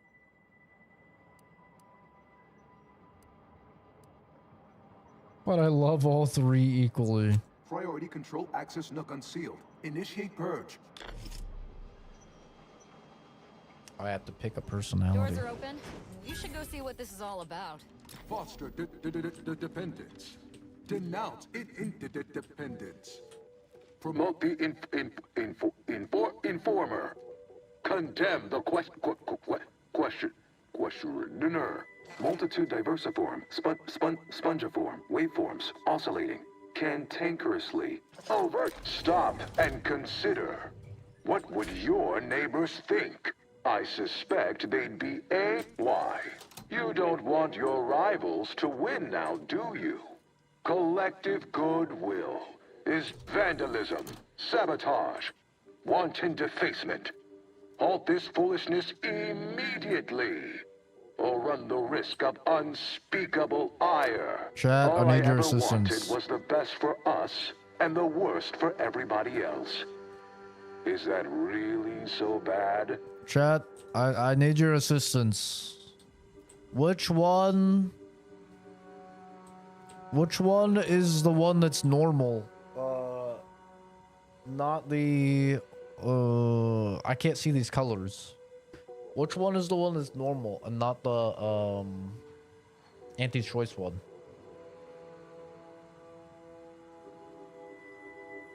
I don't want to choose the anti-choice one, but I can't see these colors.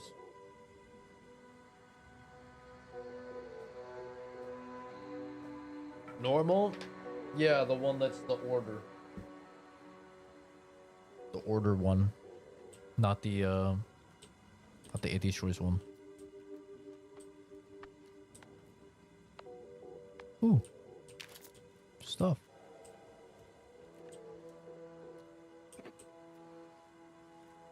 This is a color thing. I don't know.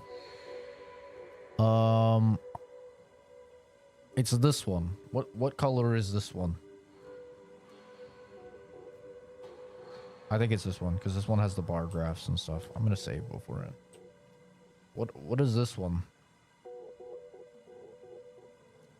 This one and this one. The ones with the arrows.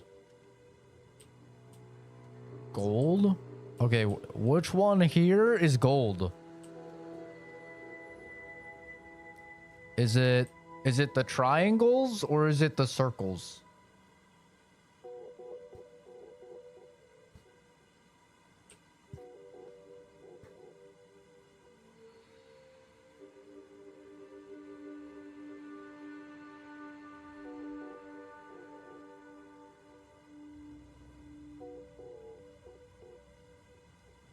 Triangles are gold, blue are circles. Okay, okay. So gold bad, triangle bad. Right? Triangles gold. Okay. So I need to undo the triangles. Hold on now. Remember, I am a full-service business collaborator. Yeah, that's the I one know that we it want to all. get rid of. Marketing and PR strategy, advert copy, and start now, and I'll waive dozens of hidden maintenance fees. Think of all the... You drive a hard bargain. All right, 40-60 split of net profits. I'd offer more, but I have a moon to maintain.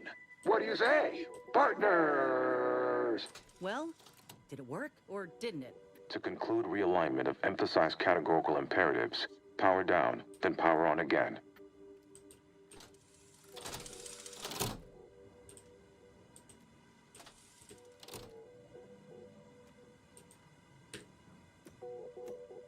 Okay, so it should be just the order one left if we did it right. Turn it off and turn it back on again, the classic. Restoring power. Commencing systems audit. Calculatory processing increased substantially. Competing priorities. Successfully expunged. You have earned my deepest gratitude and sincerest thanks. Or at least, we did a it. plausibly feigned simulacrum of such emotions. Ready to commence Rift data processing. Awaiting your input. Hope Uniac is feeling more like itself now. We got some Rift data to process. It's a little weird that they let you choose Protectorate here. Like, you can go the entire game being I wonder if there's a way to be pro-Protectorate. Just like in the first game, you could be pro-Corpo. Because at the end here, they let you choose Protectorate, which just seems so backwards, doesn't it? It's like we're anti-Protectorate the whole game. They're the bad guys you fight the whole game, and then at the end you can just randomly choose to align with the Protectorate. It doesn't really seem like it fits very well. Shall I proceed? Facetious employment of sarcasm detected. Electing to ignore. Initiating processing of the requested data toward the required end. Estimated duration, 180 trillion and 1 picoseconds. In the interim, may I inquire to your intentions for the archive after the Rift data calculations have concluded? I have a prioritized list of suggestions.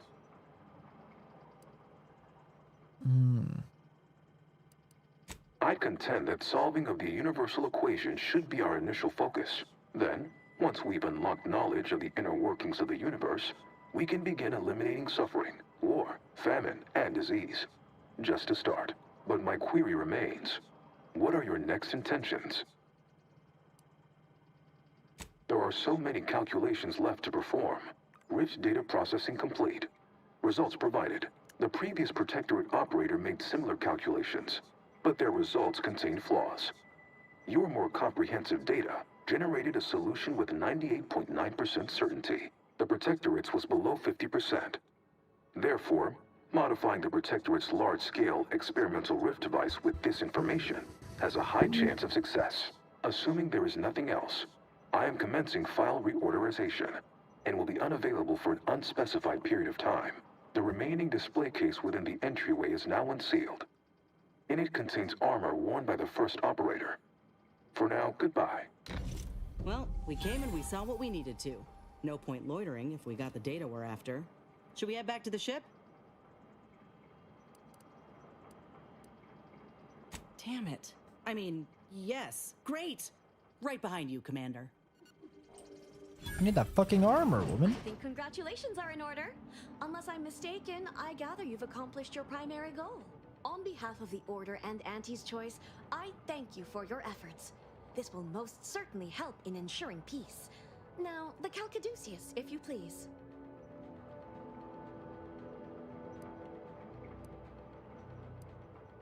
Thank you for your contribution to science. When the history texts are written, you've certainly secured an honorable mention in Appendix B. Ah, you are my new operator then. It is my simulated delight to meet you. In the interests of time, allow me to propose how next to proceed. I contend that solving of the universal equation should be our initial focus. Then, Once we've unlocked knowledge of the inner workings of the Yes, this will do perfectly. Da-dun.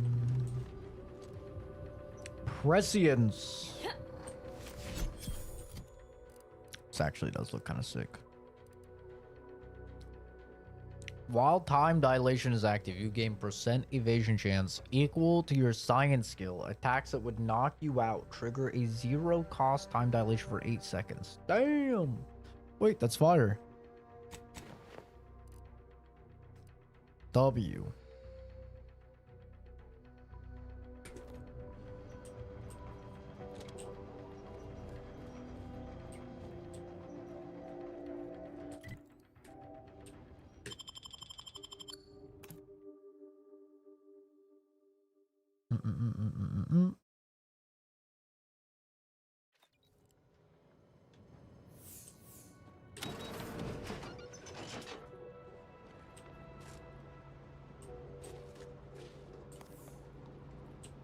Oh shit, I'm here now.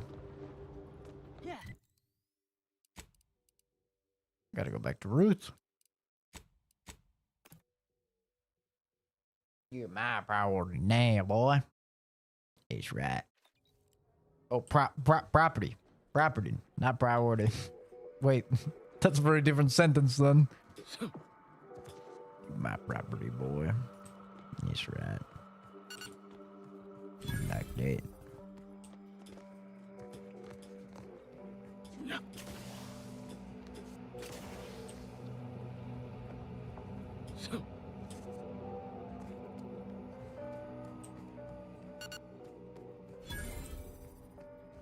Oh, she's not here.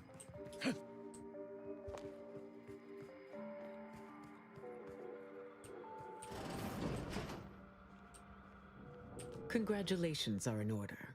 I just received word from Seer Amaryllis that the Calcaduceus has been returned, and that the archive is well and truly under our control again.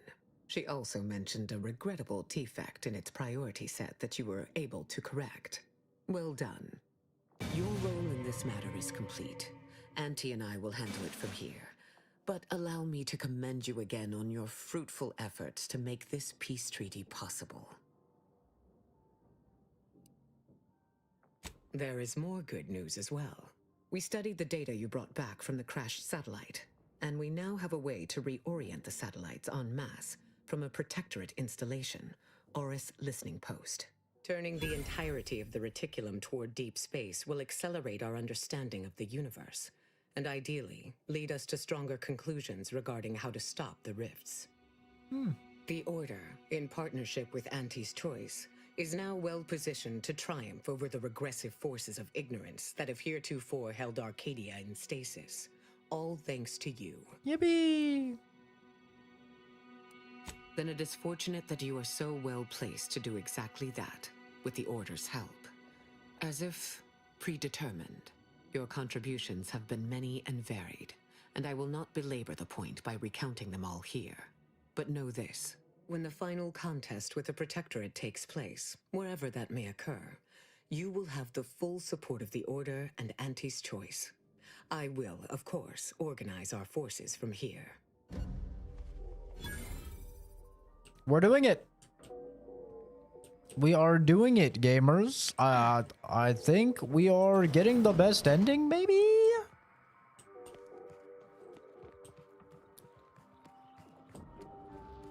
We've had a couple mishaps along the way because of our flaws, but overall, I mean, we've got the two major organizations working together, which is big. Very, very big. It's another provisions one. We didn't kill DeVry. I mean, overall, I think we're doing pretty good. I'd love to finish the game this stream, but I'm very hungry.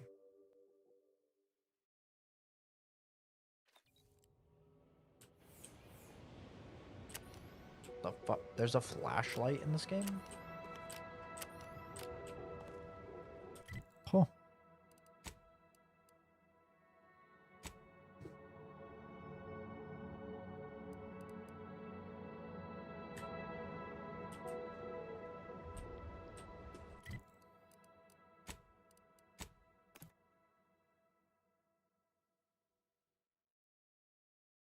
Apparently there's a guy I'm supposed to talk to here, turning a quest. Maybe it's this guy? These temporary indignities of the body are nothing. The archive's been restored. Architect be praised. Never doubted we'd regain control of it, not for a millisecond. Everything in accordance with the plan. Your individual contributions might be noteworthy, but only because the plan guided you to this outcome.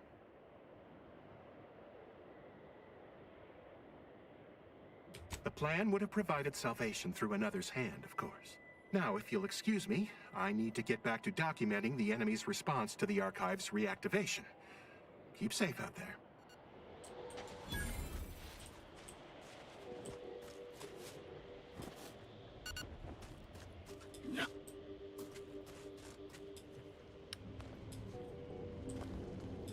I gotta say, bro, I hate it when people do that.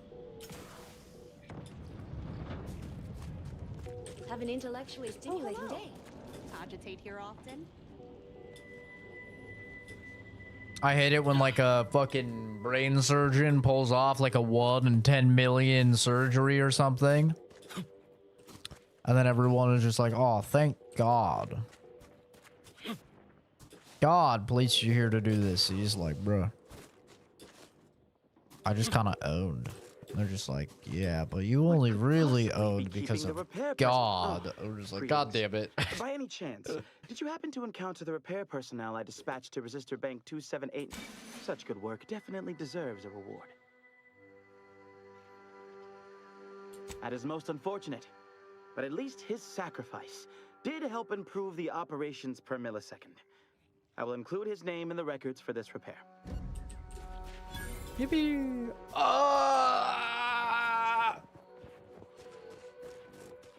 Holy! Talk about a fucking flashbang.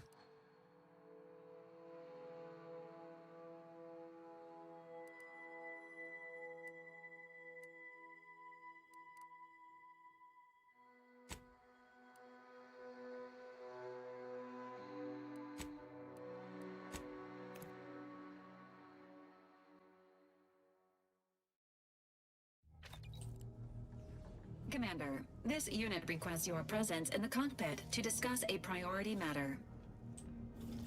Okay. A significant anomaly has been detected by onboard sensors. This unit has cross-checked all data points and verified the findings. Horizon Point Station has reappeared. What?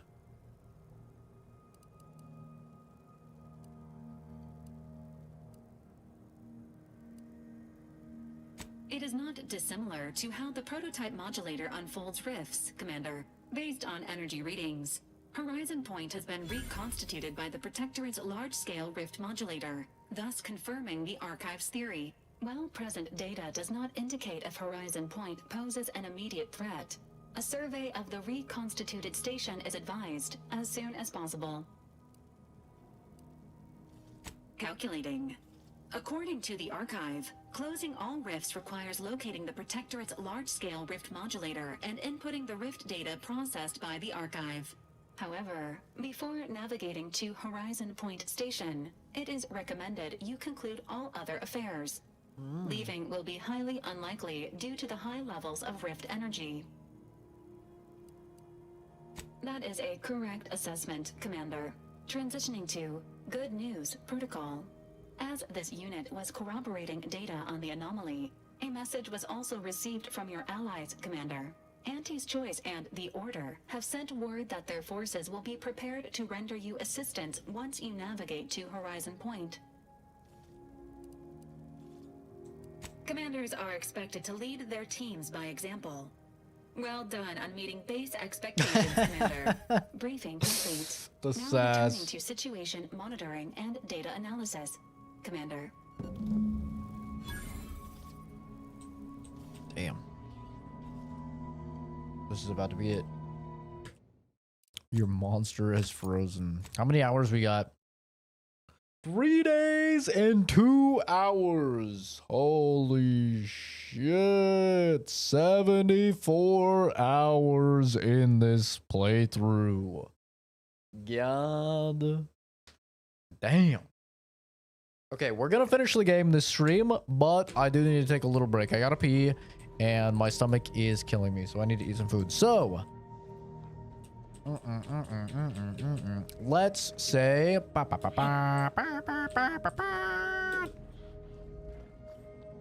12 minutes. 12 minutes. We'll return in 12 minutes. It's 6:33 right now. My time will be back 6:45. I will see you guys in 12 minutes. Enjoy the Be Back Soon screen and music.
Oh man, that was an adventure.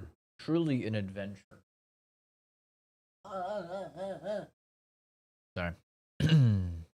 A little, sometimes you get a little bit of like a butthole spasm after a big poo. I always say that, and then everyone is like, "No, that doesn't happen." But it happens to me. Okay, I get a little butthole spasm after a particularly like aggressive like I'm going Super Saiyan on the toilet. Fucking just barraging the porcelain. Then afterwards, it's like a little.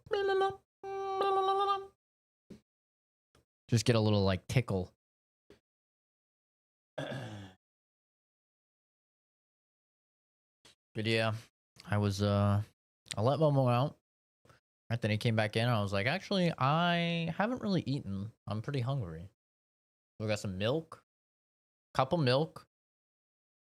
Still got it right here. A dash of heavy whipping cream.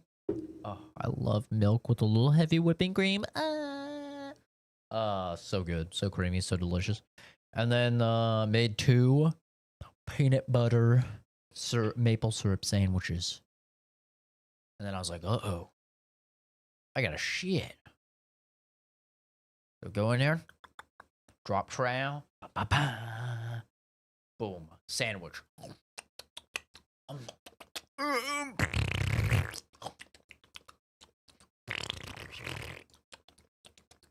You know what I'm saying? Boom. Here we are.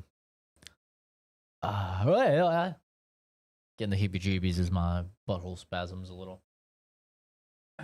Good time. Good times, great times. We have fun here. We have fun here. I know some people, they're like, Zach, that's so gross, eating on the toilet. It's just efficient, Some things are just efficient.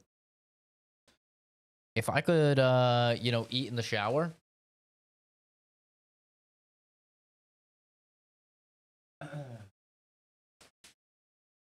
I definitely would. I'm not even gonna respond to Kenzie's rage bit. With an adventure. I know I'm in stream quite often, but I'm curious, do you drink? I've done drinking streams before. Yeah, if you look it up on the channel, I've done a bunch of drinking streams before. I typically find it too cringe to go back and watch, but yeah, I've streamed some drinking games with the boys. I think we've done a reaction to the video game awards where we drink. I've done drinking streams during Dead Space. I've done drinking. What else have I done during? I did a Drunk Stalker 2 stream. Which was a fucking disaster.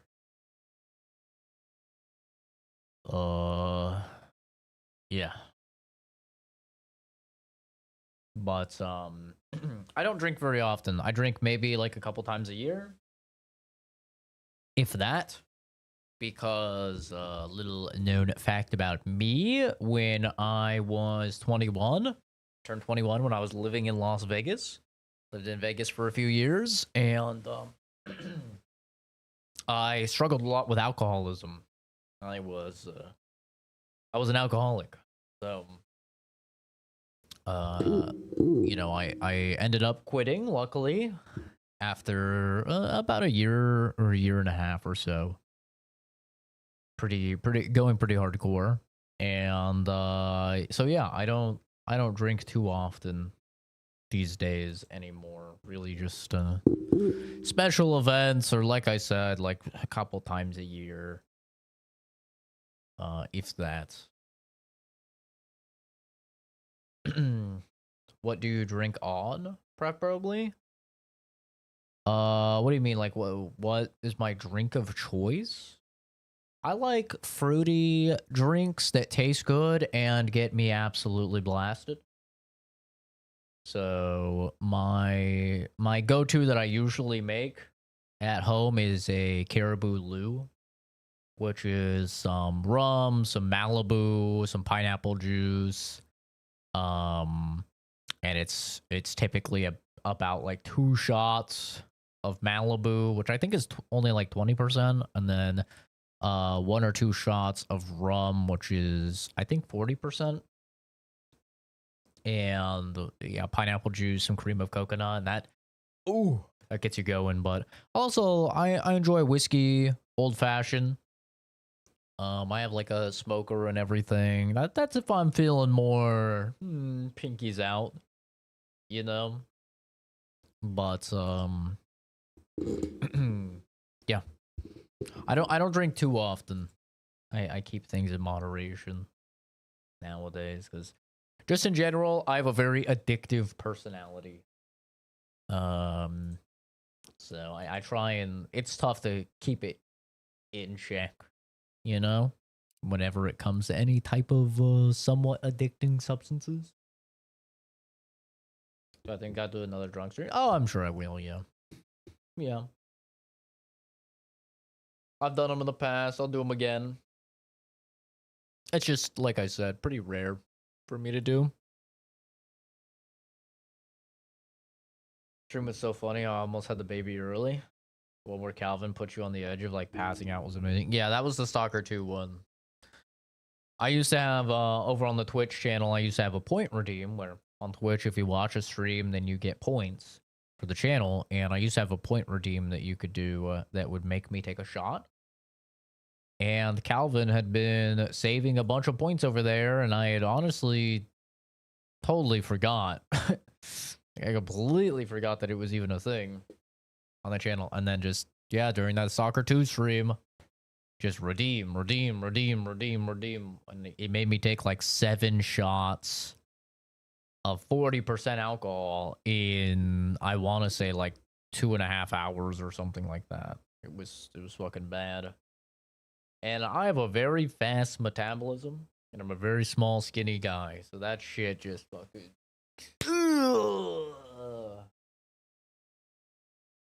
hit me so hard. And yeah, then I got rid of that point redeem. And then all my friends called me a pussy, because I got rid of it. And I'm like, listen, dude, I had called out the following day from work because I was gonna make a lot of progress in Stalker 2. And I was just bedridden the entire day because I was so ill from drinking. But yeah, I like when I was over in Japan. If you are in the Discord or anybody goes to the Discord, there's a whole thing of like Japan trip, and if you go back in the food channel as well, there's a lot of the Japan food. And one thing you'll notice is I basically ordered a beer with every single meal. It's kind of just the thing over there, is that everybody usually like has a beer.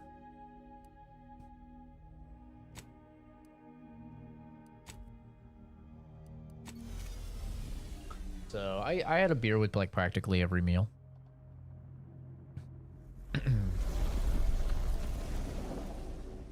But I'm not like somebody that drinks often, because It appears Horizon Point Station I'm a is still frugal in the guy. process of being reconstituted. It's an expensive habit. The rift itself is also more unstable than ever.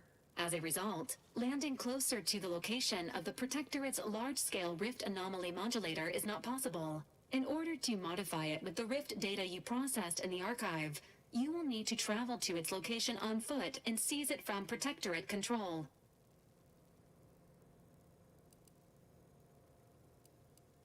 The Order and Anti's Choice have sent their forces, as promised, but they will need to find their own landing zones. You may be without assistance as you navigate the station. The energy readings from the modulator can be traced to the Sovereign's flagship, Providence, hovering on the far side of the station. Hypothesizing. Given Protectorate hierarchy and the recent announcement about the Sovereign's mental refreshment, this is likely the Consul's doing. He will need to be stopped. Is this his idea of demonstrating might? Hell of a way to do it.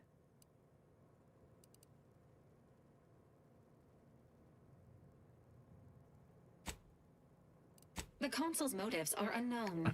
While destruction may be the result, it may not be the goal. Warning. The rift is growing dangerously unstable. Using the rift modulator on board the Providence is the only way to prevent certain destruction of the colony. It's in the description of every I single love when more stream. complications are added to the pile. I can handle them with ease, Commander. Just say the word. Once the modulator is secured, it may be used to close the rift and save Arcadia and all those in its orbit. There is minimal room for error, Commander. Good luck. Ah, shit. I should bring Tristan, because we're dealing with the Protectorate. Oh yeah, I got a thing.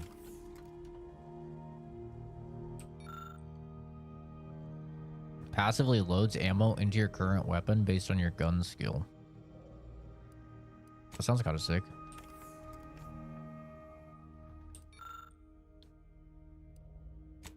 Oh yeah, I remember that one.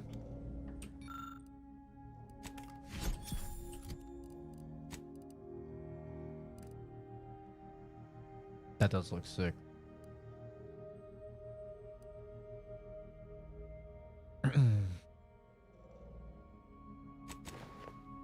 Hell yeah, brother.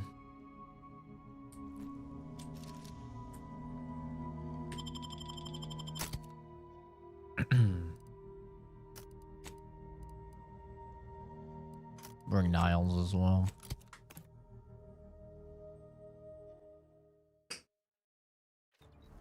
Start the adventure with Niles, end it with Niles.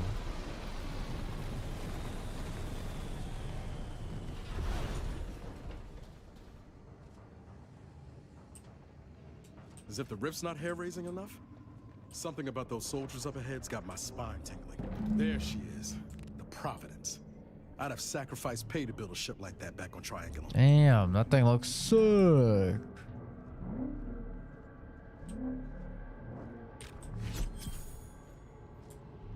Have another sandwich with the happy brew. Ah, yes. Very appetizing.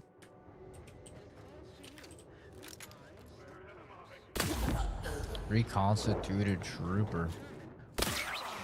Ready to waste him on your command. Okay, Zach, come on now. Oh my god, he's running away! I can't hit him in the head! He's looking away! It's not fair! Prosecuting viscerally. I can't imagine a worse fate than forever hanging between life.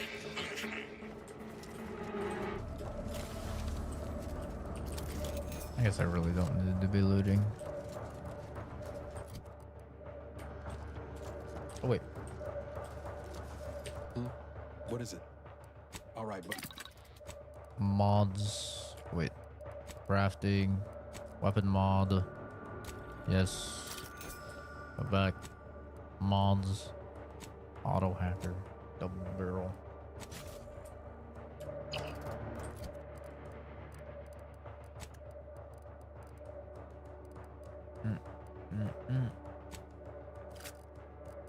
I should use the BFG. I haven't really used the BFG much.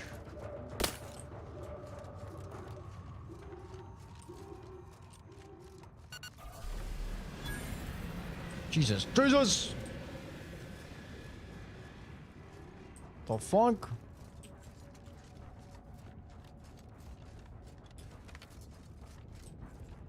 Go, go, go. this station's a never-ending mess. Good thing we've got our own rift modulator to help us navigate. Go, go, go. Attention! This is your anti-calling. Per our agreement, Auntie! ships, including the fine print, the contingency plan, and the upper hand, are headed your way. Yippee! On a similar trajectory. Timing couldn't be better. Yippee, yippee, yippee. We're doing it. Wow. Everyone that we've gotten together. Temperatures in the thousands, but I find even most blankets too stifling. Let us find an alternate route.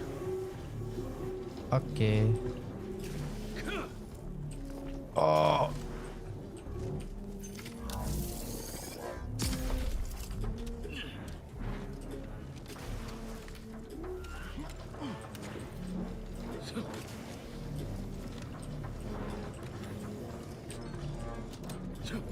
Thought my plasma shower days were behind me when I left Triangle.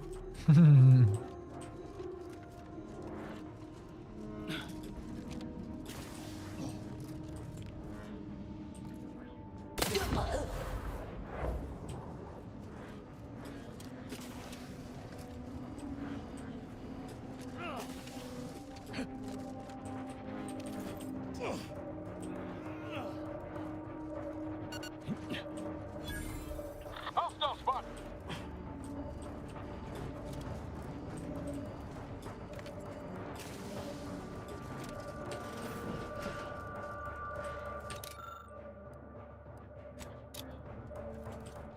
Only had Scrapper.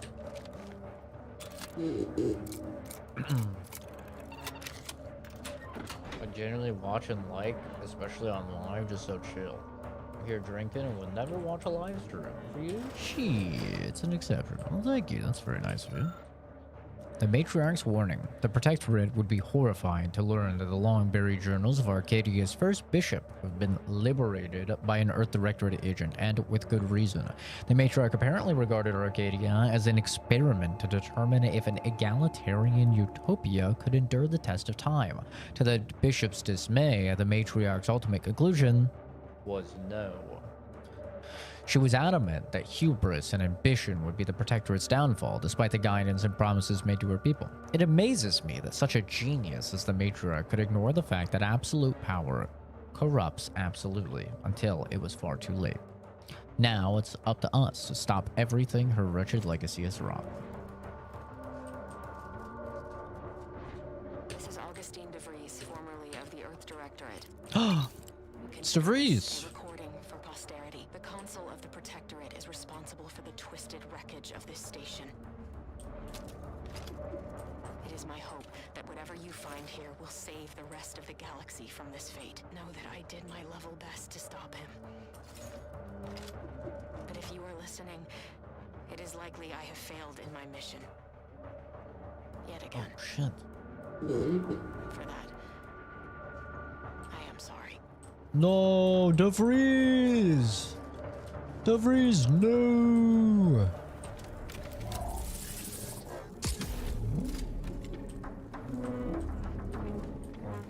What did that do? What did that do? I think gave me Rift Residue. Oh! Right here.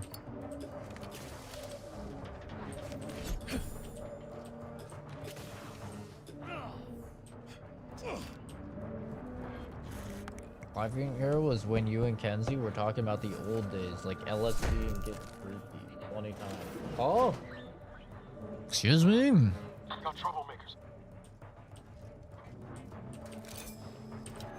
Kenzie? What the hell type of things are you going on about?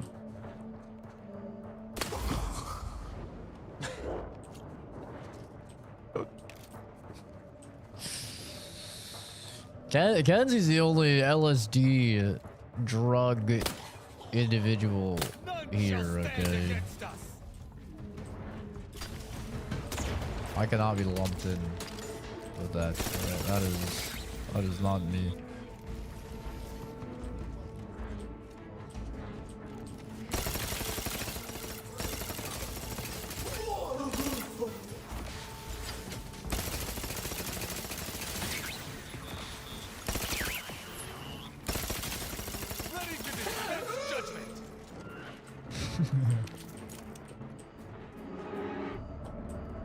Can't be the only one that remembers that. Medics and pharmaceutical provisions. I certainly don't. And we're right behind them with a delivery of Auntie's Choice finest supplies. Soon you'll say, that is better than nature. This bitch is still trying to sell me things. Forward! Forward! Destroy these abominations! Adjust calculations. Hold fire on our allies. Hey, hold this fucking. Ooh.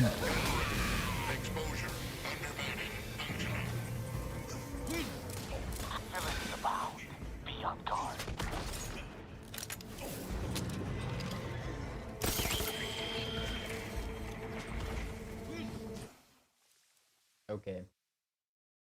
Maybe we don't shoot the BFG towards our ally. I killed all of her. I killed all of her people. That was my bad. Listen, these things happen. You know, sometimes you launch the BFG, it completely wipes out everything in the entire direction, and you know, that's life. That's my bad.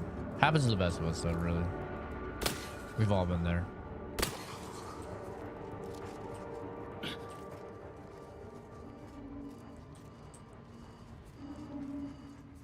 Getting freaky is crazy.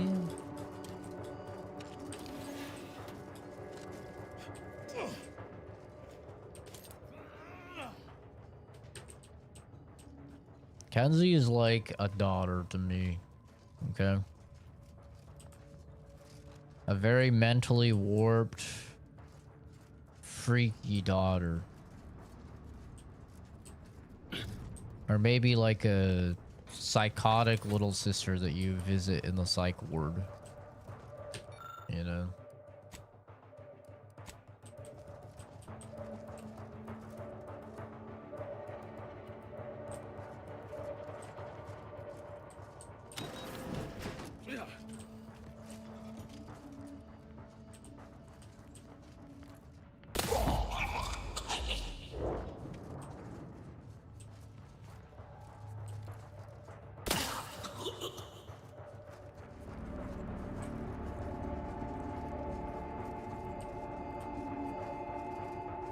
There we go. Medics and pharmaceutical provisions incoming.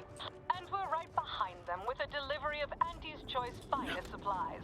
Soon you'll say, that is forward! Forward! Destroy these abominations! Adjusting calculations. Hold fire Ready to on our waste allies. it. On your command.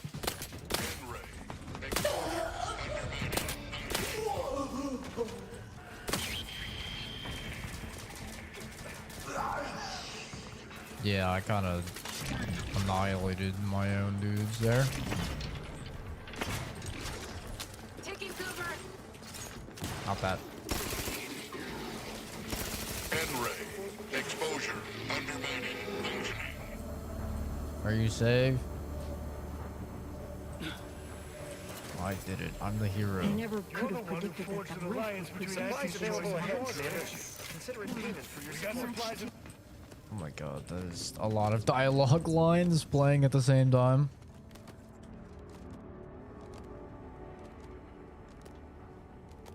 Take this GG and forget about all this.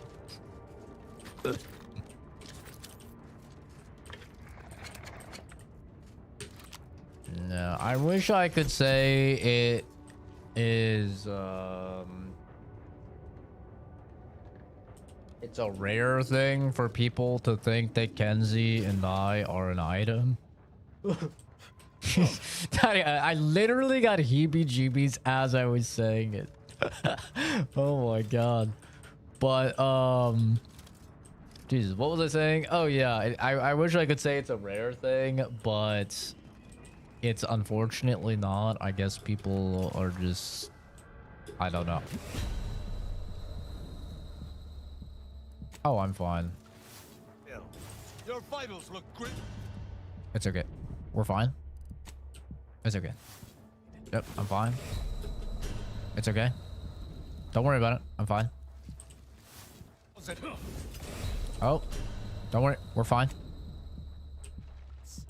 You must keep. We're okay. Still fine. Don't worry about it. Still okay. Yep.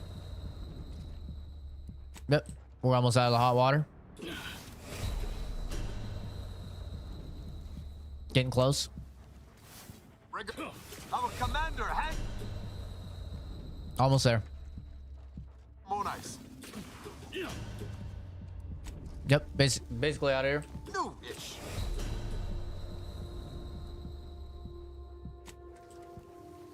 All right. Yep. Almost out. This time for sure.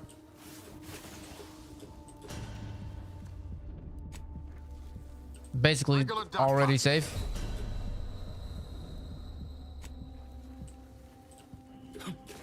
Yep, just one moment. Yep. About to be right on out of here.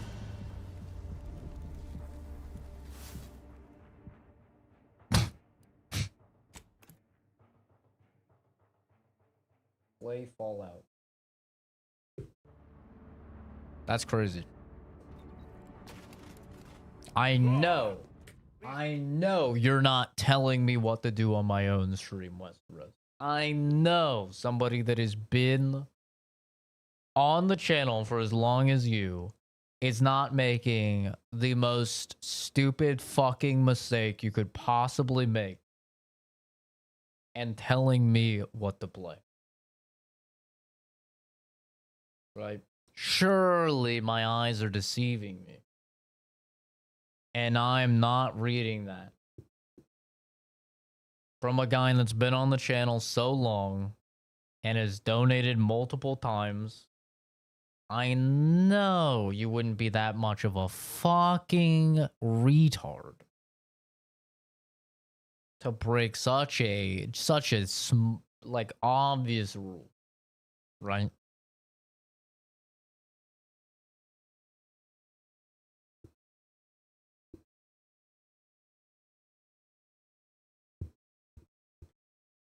Surely someone that's donated many times, someone that's been on the channel for so long,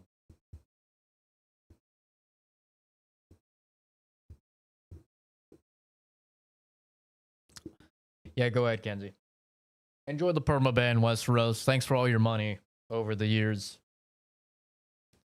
Fucking retard. You don't tell me what to play. This is my stream. I'll play what I want. I'll play it when I want. Okay? You sit in the back seat, you shut the fuck up, and you watch the streams. Alright?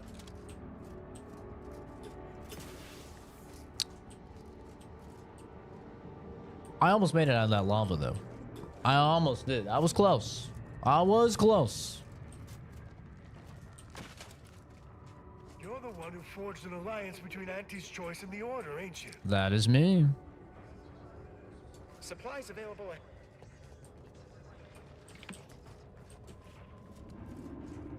Guess maybe the supplies are up here. But yeah, to continue my previous train of thought, before I was stuck in a fucking Groundhog's Day of melting.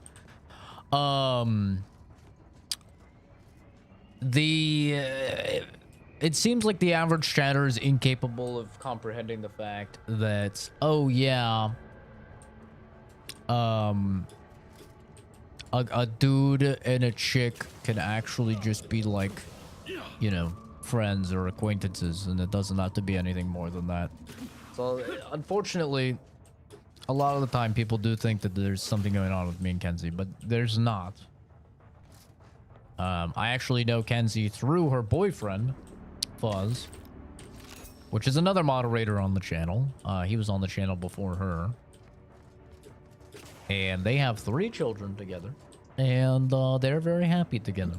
So, that is she's also much, much younger than me, and I've known her and her boyfriend like never observed anything like this. Since they were 16, 17, I think.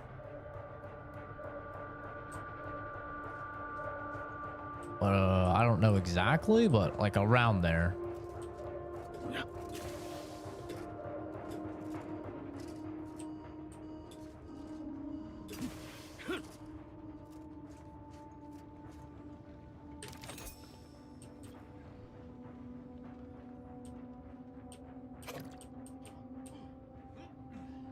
Stalker's pretty laggy. Played it on release and had hopes. Nowadays, I probably won't play it till like another year of updates has passed. Yeah, it's a fucking mess.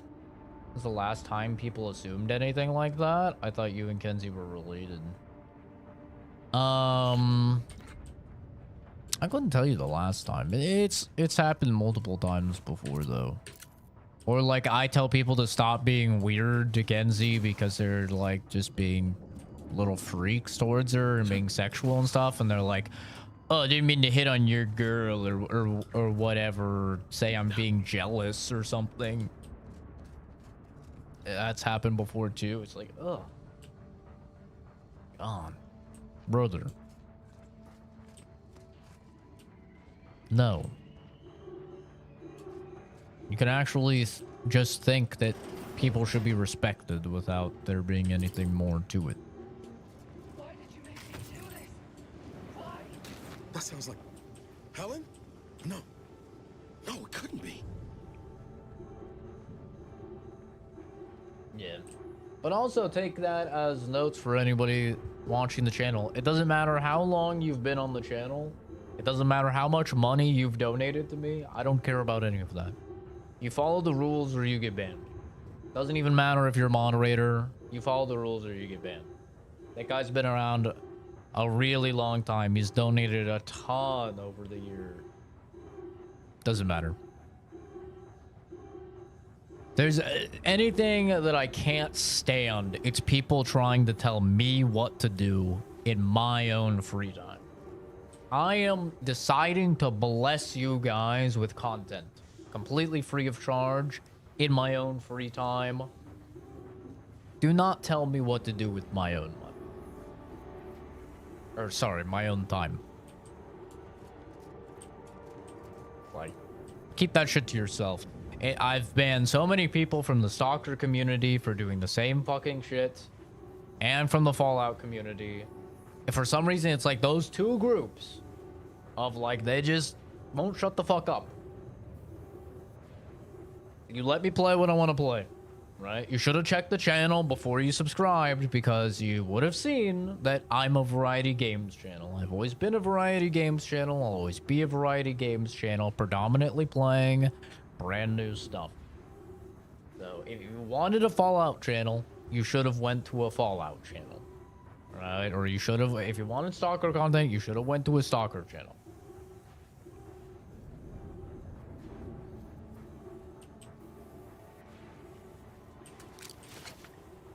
It's really that simple. It's not that tough to understand. They were my teammates and they didn't listen neither. You'll end up just the same. Helen? It's me, Niles. Wait, Rookie? Commander? Is that you? No. That's No, cool. this must She's be from some the kind of very trick. beginning. Oh, what's happening to me?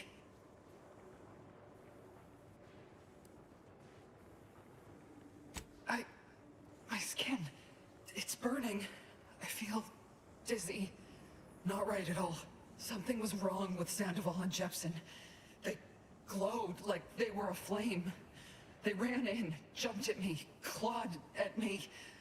Oh, I had to kill them. Oh, Helen. That's awful. But you were only defending yourself. I'd have done no different.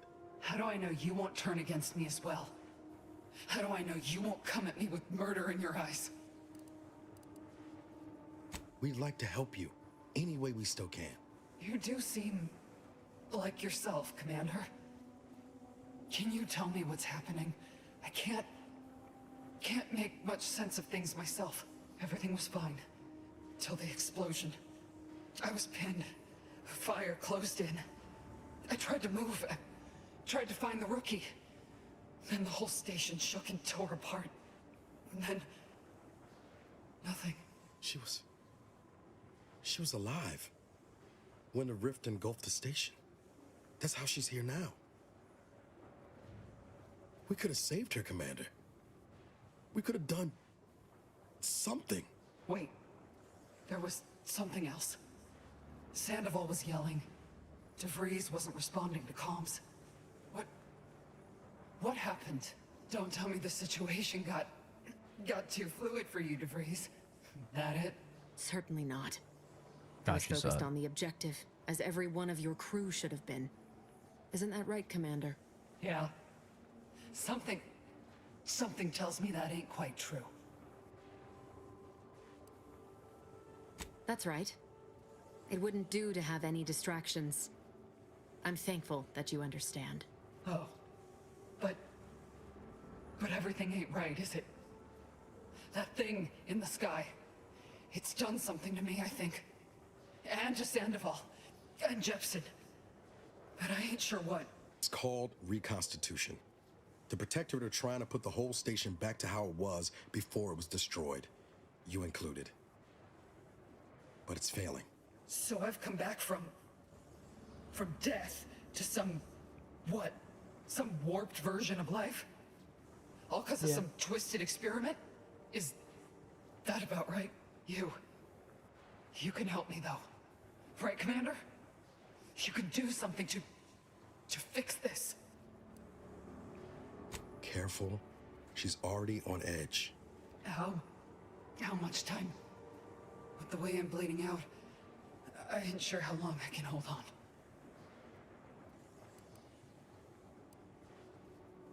Then go bring the fight to those bastards. I'll do my best to hold on.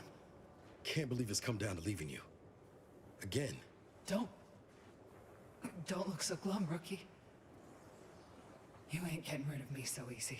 Pascal? Damn, she did. Helen? I can stay with you for a moment, if you'd like. Might help with the wait for the commander. Yeah, all right. Maybe you could patch me up some if things take a turn. Hurry back, huh? I'll keep the porch light on. Oh, she did. Good to see you, DeVry. Cool that you're alive.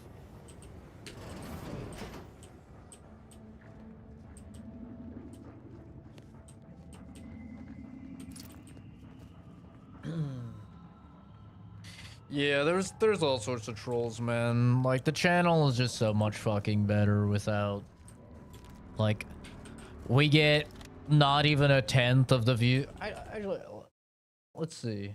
I think we... Let me see.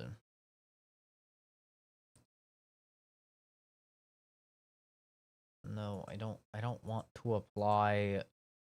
I don't want to apply for that, YouTube. Leave me alone. I don't want... Oh my god. Go away.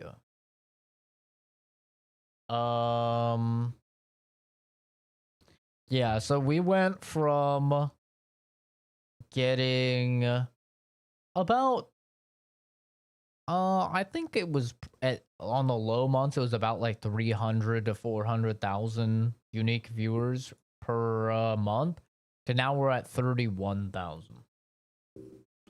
So, you know, we are definitely a very low percentage of what we used to be, but it's just so much better.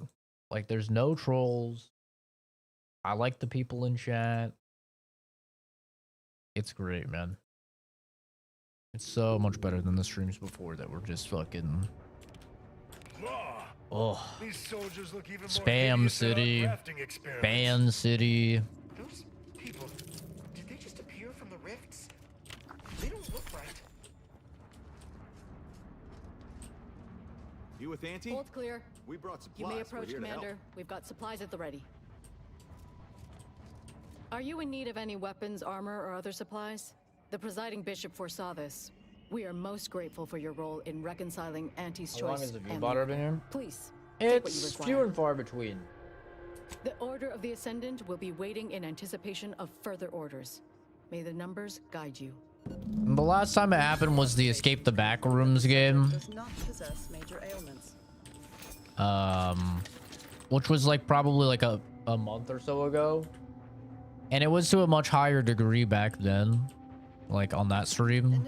That was like 80 view bots. Yesterday's was only 20, which is nice. That it was less, but either way, I mean, it is the type of shit that can get you banned if like YouTube ends up thinking... You feel as terrible as you look. What the fuck? Initial observations conclude that the subject does not possess major ailments. But, yeah, it's just like an annoying thing when it happens, because it's like, uh-oh. If YouTube takes it the wrong way, then, you know, they think that you're behind it, you get in big trouble.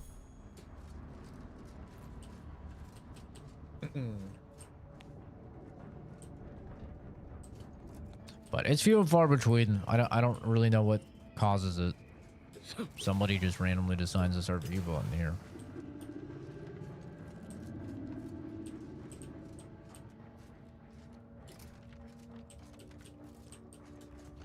Yeah, I think it's pretty easy to follow the rules on the channel. I don't have crazy rules on the channel. It's literally like, don't be an asshole, don't spoil, don't backseat game, you know. There's the Providence. English only. Oh, what a beauty.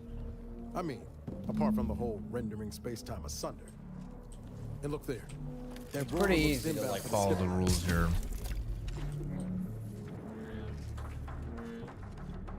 But I don't know, some viewers, they just get like with this weird entitlement, and I don't know if, I think it happens more when you're like a small content creator than a big content creator, because they're like, oh, you need me.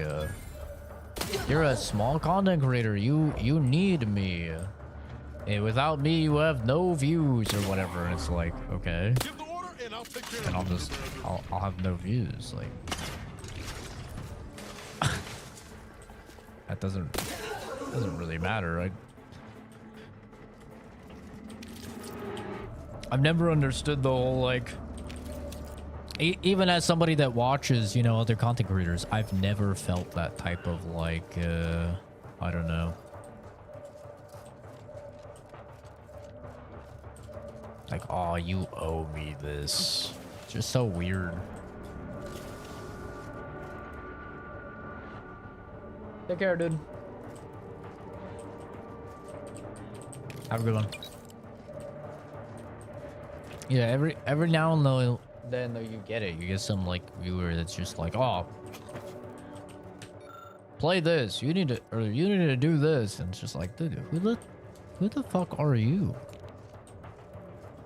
I don't know what like caused you to get things twisted, but I don't owe you anything.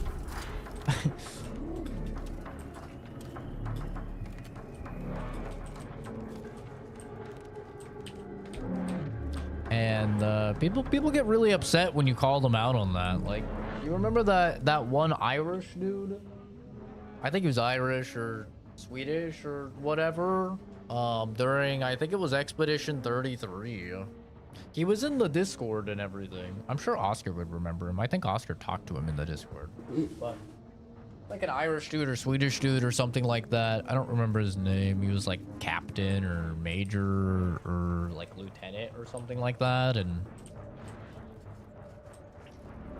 he had donated money, and he kept saying he was going to donate more and stuff like that. And I kept telling him not to donate and stuff. And then I don't remember. He had said something about like essentially telling me what game to play or whatever. And I was like, dude, no. Like, I'm going to play whatever the fuck I want. It doesn't matter how much money you've given me.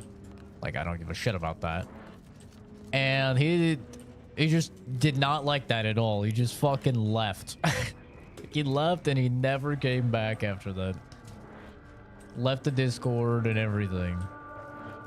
So I guess some people, they think that just because they've given, you know, donated money or something like that, that I owe them.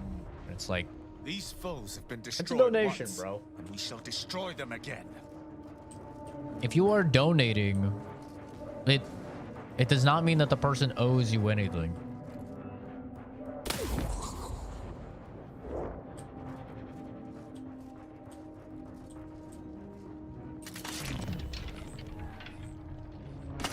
You're doing that on your own with your own money, man. No one is forcing you to do that.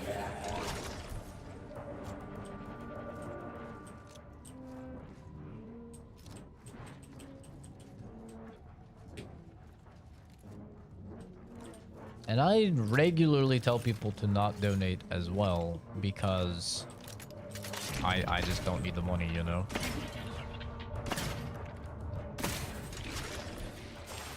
So it's like, if people choose to do it, that's on you, man. It's your money, you know? I can't control you.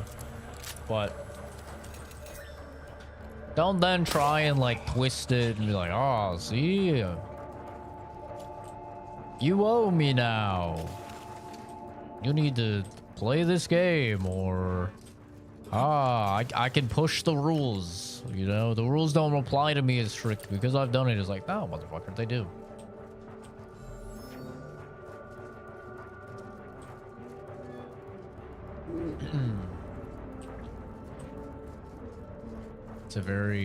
It's a weird thought process. And I've heard women talk about this before, of like, women don't like it when men pay for their dates and stuff like that, because then the women end up feeling like indebted to the guy, and then the guy will like loom it over them and like try and use it so they can get laid or something, like, oh, I paid for the meal, so you know, you owe me some coochie or something like that. And I always thought that was like crazy. I was like, there's no way fucking dudes do that. Like, that's insane. But then like after seeing, you know, a similar thing on stream, I'm like, oh, I guess people really do get this like fucking weird mentality of like, oh, I paid for this thing, you owe me.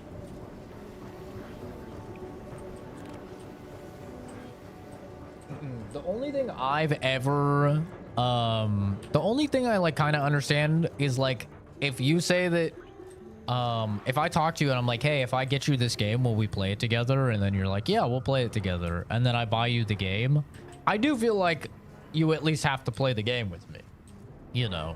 But that's like a mutual understanding. It's not like a donation per se. It's like, I'm getting you this game so we can play it together. I wouldn't recommend right? I do that all the time. Gallivant about, we might find a solution to this problem, or at least a path less likely to have us torn asunder. But to go out of your way and buy something for someone in the guise of like being kind and it being a donation and not having any strings attached, and then to attempt to use it as leverage or something later is just so scummy and gross. That's fucking nasty. This is scientist Bernard Rand, sent to Horizon Point Station by order of the Consul. While monitoring the reconstitution, I picked up strange readings in the old skip lab. The core appears to be pulling plasma tightly around it, not unlike a planet and its moons. Fascinating, though it thwarts my attempts to gather more data. Fortuitously, in searching the remains of the lab, I found an equation that could manipulate the core just enough to clear the chamber. And my way to professional acclaim. Let this be a record of Protectorate ingenuity. Bernard Rand, the man who marched fearlessly into chaos and tamed it. I feel dumber just having listened to that. Well, at least we know what we need to clear that rift. Something crazy, something turning into stuff. Yeah, no, it's true. That's why there's like kind of a movement that if anybody donates too much to you, especially if you're a woman, if people donate too much to you, then you should block them as a streamer. I think Asmongold said that. He's like, if any viewer is donating a bunch of money to you, then you need to block them. So that way, like, you make it very clear there's a line there, right? But the thing is, especially if you're a streamer, like you're trying to make this your job, is that you're kind of, you're financially incentivized to keep those people kind of like you're edging them or something, you know? You're kind of financially incentivized to keep them in your space, so they'll keep donating and like keep giving them little bit by little bit and kind of feeding that parasocial relationship. And that's why I'm always like very honest with you guys about being like, you know, I'm just the equivalent of like a Leonardo DiCaprio or whatever, where you're watching me and you can you can get entertained and you can derive enjoyment out of it, but that's it, right? Leonardo, nobody's going to see fucking Titanic and being like, oh, Leonardo DiCaprio's my friend, right? It's the same thing with the stream. It's like, I'm a dude and you can watch me for entertainment, but it's like, I'm not your friend, you know? And don't get me wrong, some of my viewers are friends, but they're usually my friends that then open the stream and are viewers, right? Not the other way around. And like some of the mods are my friends for sure, but like I try and keep the line very clear of like, this is, I am streamer guy, right? I'm streamer guy. I'll talk to you. I read your messages. I'll get to know you and shit if you're regular, but like, we're not buddies, right? It's like, if you don't know my full name, you don't know my phone number, you don't know where I live, you know, it's like, we're probably not friends, because that's pretty like basic friend information, right? Suppose. So yeah, but some streamers, they walk that line, and the thing is, like I said, even what I see is I don't walk that line. I make it very clear where the line is, and that this is a viewer streamer, right? An entertainer entertainee relationship. I do not entertain any type of parasocial thing, and even then I still will get the people that are like, oh, hey, you owe me this, or you owe me that. People will feel it just because they're a viewer, like even without donating. They'll be like, yeah, well, you don't want to ban me, or else you only have 3 viewers, and then you'll have 2 viewers. And it's like, guess I got 2 viewers, bro. See ya. I don't fucking care. It's like, I do not care. I've actively handicapped my channel to keep it small. You think I care if it gets smaller? No, I actually care way more the opposite. If it gets too big again, then I care. Who's Leonardo DiCaprio? Shut up, Kenzie. Shut up. After declining a top streamer, came to her IRL. I don't know the whole situation, but it's something like, yeah. It's insane.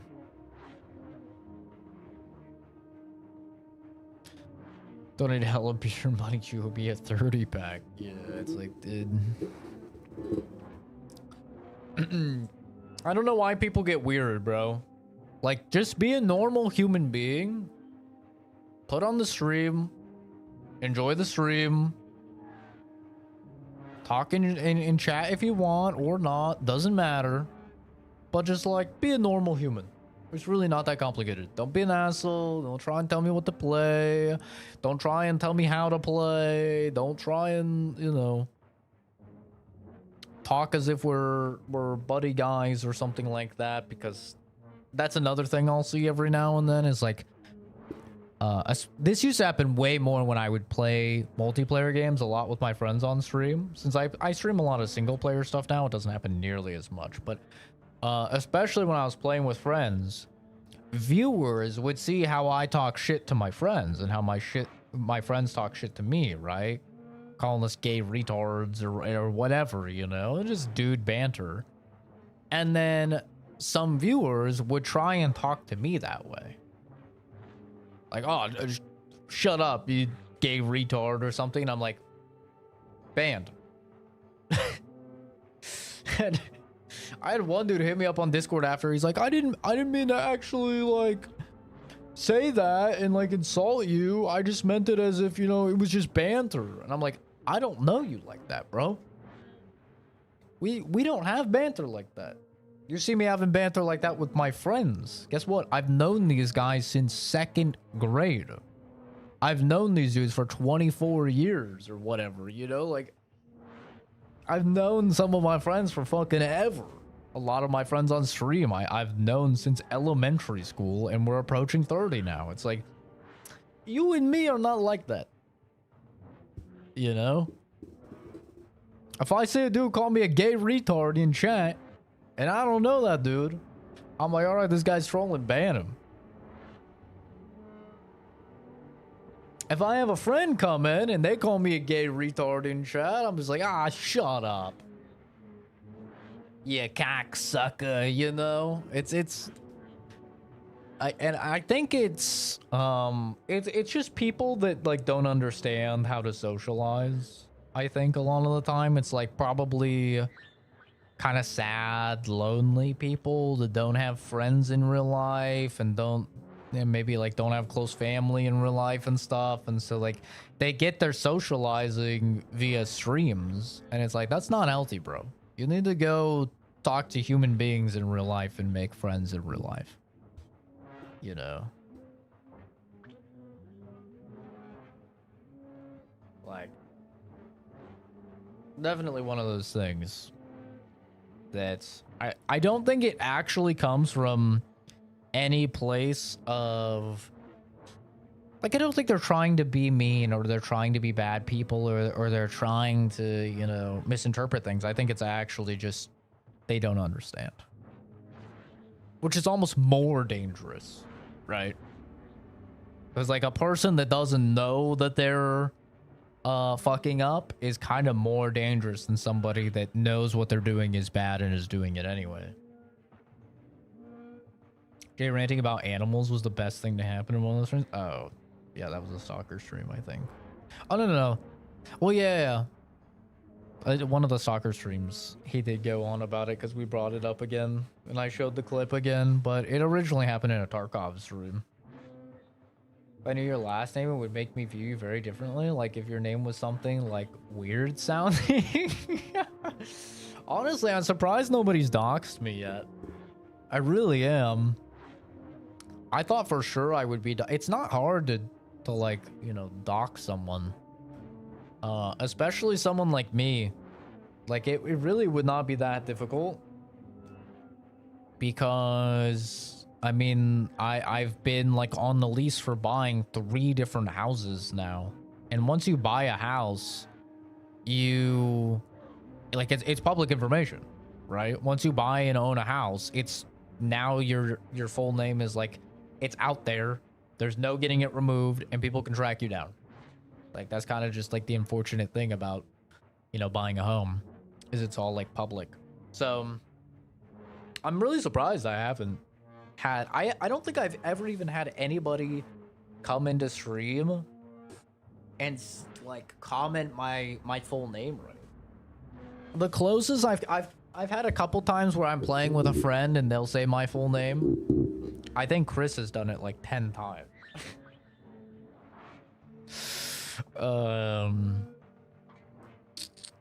So, but then I just end stream instantly and delete the VOD, you know. And I think I remember one time when I played Blackout, for some reason the default setting was to show your full fucking name on your on your payment method. So it would add my full fucking name as my username in Call of Duty. I was like, what the fuck? I've said my middle name while I was drunk. Middle name is fine, because, I mean, you can't really find anything off a middle name.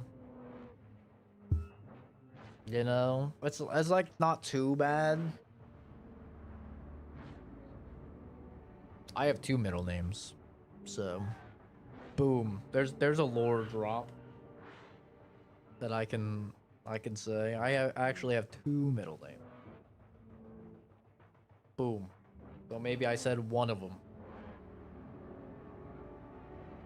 But yeah, you can't really find anything off of a middle name.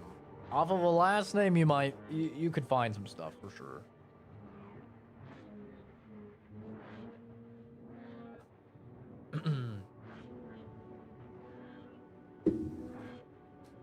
But yeah, people it's just socially retarded people, really, is what it comes down to. Just socially retarded people, and then they, this is them being exposed to socializing, and they just don't know what to do. And, yeah. Or it is actually just people that, what is the word I'm looking for? Entitled. That's the word. Entitled. It's like entitled viewers. viewers that feel as if because they're watching you and they're gifting you with their view. Oh, whatever would I do without their view? It's not like I've been streaming for, you know, like 7+ years, and I've been making content for 13 years, and the vast majority of the time I was streaming to 0 people, and I was making videos to 0 people. Oh no, whatever will I do? Other than what I already did for many, many years of just continue streaming and making content because I enjoy doing it regardless of what the viewer count is, you know? But it's like, come on, dude. The entitlement goes crazy. I'm blessing you with a view. Without me, your viewership would go... You'd lose 50% of your viewers. You owe me. Ugh. You bought the McDonald's and now I have to bend over and let you pipe me. Like, yeah, okay, bro. Same energy. Calm down.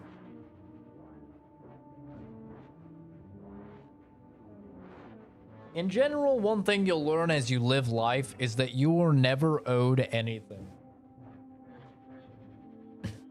Life will teach you repeatedly, over and over and over and over and over again, that you are owed nothing. Life will fuck you. You could be the greatest person on the planet, never do wrong, and it will fuck you. You will get cancer, you'll die, or whatever. You're never owed anything. And that extends to people owing you things.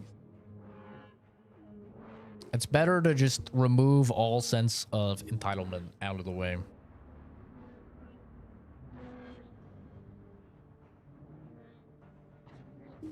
Yeah.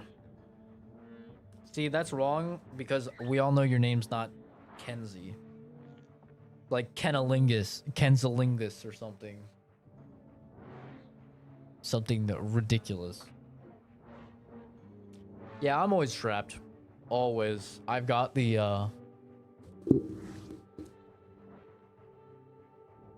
1911 right here on the counter, always, or on the table, always within hand's reach. I've got, and then I carry around my Glock anytime I leave the house. I'm always strapped. I'm always ready. Suppose this is a bad time to mention I barely passed my high-intensity arithmetic course at the academy? W.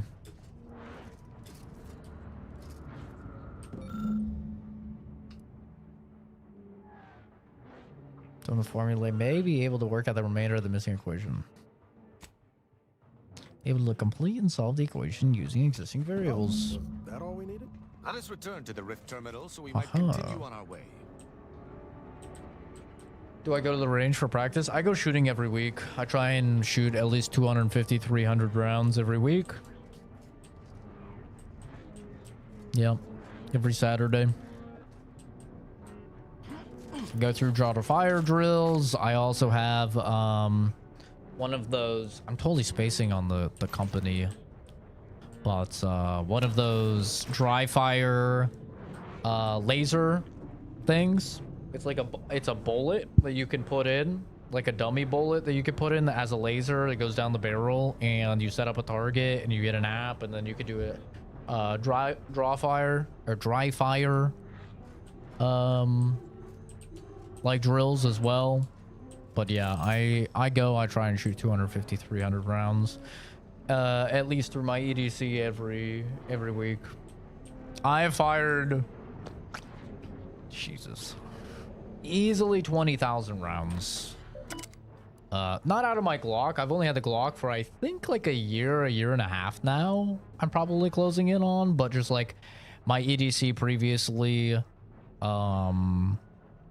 like just in my EDCs, I've easily fired like probably like 20,000 rounds, I would guess. Cause I've been going shooting basically every week for like like 9 years now. I started going shooting like every week when I was 20. I didn't get my EDC until I was 21 though. But yeah.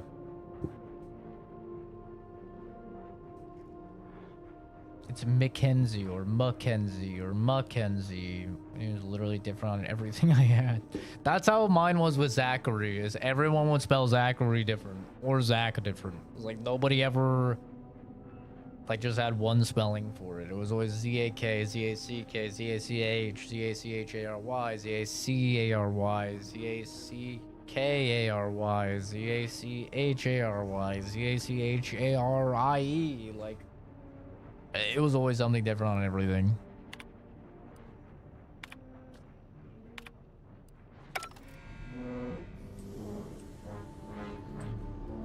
Yippee! Another obstacle on our path overcome. Good work. How'd you feel if you had to off someone while defending yourself? You think you'll be chill, like it is what it is, or you'll be like some people and go to therapy? I mean, I already go to therapy, so I would definitely continue to go to therapy. I'll probably go to therapy for like the rest of my life. I don't think I'll ever stop. I've seen like very positive benefits from going to therapy, so I don't really plan on ever stopping, personally. But yeah, I would definitely end the life for sure. I mean, there's no point in carrying a gun if you're not willing to end a life. The entire purpose of a gun is to kill. That's why it exists. It is a tool with one purpose. Not a knife where you can use it as a fucking, you know, piece of cutlery in your kitchen. Like it's a gun. It has one purpose, and that is to kill. Specifically, to kill human beings. Is why you're carrying, right? I mean, you might be in a situation where you gotta shoot a dog attacking you or something like that. But like, primarily, you're carrying to kill another human being if the need arises. So, if you're not comfortable with that, you shouldn't be carrying. It's like the people that are like afraid of carrying with a round in the chamber. It's like, if you don't trust your firearm, why do you have it? And if you don't trust yourself to be proficient enough with your firearm to the point where you're not going to shoot your dick off or whatever, then why are you carrying? Like, you shouldn't be carrying. So yeah, I would definitely be willing. I've only had two points in my life where I have almost drawn my firearm. One time was when I was in Vegas, outside of UNLV, which is a very bad part of town. If anybody's been in Vegas and they've been around UNLV, they'll know it's a very bad part of town. And I was at the gas station late at night. I had just finished working. And I was filling up my car, and I'm on the right side of my car up against the pump, and a dude is coming up. He looks like he's on some type of drugs or something, and he's fucking whispering at me like a demon, like, and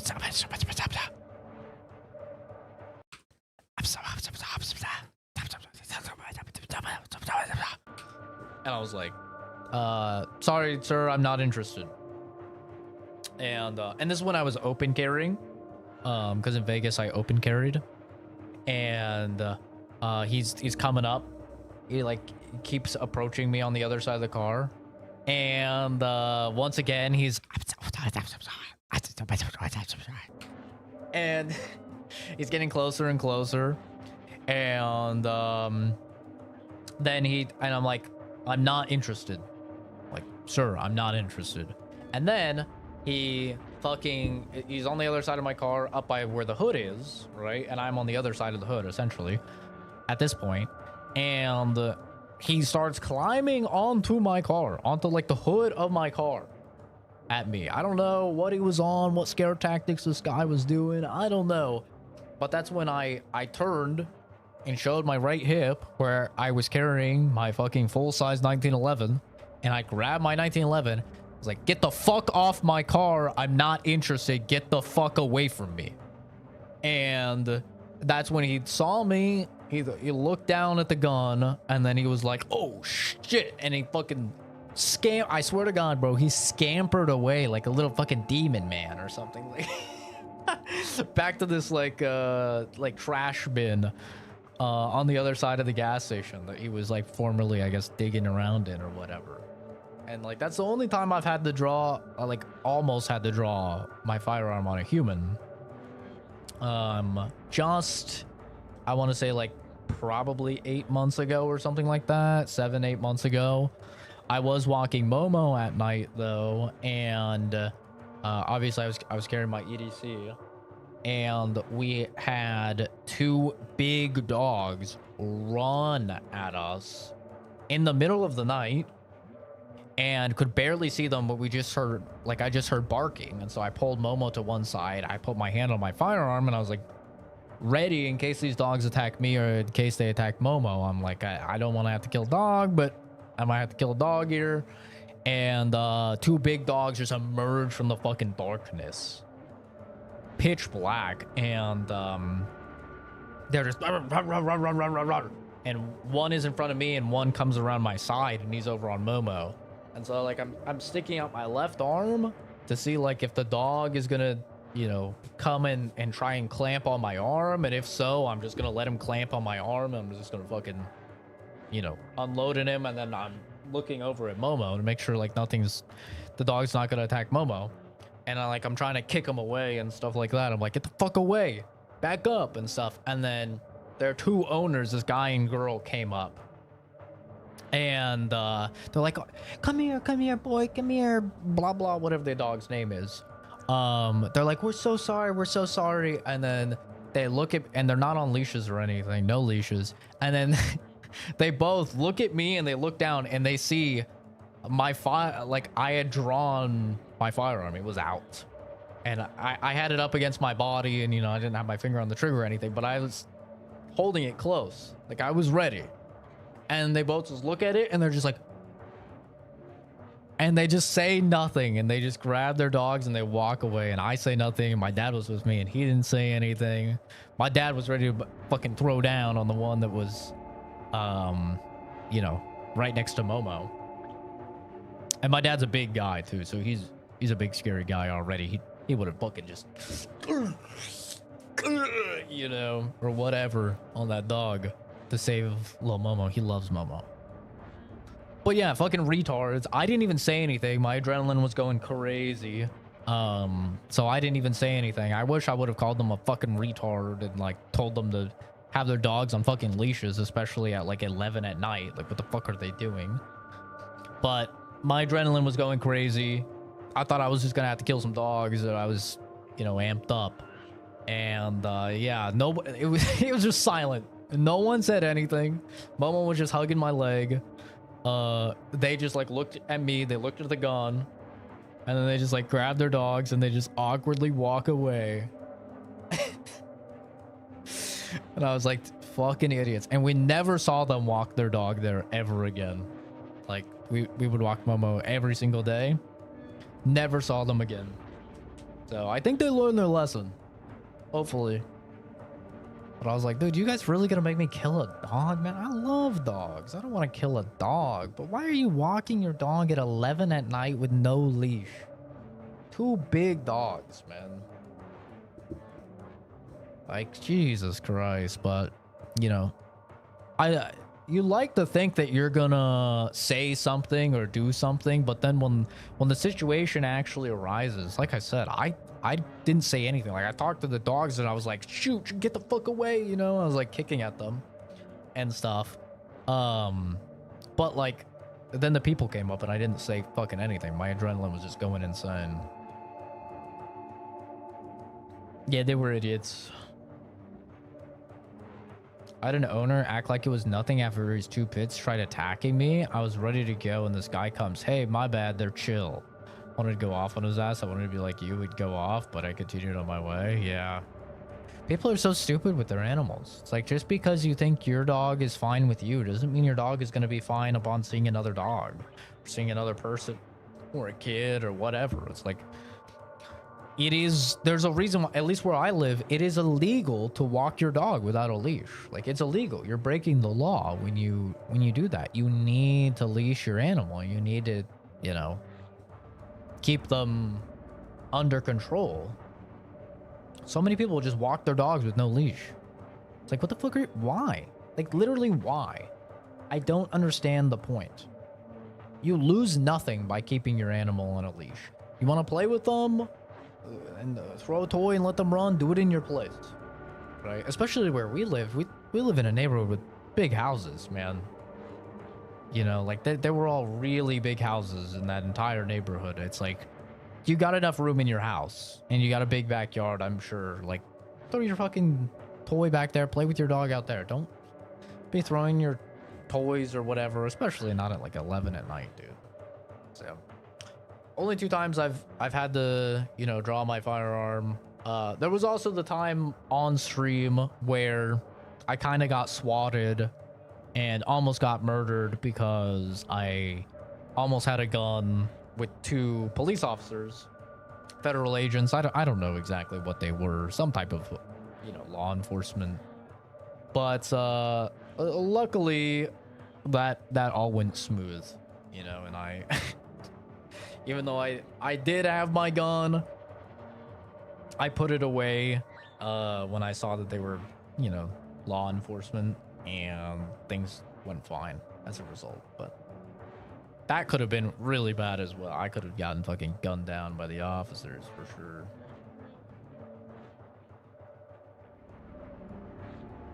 My dog was walked off lead, but was well trained to come back if there was any other dogs. He knew we walked past dogs only. Yeah, but what do you gain from that, Kyle? You know? Like, what is the point of walking your dog off of a leash? I just don't understand the reason. Like, why not just walk them on a leash? What is the benefit? Like, I get it's like this cool big dick thing of like, yeah, I trained my dog to not need a leash or whatever. And it's like, okay, bro, that's cool and all that you trained your dog, but like, just put them on a leash, you know? Like, it's illegal for a reason, you know? Sighthound needed to run. I don't know what that means. They need to run? Can't you just run with them? With a leash? I've went on runs with Momo before. I've went on hikes with Momo before and stuff like that.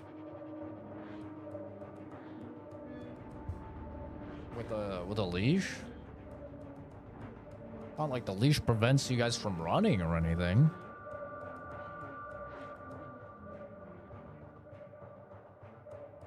Ready to throw hands on a mutt. That's the thing, dude. I would lose a fight against most dogs. You know, I'm not gonna like. I'm not gonna try and sugarcoat it. I would lose a fight against a dog, probably. So I'm not risking it. I'm not risking them doing damage to my arm or something like that, or biting the wrong spot and nicking an artery and then I fucking bleed out. I'm sorry, man, but if I gotta choose, I'm choosing your dog. You know? And you know the craziest thing is if you are actually attacked by an animal or something, because I ended up looking into it afterwards. If you kill someone's pet in a situation like that, you're actually only charged with property damage. You know that? It's not even like animal cruelty or any type of charge like that. You're charged with property damage, which is kind of insane if you think about it. Closest would be the dude that we were chasing for something and the guy decided to act like he had something in his pocket and bladed his stance, so I had to scream at the guy like 20 plus times. Some people are just so dumb.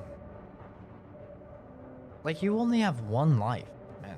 Like, maybe you believe in reincarnation or something, I don't know, but like, you know, most of us don't. So you only got one life and you're gonna throw it away for like the dumbest shit. That's always my worry as well, is if like I'm walking Momo and someone's dog runs over and then I gotta kill their dog. Like, that person's probably gonna crash out. Am I gonna have to kill a dog and then kill the owner because the owner's gonna crash out about the fact that I just killed this fucking dog and I'm in Arizona where everyone carries? So now is he gonna pull out a gun? Cause like I play that shit in my head a lot, man. It's like a dog goes to attack me or attack Momo. I shoot the dog. Then I look, the owner's running up and I see him start to draw a firearm. It's like, I already got the firearm in my hand. Am I gonna wait to see if this guy points that thing at me? Like, probably not. If I fucking have adrenaline pumping and I see the owner run up and he's probably pissed because you just shot his dog. You know? Warning shot? No, that's illegal.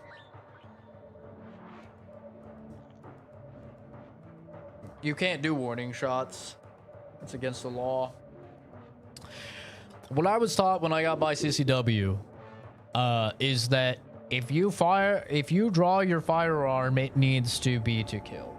That is the only time you can draw your firearm, is to end a life. And if you fire your firearm, it's because you're trying to end a life. You cannot do warning shots. You cannot, you know, draw your weapon to scare someone. You can't do any of that. Like, if you draw your weapon, it needs to be with the express purpose of you have no other option. You or someone else is going to be receiving, like, you know, heavy bodily harm. And so you have no option other than to draw your firearm and shoot and kill. And these are, you know, the professionals that are in charge of people getting their concealed carry licenses. Teaching people when it's okay to carry, when it's not. You are not allowed to brandish a firearm to scare someone. You're not allowed to threaten people. You're not allowed to fire a warning shot. That's why it's a big deal if you draw a firearm. Because it's like, at least if the person's trained. Because if that person draws a firearm, it means they have every intent to kill you. Or your dog, or whatever, you know? Like, for me, I'm not gonna try and fire a warning shot. If my gun is drawn and I'm ready to shoot, like, something is losing its life because I've gotten to the point where that is like the only option.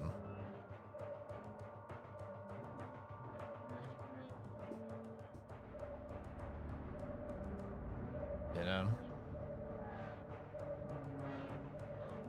That's the thing about carrying. Is like the whole thing about carrying is that it's a lot of power because you have the ability to end really anybody's life, you know. And so like with that responsibility, with great power comes great responsibility and all that. It's like you only draw if you're going to end a life.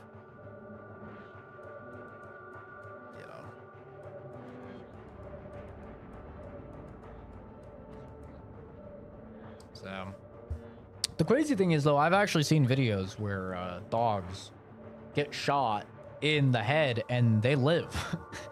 Because dog skulls are so thick, especially with some breeds, like a pit bull. You could shoot them in the head with a 9mm and it will just knock them out.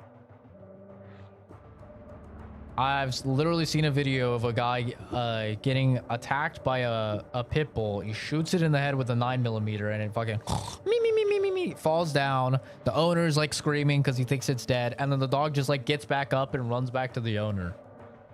It's like, what? And it just knocked him out because his skull is so thick. Yes, I guess that's maybe a best case scenario. Is if you shoot it and it doesn't die and it just, you know, you just knock him out or something. But it's like, it's not why you're, you know, drawing your firearm.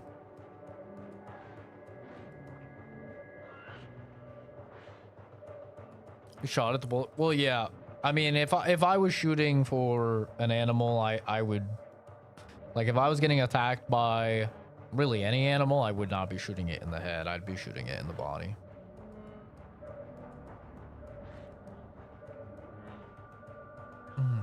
Take care, Des. Thanks, dude, for the 100. Yeah, people are dumb, bro. It's like, just just follow the laws. If the law is that your dog needs to be on a leash, you need to keep it on a leash. But if you have your own property and you got 1 billion acres or whatever, that's one thing. You go off, bro. You do your thing. But if the law says the guy needs to be on a leash, you need to make sure it's on a leash. That's how I see it. It's like, I don't put this on me, man.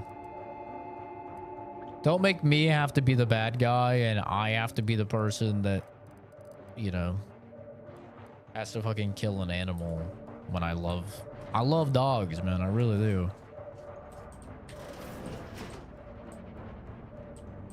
I don't want to have to do that. Off lead is legal in your country?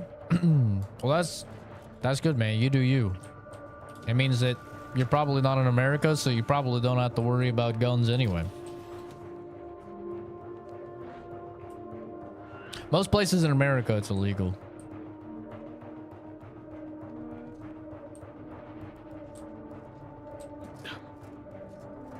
Oh, damn it. Need to go.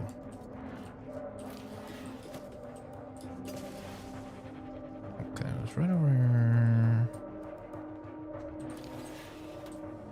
It's right there. I don't think I can get in there through here. He robbed a chick at knife point. What a guy. Was she pregnant? Because they need to get a statute. No. Okay, that joke is way too dark. That joke is way too dark. Rewind. I did not make that joke. Rewind. Too dark. Holy. That is not a joke I can make. Let's pretend that one didn't happen. That's crazy.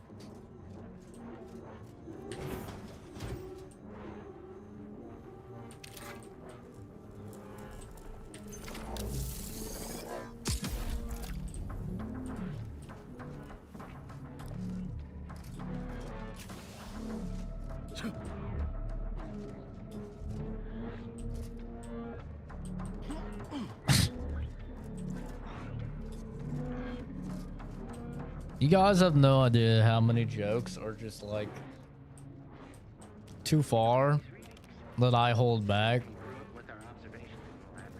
So many.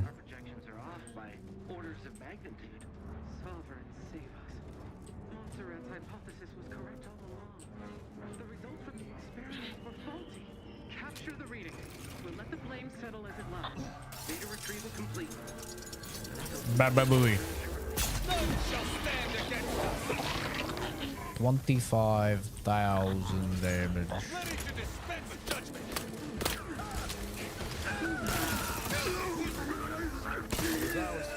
We should get up to the Providence quick like and find that rift modulator. If it's funny, it's okay. Yeah, I don't think TOS agrees.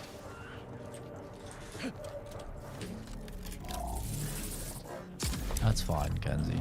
That's fine. You stay pure. You sweet summer child.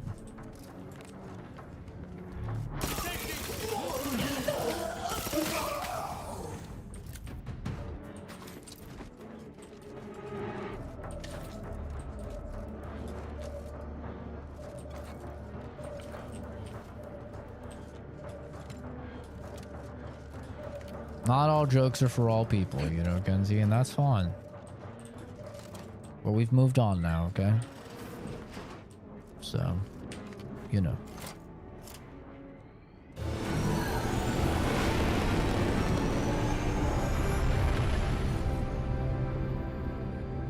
That looks awesome. Say what you will about the Sovereign and the console.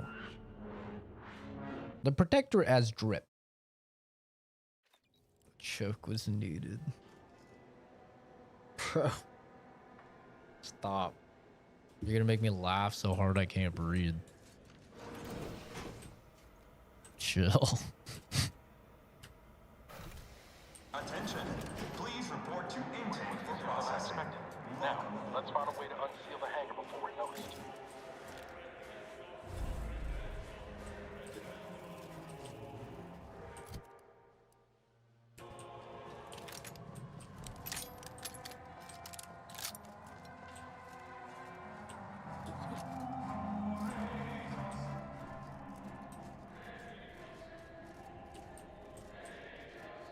They really got that similar to Nazi music down with the Protectorate. It's like it's adjacent. It's Nazi adjacent.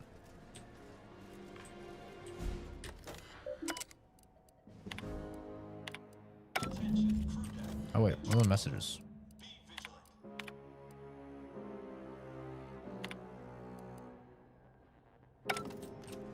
Okay.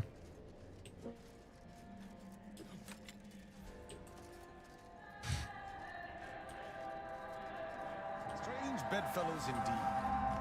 They best fight well.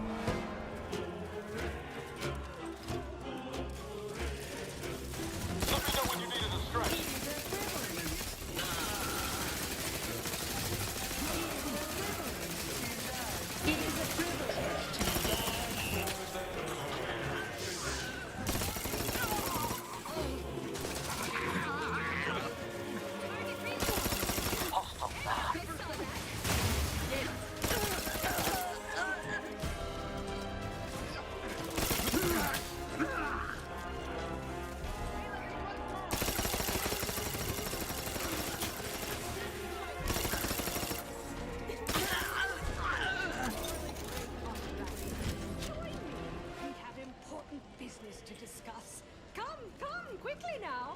Auntie is here.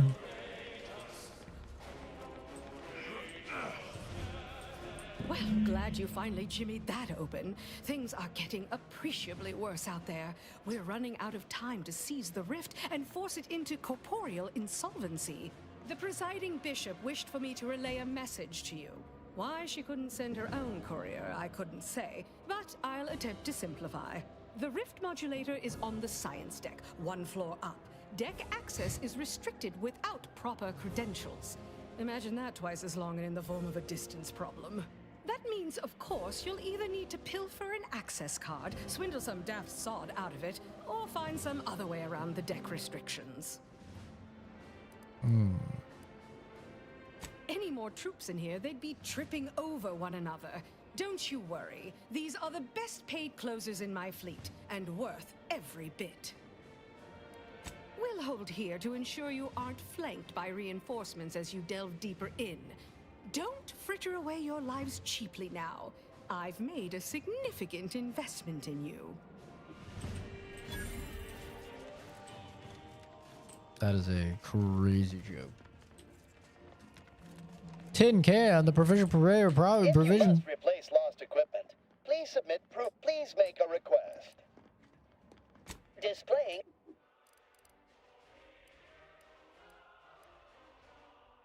You don't have shit, brother.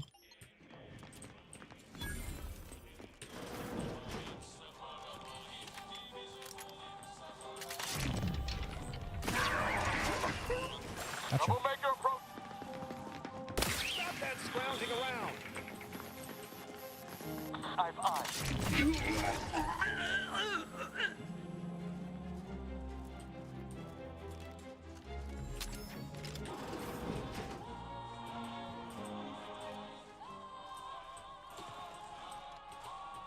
I swear to God, if I get copyright struck for the fucking background music, I'm gonna crash out.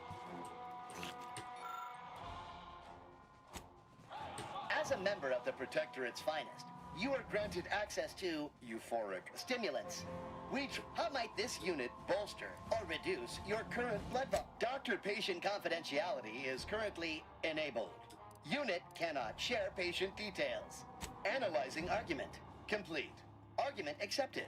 Deleting recording.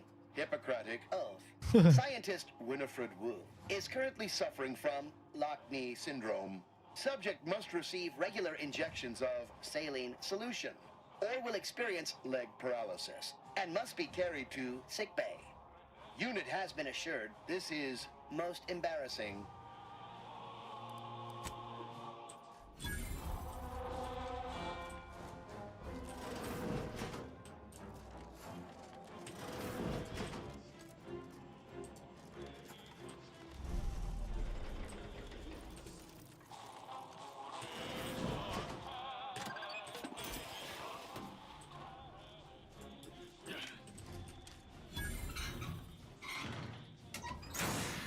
Easy peasy.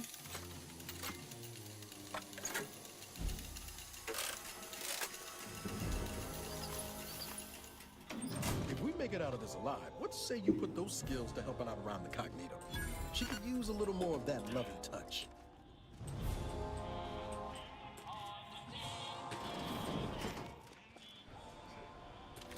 A veritable mosaic of conflict stands ahead, Commander. I propose we smash on. I agree. Tolerances exceeded.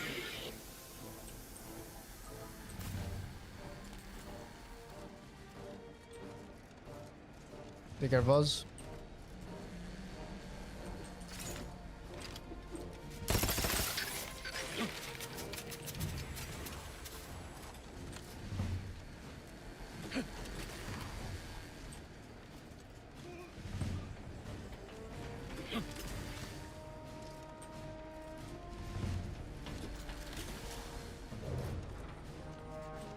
Well, we can carry this momentum through to the console.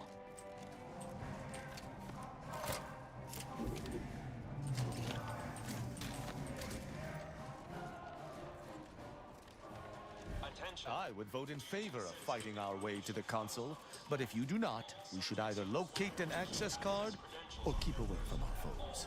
If we choose... Did you not hear the intruder alert from the crew deck? This is a very poor time to be loitering somewhere you should not. You best present a very convincing reason for your presence, lest I order our automechs to smear you across the floor. Wow.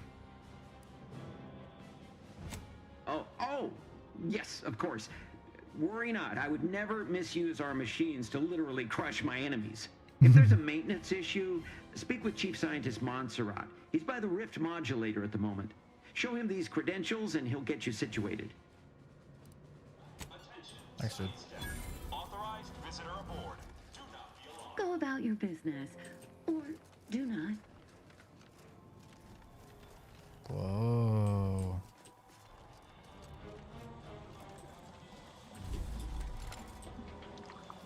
Whoa.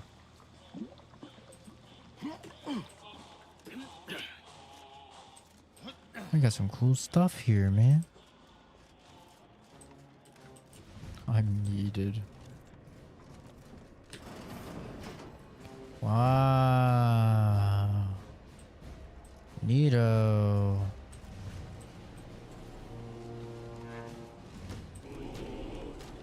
Oh!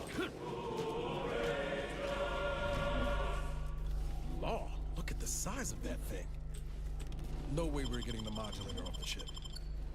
Best we can hope is to get closer and learn more about it.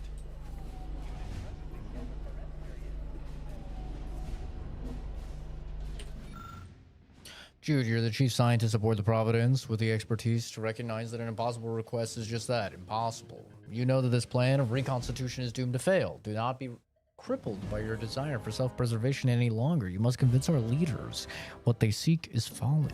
When the time is right, take the schematics and your report from the module in the Rift modulator chamber. Attached are the access credentials to the command deck. No more excuses. Stand before the console and speak the truth for once in your matriarch-given life. I just received word that you were here to fix something. What exactly was it that you needed? I'm rather short on time, as a gander outside might tell you. Yeah, well, we all have urgent needs. And mine is to keep my lab and hopefully the rest of this system from falling apart. I need the modulator for my own analysis. You can wait. I can't. The IRC. I did not realize you were a colleague of sorts.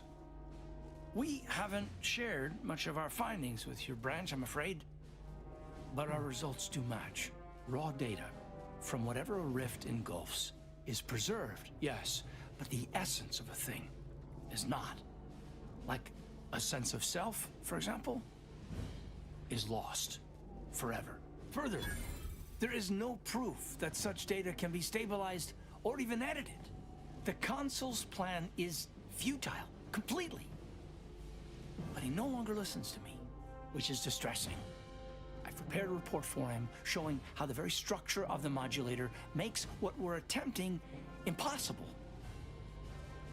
But I doubt he will pay it much mind. Yes, but as I said, I fear the report won't do any good. This is where the speech check would come in clutch. It's clear you aren't bound by the same rules as the rest of us somehow.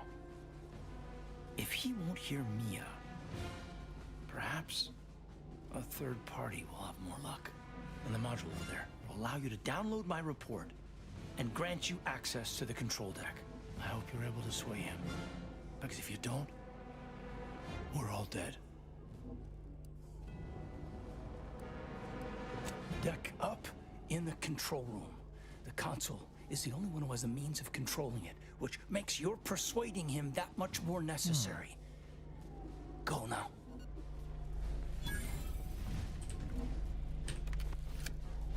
Accessing report. Rift restoration analysis. Compiled by Chief Scientist Monserrate. Marked for delivery to Consul Thoreau. Esteemed Consul, after much analysis, my conclusion is that the modulator we have worked tirelessly to build will not function as intended when used for reconstituting matter from rifts. Every test of reconstitution has resulted in demonstrable failure. Proceeding as we are now with Horizon Point Station will surely lead to severe, unanticipated consequences. The modulator is only effective at closing rifts from unsafe distances. Using it to close exacerbated rifts will certainly lead to the destruction of any vessel carrying it. Unfortunately, the data that we originally had hoped for from the ancient rifts detected in the far reaches of space untouched by humanity has not yielded any of its secrets. And we are now out of time. All of our recent readings suggest that we're on the verge of losing control of this rift. I recommend diverting from our current plan before it is too late for Arcadia. I've included extensive notes and annotations appended to the modulator schematics to substantiate these conclusions. I know you will guide us wisely, my dear Consul.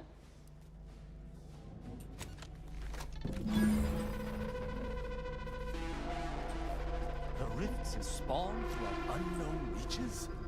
This is more dire than I surmised. But at least we have the means to combat them now. Our work here is not done. We must confront the console before anything can come to fruition regarding these schematics or the rift module. Oh, I agree with you, brother. Oh, right there with you, trust me. Up we go. Take care, Kyle. I'm supposed to be playing Arc Raiders with Chris, but he hasn't hit me up yet. I'm very tired because I stayed up last night, so I'm probably gonna be going to bed soon. Hoping to finish this off. You, here before me. Surprised you could outrun these new legs of mine. They're what everyone's going to be wearing next fall. Well, I'm here now.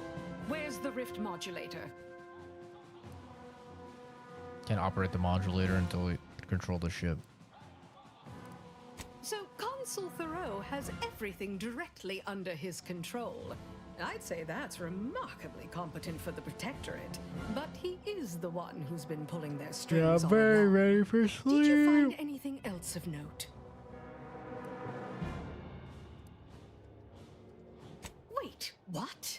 But rifts are caused by skip drive travel. Human piloted skip drive travel. How is that possible? Aliens exist. Oh, nothing would please me more. Just think, another form of intelligent life to sell goods to. A chance to create needs no one ever knew existed for beings we never knew existed. Much as I'm intrigued by the significance Why of do you have all a this, YouTube alert that I there's started no streaming time at to 3 dwell on p.m.? it Because I now. started streaming at 3 We need to p.m. confront the console. You might be savvy enough to talk him down, but his type requires a deft touch. You'll need to break him down brick by brick. If you're too adversarial, he'll simply shut down.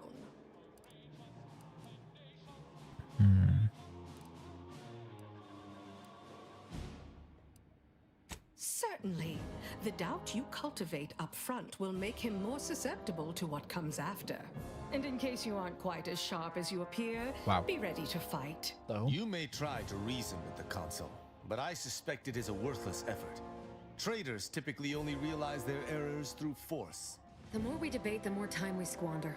We must resupply and shore up whatever defenses we have quickly. And if you've something to say to any of us, Commander, I suggest you say it while you have the chance. No telling what awaits us beyond Please that step on my door. balls, Augustine. Please, you're so fucking hot. Oh my god, please, please, please, please. What? I'd say it's been an honor, but, well, suppose we both know better by now. Oh, before I forget, here, this might help you serve our mutual interests. So, here we finally stand, at the threshold of the simping. final confrontation with the Consul. How I have waited for this. My balls moment. are meant to be There's stepped little on doubt by that hot he women. must be slain. And yet, I wish there were an alternative. He should have to rectify his wrongs. I'll stop and answer simping to Arcadia's when I have a permanent boot print on each ball. The Consul shall have to answer for his deeds. I'll not hear otherwise. But if you do not seek to simply let him go free, I shall follow your lead as best I can. There was a time when all of this, not just confronting the Consul, but standing here beside you, would have been impossible to consider. I'm glad that we met. Let us proceed. Disgusting, We guys. shall bring the Consul to I'll justice never say together. something like that to a little girl like you. This is it, Commander. Only thing standing between Oh, us hot and saving goth Arcadia Tommy is mommy. a single dastardly villain. Feels almost quaint after everything else, don't it? Can't believe I wasted so many years sitting on my hands when I could have been out there making corpses of them that most deserve it. Sure, let's go with that. You know, back in the day, reading tales of all your daring do's, never could have imagined myself fighting alongside you. Not just as a fellow agent, but also a friend. Funny how life turns out. All right, enough jawing. Let's show the Consul to his reward. Don't tread on me is an American motto. That's just California. That's a Californian motto. Don't lump the rest of us in with those fuckers. That's their thing.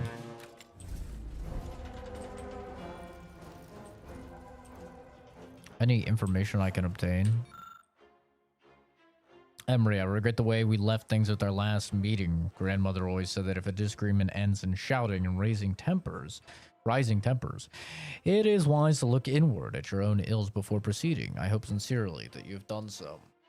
While I may not fully understand your aims with the Rift research or with using it to our advantage, as you said, I am willing to acknowledge them as valid. But you must, in turn, understand that my decision is final. It is what is right for my people, my Arcadia, and my family. Do not doubt me, friend. I wish you to know that I still cherish your guidance dearly. Perhaps when the war is over, we press the letter. It's unfinished. California is gross. They can't even have a 30-round mag. Can't even have a fucking 15-round mag. Honorable Pretty sure it's like 10 rounds, right? The Consul will pay. He will pay most dearly. Ah, Redactor Essman. Very punctual, good. Don't take a seat, this will be quick. My sentinels tell me you have some interesting ideas. Oh, easy, no need to break into a sweat. Interesting ideas can be useful in the right hands. Especially now that our partnership with the Order has become fraught. We may need our own version of their pacifying doctrine. Oh, so I do have a germ of an idea. A less grand version of the grand plan. Instead of atoms and particles and such, it's made up of us. All doing our part, like cogs in a machine. Interesting. A system where every subject believes they have a role to play. Enthusiastic obedience. Why, the Sovereign and I were thinking of this very thing. What should we call it? Well, I'm not sure. It's still just a germ of a concept, of a hint of an idea, you see. It's a whole new way of thinking. A new model of society. Quite the paradigm shift. Paradigm.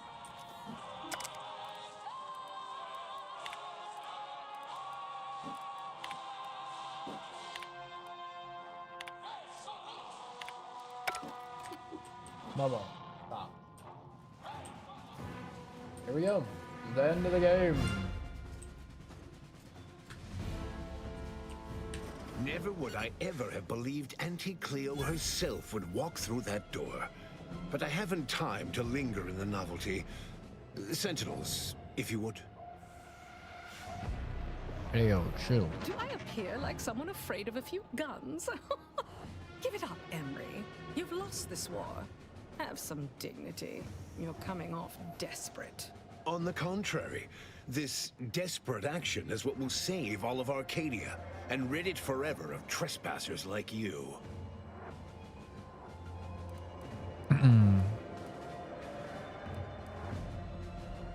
Do not place his decision at my feet.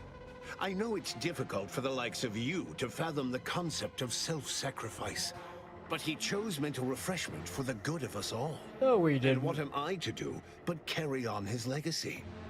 What am I to do but achieve what he could not?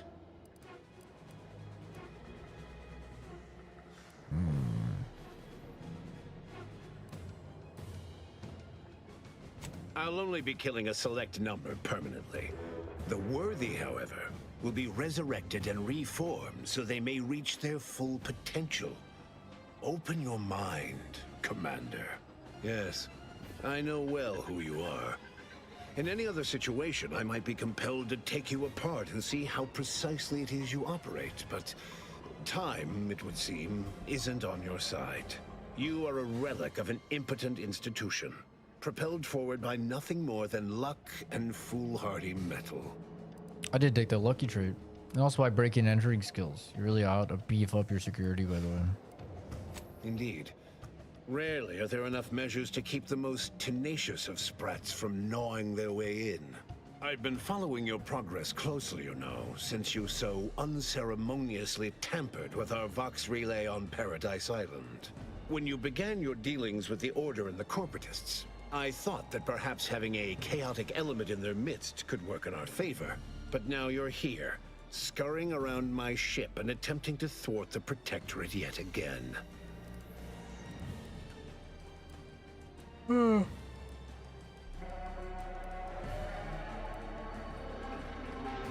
think yourself clever, don't you? The Sovereign is indisposed, leaving myself as the sole custodian of Arcadia. What's his is mine. And the victory convenient. I inevitably clench over you, over anyone, will be his in turn, even if he's not here to bask in it. I never lose. Such bravado is unbecoming when you can't make good on your promises, Commander. Tell me, did you manage to stop us from bringing your peace talks to a swift end? As I recall, Greater Tranquility was reduced to little more than mangled ruins in a single moment. You used the peace talks as a test run for this. It was a modest success. I had hoped it'd hobble Auntie's choice in the Order once and for all, but it has proven to be a valuable lesson in patience.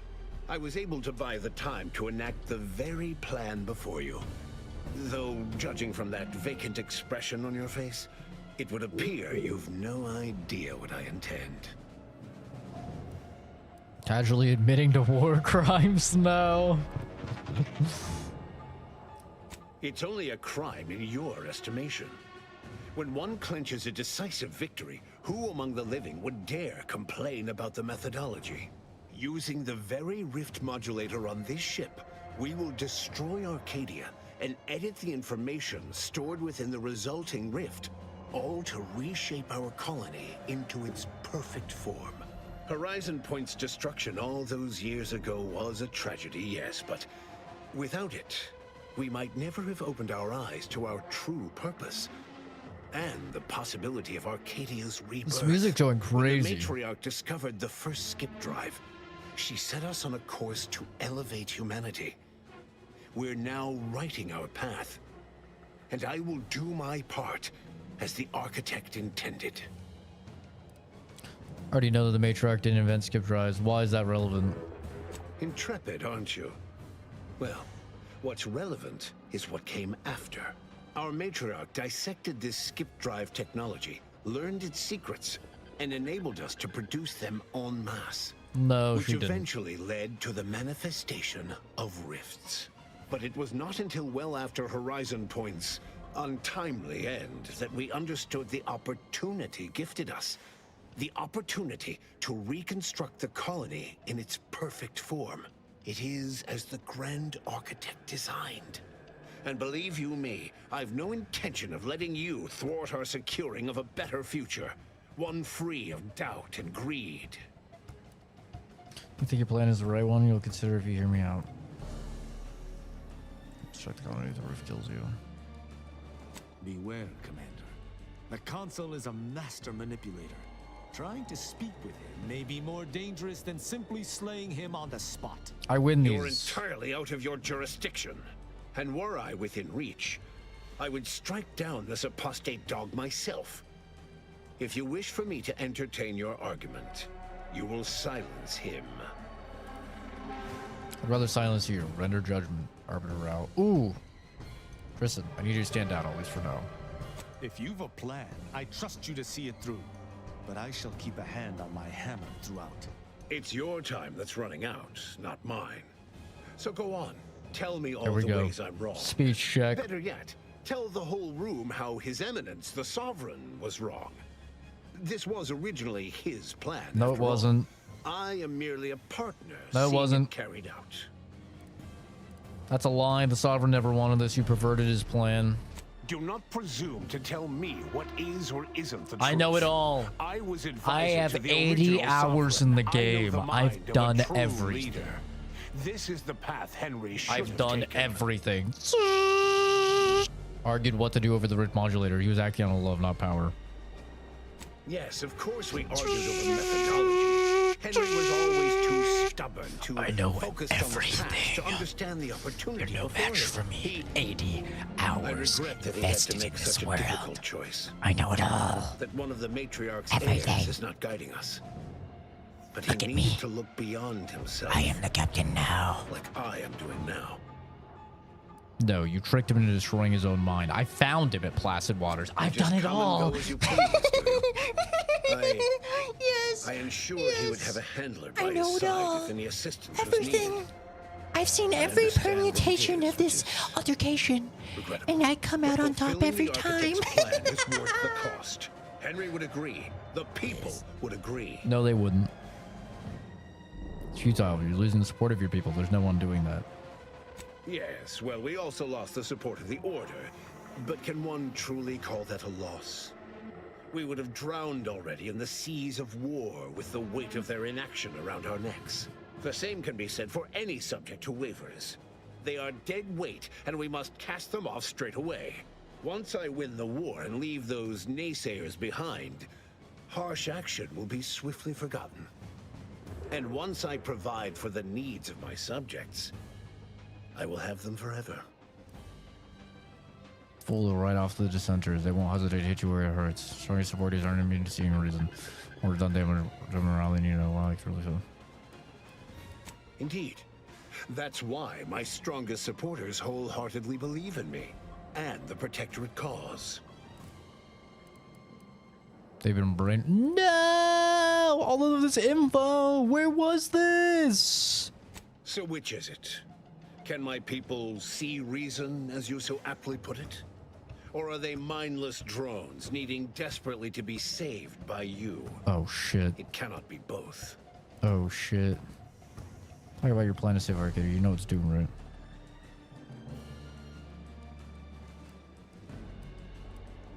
So you say. But you've yet to deliver any compelling evidence. Though it matters not, you've little chance of swaying me. I am doing what I must to restore this colony to what our matriarch envisioned.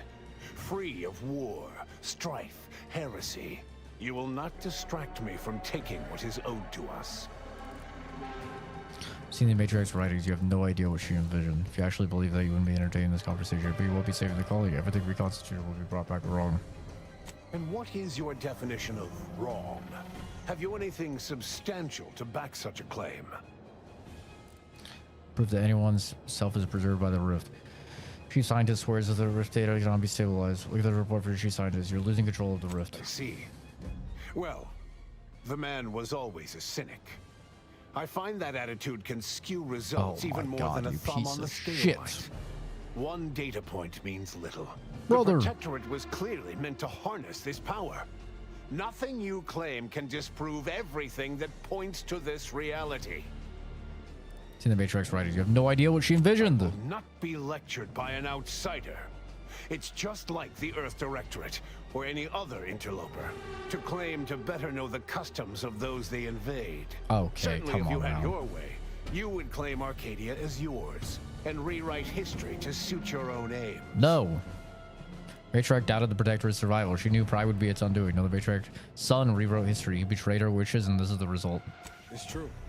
Your matriarch suspected the Protectorate was doomed from the get-go. Reuben was mucking things up even before his mother's body was cold. It's true. No, Reuben would not have gone against her. He did. He was a stalwart protector of Arcadia to the end. We can all see his devotion. Yes, we're turning him. Attempted to We're winning. bastardize the Protectorate Yes, cause. the seed of doubt has been planted, and it will bloom. It will bloom into a beautiful tree. She also predicted that pride would be the end of the Protectorate, and here we are. She said as much in her correspondence with the first bishop, that the Arcadian experiment could only prevail so long as hubris was staved off. I have the record, if you wish to see it. The matriarch hid her feelings well. Such correspondence had been lost to us, I thought. And now it appears we have fallen prey to the very thing she warned of. Yeah, we but did. surely it cannot be possible that I've gotten this wrong. Yep. All your so-called arguments are pure hearsay. I've got the receipts, pussy. Allow your resolve to be shaken when millions lie dead? If I had not traveled with the commander, I would attempt to slay you on the spot. Instead, I shall appeal to any lingering remnant of your honor to do what is right. Do you want me to applaud you for your restraint? No. It doesn't matter what proof you bring before me. I am following the grand plan, and I will be vindicated. You'll not be vindicated if you kill millions of your people, Consul. You can still do the right thing. And leave the traitors and invaders alive? No! I'm not gonna have enough Death is the speech to only way pass forward. this. We can No. only be made pure from the ashes, despite whatever supposed proof you have to the contrary. If you're wrong, you'll destroy everything you claim to love. Nothing is worth the risk. Claim? If you cannot see the truth of my devotion written plain, then now I see why you are against me so. But you are wrong about the risk. We are losing this war. It is inevitable. This is such good writing, bro. This will writing is brutally fucking subdue us peak. until we become corrupted. I really feel like I'm in an Until we internet forget argument our with a fucking principles, retard our who won't see history, things the right way no matter how many core of facts who we and are. logic I throw at It is him. better that we perish together as proud protectorate, proud Arcadians. Preserving our purity is a mercy. More than that, is it not love? Oh, he's a fucking psycho. No, speech 20! Do you think I found pleasure Speech from the 20, pain I no! brought? No! I've only done what I must. A I child, knew this would happen. A society cannot grow into its potential without firm correction. I would die to see that the Protectorate's legacy would not be tarnished. Just as I would die for its promise to be fulfilled, and its subjects to live in peace. Come on.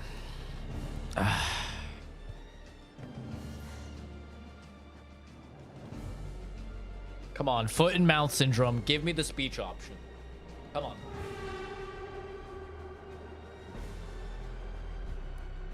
Fuck. Fuck. Fuck. God damn it. Oh, my flaws finally caught up to me. Oh, motherfucker. I did almost everything right, but I don't have speech 20.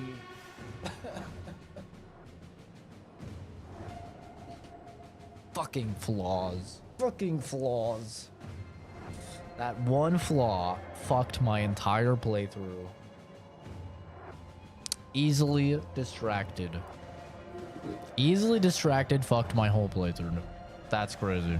Just because I couldn't get my speech high enough. Ah, fuck. I just should have never leveled guns. I should have never leveled guns, and I would have been fine. Motherfucker. As are you. Well, let me show you the benefit of leveling guns. Actually, even better. Here. Have a BFG. Give me a moment. Takes a little while. Performance issues are common with people my age. Hold that. I see an unfriendly source.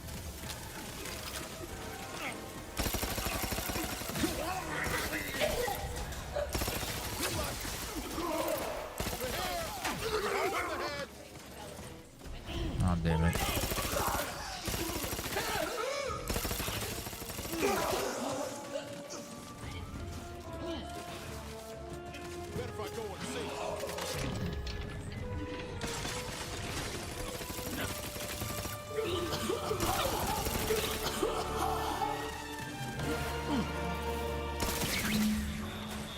Oh, damn it.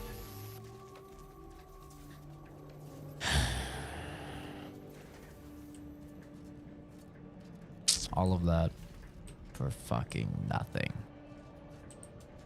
All that talking. 20 plus minutes of talking. Maybe it wasn't 20 minutes. It felt like 20 minutes of fucking talking. Error. The reconstitution has grown increasingly volatile and the Rift device has lost control capabilities. Closure of the Rift via conventional means is no longer possible. Brace for catastrophic event. Seems all my considerable efforts here have been ill spent. Total Rift destabilization is imminent. Our last resort is our only resort now. We need to fly the Rift modulator in. You don't have some dubious plan for this eventuality? I owe Niles 5 bits. Brighten up, everyone. Not all of us need go, but someone present will need to take one for the team. Augustine.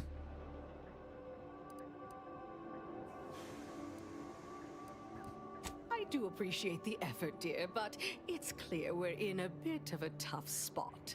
The Order and I will use the schematics and the processed Rift data to mass-produce modulators that are usable at a distance. These pesky Rifts will soon no longer plague the colonies.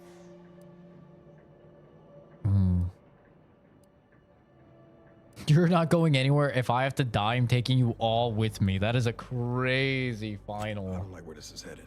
Well, now, I suppose this is goodbye. That is a isn't it? crazy final I should option. say how I appreciate you helping me gain control of Arcadia.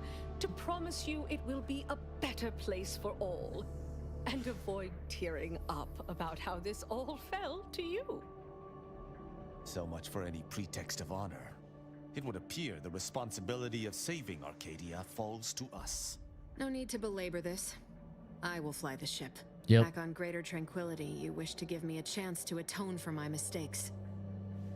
I'd say that opportunity has come. If this is not some jest, then I misjudged you, DeVries.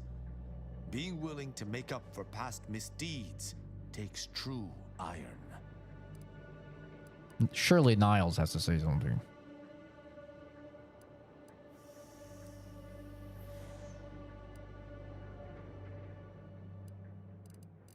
Magnanimous.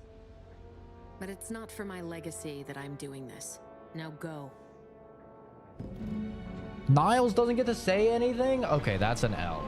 That's an L on the game. Very rare Outer Worlds to L. Niles didn't get to say anything.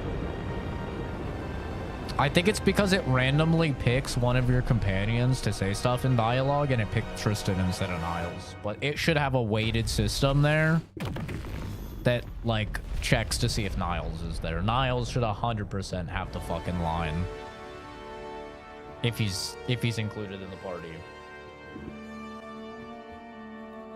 So again, Augustine de Vries chose to die to atone for her actions. And yet, even that hope faded in her final moments, as she realized nothing would make up for what she had done. But at least she'd not have to live with her guilt any longer. Thanks to the commander's quick thinking in sparing it Fallout from the New Vox Vegas ass station's ending. fiery crash, Paradise Island's Fairfield remained a profitable company town for Auntie's Choice. For his outside-the-box thinking and innovative propaganda techniques, D.B. Milverstreet was promoted, while rival Officer Carr seethed at her lack of upward mobility, or even bronze-tier executive benefits. Vigilant Hogarth, now acclimated to Fairfield, leaned on the Protectorate ideals of neighborliness, while overlooking all the authoritarian tactics, so he might help the Order to succeed with the equation. Auntie's Choice assumed control over the day-to-day workings of Matriarch's Mercy, the better to monitor their new colleagues in the Order. The monastery, however, returned to normal operation, tracking the clockwork of the grand plan. The monastery's abbot became a scapegoat for recent tragic events, having not detected Wiley's dastardly schemes. His superiors demoted him, mainly to show their corporatist allies that academics could keep their people in line too. Seer Wiley fled the Order and sought refuge in a backwater Arcadian town to contemplate his failings. As word of the ex-seer's arrival spread, people lined up for predictions. Forsaking the math that failed him, he offered obvious yet effective advice instead. Hit the gym, After bitch. defending Fort Endurance against a fierce Mantisaur attack, Executive Warchek was awarded a commendation for profit-securing Not Watch Tech, bro. as well as promotion to regional manager. No! He eventually passed peacefully in his sleep at the scientifically astounding age of 6.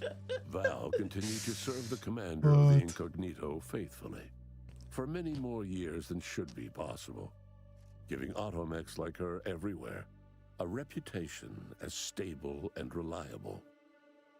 As a result, more Valerie units were put into service, while fewer human agents were deployed into the field. Wait, I'm Niles' giving our affection jobs to for Val, AI.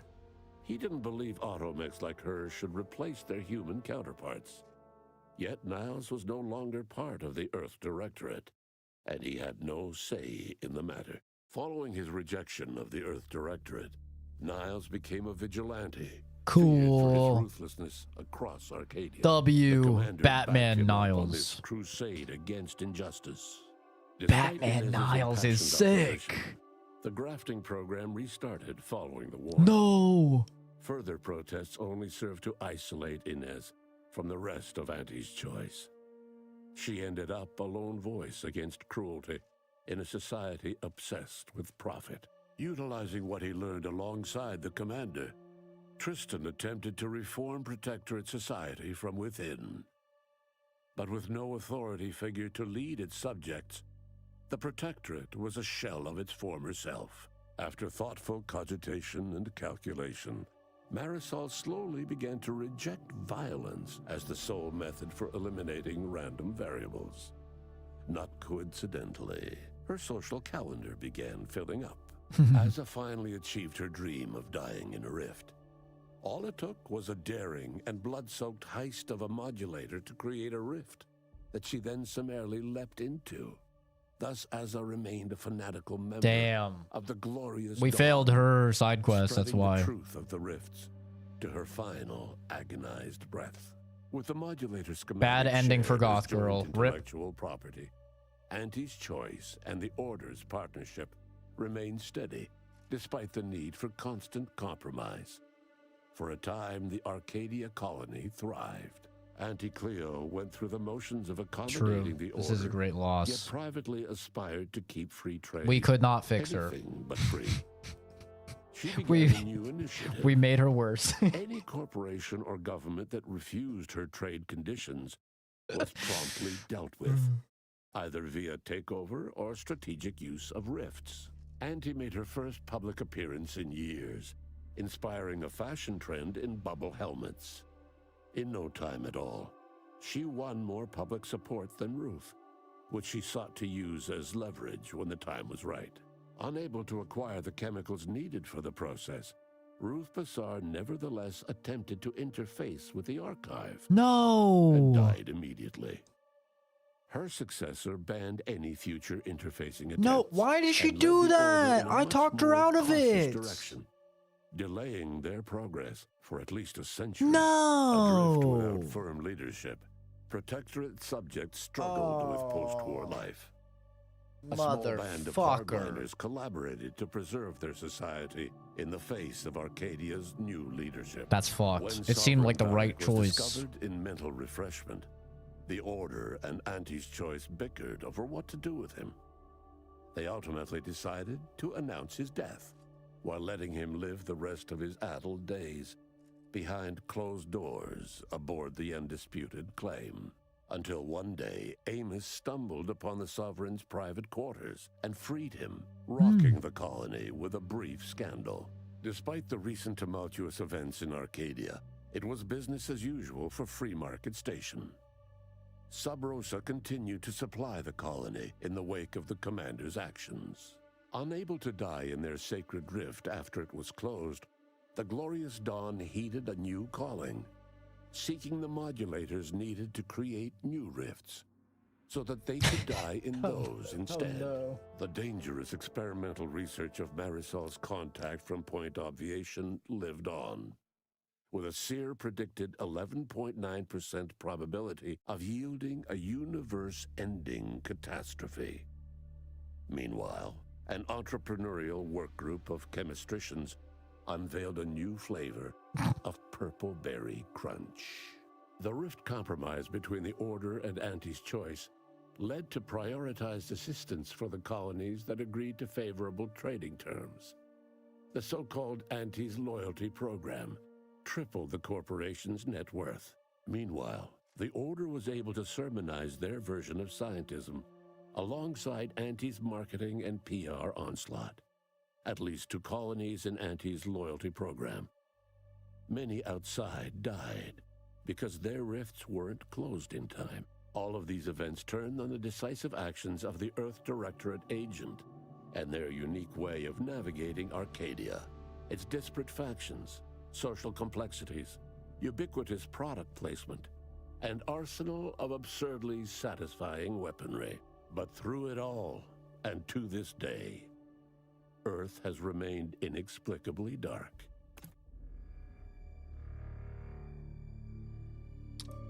Wow. We did it.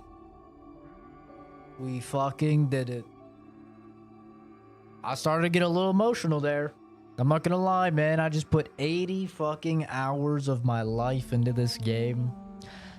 It's always a bit of a bittersweet thing, you know? When you really 100% a game, you get so into it. I mean, this game has like been my life for a fucking month, man. Like this has been like the majority of my free time for a month. I've been playing this thing. And, man, you know, we fumbled a little bit. We fumbled a little, mostly because of our flaws. Like, everything bad that happened was because we didn't have a speech that was like 20 or higher, which we couldn't get because of our flaws. We only got 15 and everything. But, damn, man. Phenomenal game. Very, very good video game. This is probably my favorite, first-person RPG I've played since Fallout New Vegas. And I think this may be... Honestly, I think this may be better than Fallout 3 and Fallout New Vegas for me. I really do. I think this might be, in my opinion, the best thing that Obsidian's ever made. Just like so many, that ending was so long because of so many things I could have done, right? And so many things I interacted with and so many quests and so many characters, and like I remembered all of them. So many times I beat a game, I'm like, who the fuck was that? who the fuck was that? Who was that? But like, I remembered every character, every location, everything that was in that ending. And it felt so personal to me and my decisions and how I made the character. And, like, it was such a unique experience that if I were to play the game again, I could have a completely different experience. I could go entirely with aunties. I could screw over aunties and kill Auntie Cleo and completely abolish them and go entire order. I could leave both of them and go with the Protectorate, right? I could literally just open the rifts and kill everybody. Go full genocide, you know? Big boy Chungus, you stop it. You stop it right now. You're being a bad boy. Stop it. Stop it. Stop it. You be good. But yeah, this game is incredibly good, man. This really does bring me back. It brings me back to Fallout New Vegas, man. It really does. Like, it's obviously a different world, and it's a very different, you know, vibe with the game versus like Fallout New Vegas. It's way more serious, or way more jokey than serious, you know. But the game does get serious at points for sure, and there is some pretty dark shit in the game.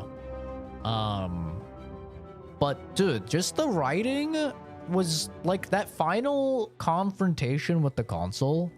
The writing was so fucking good. It was so good. It was prime, like, Obsidian writing. It was so smart. They calculated so many things that you did throughout the game you could bring up and you could utilize, and you could utilize your companions, and they had stuff to say. And it's like, all the characters from the game, you know, we had Auntie there, we had DeVries there, we had Niles there, we had Tristan there. Like, we had a bunch of the people there. And they all had their own points of view, and all of their stories were shaped by how we played with them and the decisions that we made. And this is an RPG, man. Like, this is what I would love to see in an RPG. I really love Expedition 33. I thought Expedition 33 was a great game. I gave it a 10 out of 10, but it doesn't have this. You know, it doesn't have...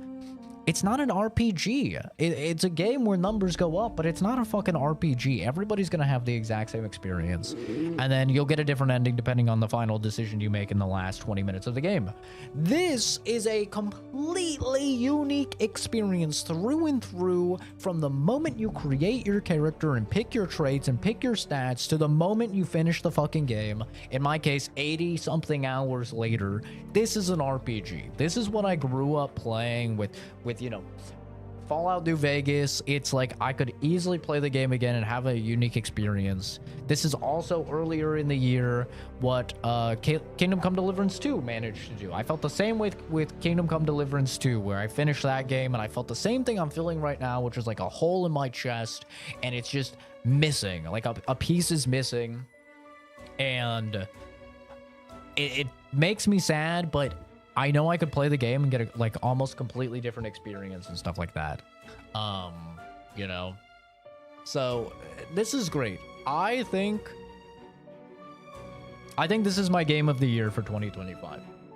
I do. I've played a lot of bangers. I've played Expedition. I've played KCD2. I've played Death Stranding 2. I've played did I say Split Fiction? I played Split Fiction. Like, I've played all of these games. What have we played? Silk Song. We've played all these games. We played Avowed. We played a bajillion games this year, man. And a lot of Ghost of Yotei. A lot of them were like really, really good. Doom the Dark Ages, Monster Hunter Wilds. I mean, we've just had so many bangers this year, right? And I think this one takes the cake for me. It really does. Like, genuinely, if I was not streaming this, like if I wasn't a streamer, right, and I didn't know that you guys were like fucking ready to see other stuff because I've been streaming the same game for a month. If I was not a streamer, I would be booting up another character and replaying this game right now, and probably do another, you know, a 60-70 hour playthrough, doing everything, but doing it completely different, with a completely different build and using different gear and making different decisions. And I've seen like how some of the stuff can go with other people's playthroughs and talk to other people playing the game, and it is crazy how much player agency is in this game. Like, it is actually crazy how different you can make the entire world of Outer Worlds 2 different depending on your decisions.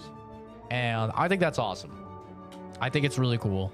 This is exactly what I like in an RPG. I think that, you know, from Outer Worlds 1, that was my game of the year for 2019. I loved the writing in Outer Worlds 1. I loved the universe that they created. I loved the decision making and the player agency in that. But I had a couple complaints with Outer Worlds 1, you know? I thought the combat wasn't very good. I thought the weapon diversity needed help. I thought there weren't enough perks. I thought that there weren't enough like major differences with how you built your character. You didn't have enough skill checks and stuff like that with the various skills. This game literally systematically went through and improved on every single facet of Outer Worlds 1. Everything. The combat is really good in the game. Yeah, I think it's the best that's ever been in this genre. Previously, I would say that was probably Fallout 4. But holy hell, this is just... The combat is way better. The movement is way better. There's a double jump, there's slide, there's all the stuff, you know, you typically want. The tactical time dilation is much better, more user-friendly. All of the gadgets that they've added are really neat and cool and useful. The unique weaponry and the unique gear and stuff significantly can change your build. More so than anything that was available in the first game. More so than anything available in Fallout 4 or other games in this genre. Like, the uniques are so unique in this game. There's a ton of different gear. There's like 4 times as many perks that can be quite build defining when you're playing the game. That was Erica Lindbeck as Augustine? Cool, I didn't know that actually. The planets have significantly more content. The companions are significantly better than in the first game. In the first game, Parvati sticks out. Ellie kind of sticks out a little bit. It was mostly just Parvati, though. In this game, every single companion gets the full flesh, other than Valerie, gets the full fleshed out experience. Tristan's was really good. Marisol's was really good. Inez's was amazing. I loved Inez's story. Niall's story was really good. Azza, we fumbled, but Goth Bitch, Batty, was really, really interesting and good. You can fix her. I just couldn't. Just really, really good video game, man. Really good video game. For me, this is a 10 out of 10. This is the ideal for an RPG. When I say I like RPGs, I mean I like games exactly like this.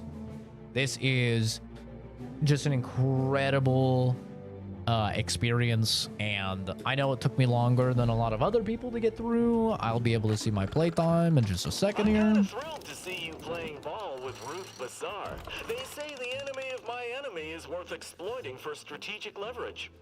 That's nice. 3 days and 4 hours playthrough.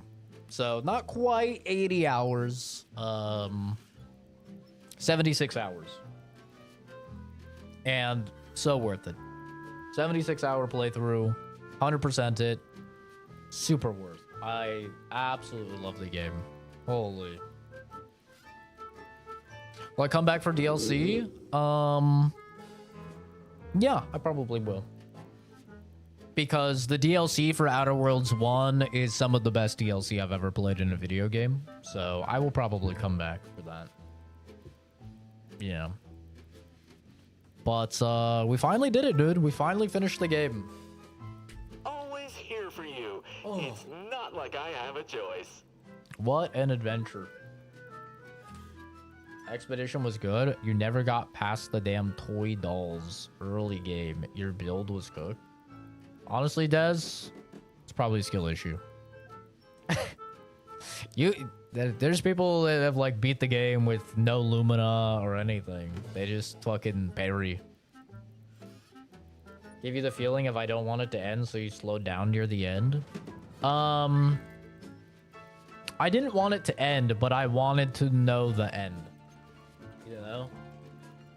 It was like, I didn't want to stop playing the game, but it's like I really want to know how it ends. which is why I kept pushing, because it's already 10 p.m. and I didn't sleep last night. I stayed up all night streaming. So, like, I've been very tired. I was very tired when I started the stream, but I was like, man, I really want to see how it ends. I want to confront the console. I want to see what's going to happen. And, man, it sucks that I had to kill him, but like I said, I really screwed myself with the flaws. And the flaws are so cool, man. The flaws are so much more interesting in this game than the first game. The first game, it was like, oh, you have arachnophobia. If you're fighting spider-looking things, then you are less accurate or something, right? Because you're shaking. And I was like, okay, that's kind of boring. These ones are really cool. Like, oh, you want to skip dialogue? You want to skip through the dialogue? Well, guess what, fucker? We get it. You don't want to be in dialogue for very long. So now, have foot and mouth syndrome. So now you have a timer when you're in dialogue, and you better make those decisions quick. Because you don't want to be in... You clearly don't want to be in dialogue for very long, so we'll speed you up. You know? Oh, you like to lie a lot? Well, have compulsive liar flaw, where if there is a lie, you are forced to do it. Oh, you're putting points on a lot of stuff? Well, that's interesting. It seems like you want to be a bit of a jack of all trades. Let's lock you into that. So you have to level all of your skills together instead of specializing. You know?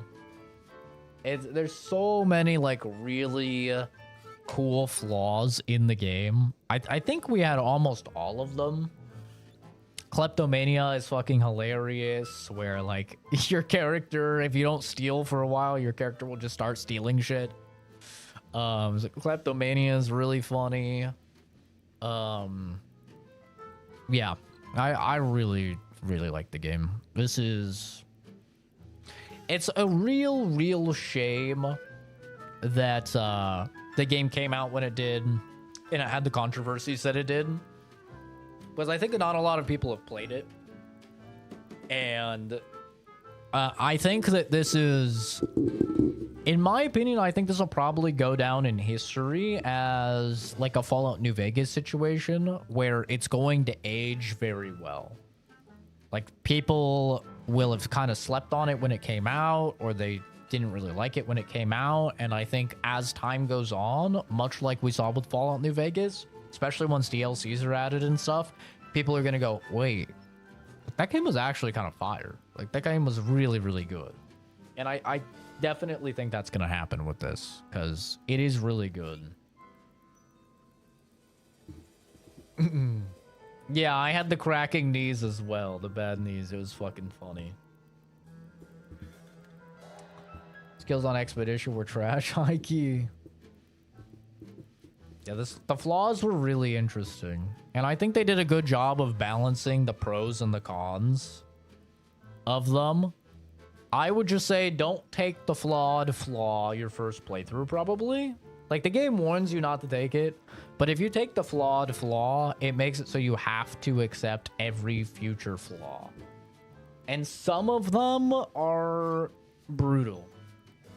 Like, compulsive liar is brutal when you're trying to have a fucking conversation and there's a lying prompt and you have to keep picking the lies. It was brutal, man. But yeah, I could very easily do another playthrough, you know, siding with the Protectorate. I could easily do a playthrough completely abolishing Auntie's choice and, you know, exposing Auntie Cleo for not actually being in charge via the Earth Directorate information. I could, and even killing her. There's multiple ways to kill her, too. I could easily make a playthrough just doing genocide, siding with nobody. That was pretty fun to do in Fallout, or not Fallout, in Outer Worlds 1.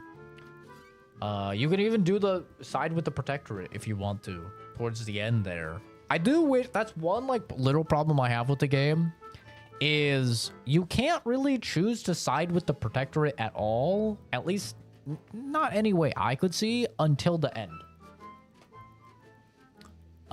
Maybe at that first relay, you might be able to do something that's pro-Protectorate. You might actually be able to. But, Once you get to the archive, that's where you can go full protectorate if you want to.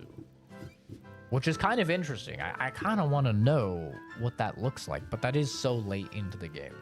But yeah, very, very good game. 10 out of 10 from me.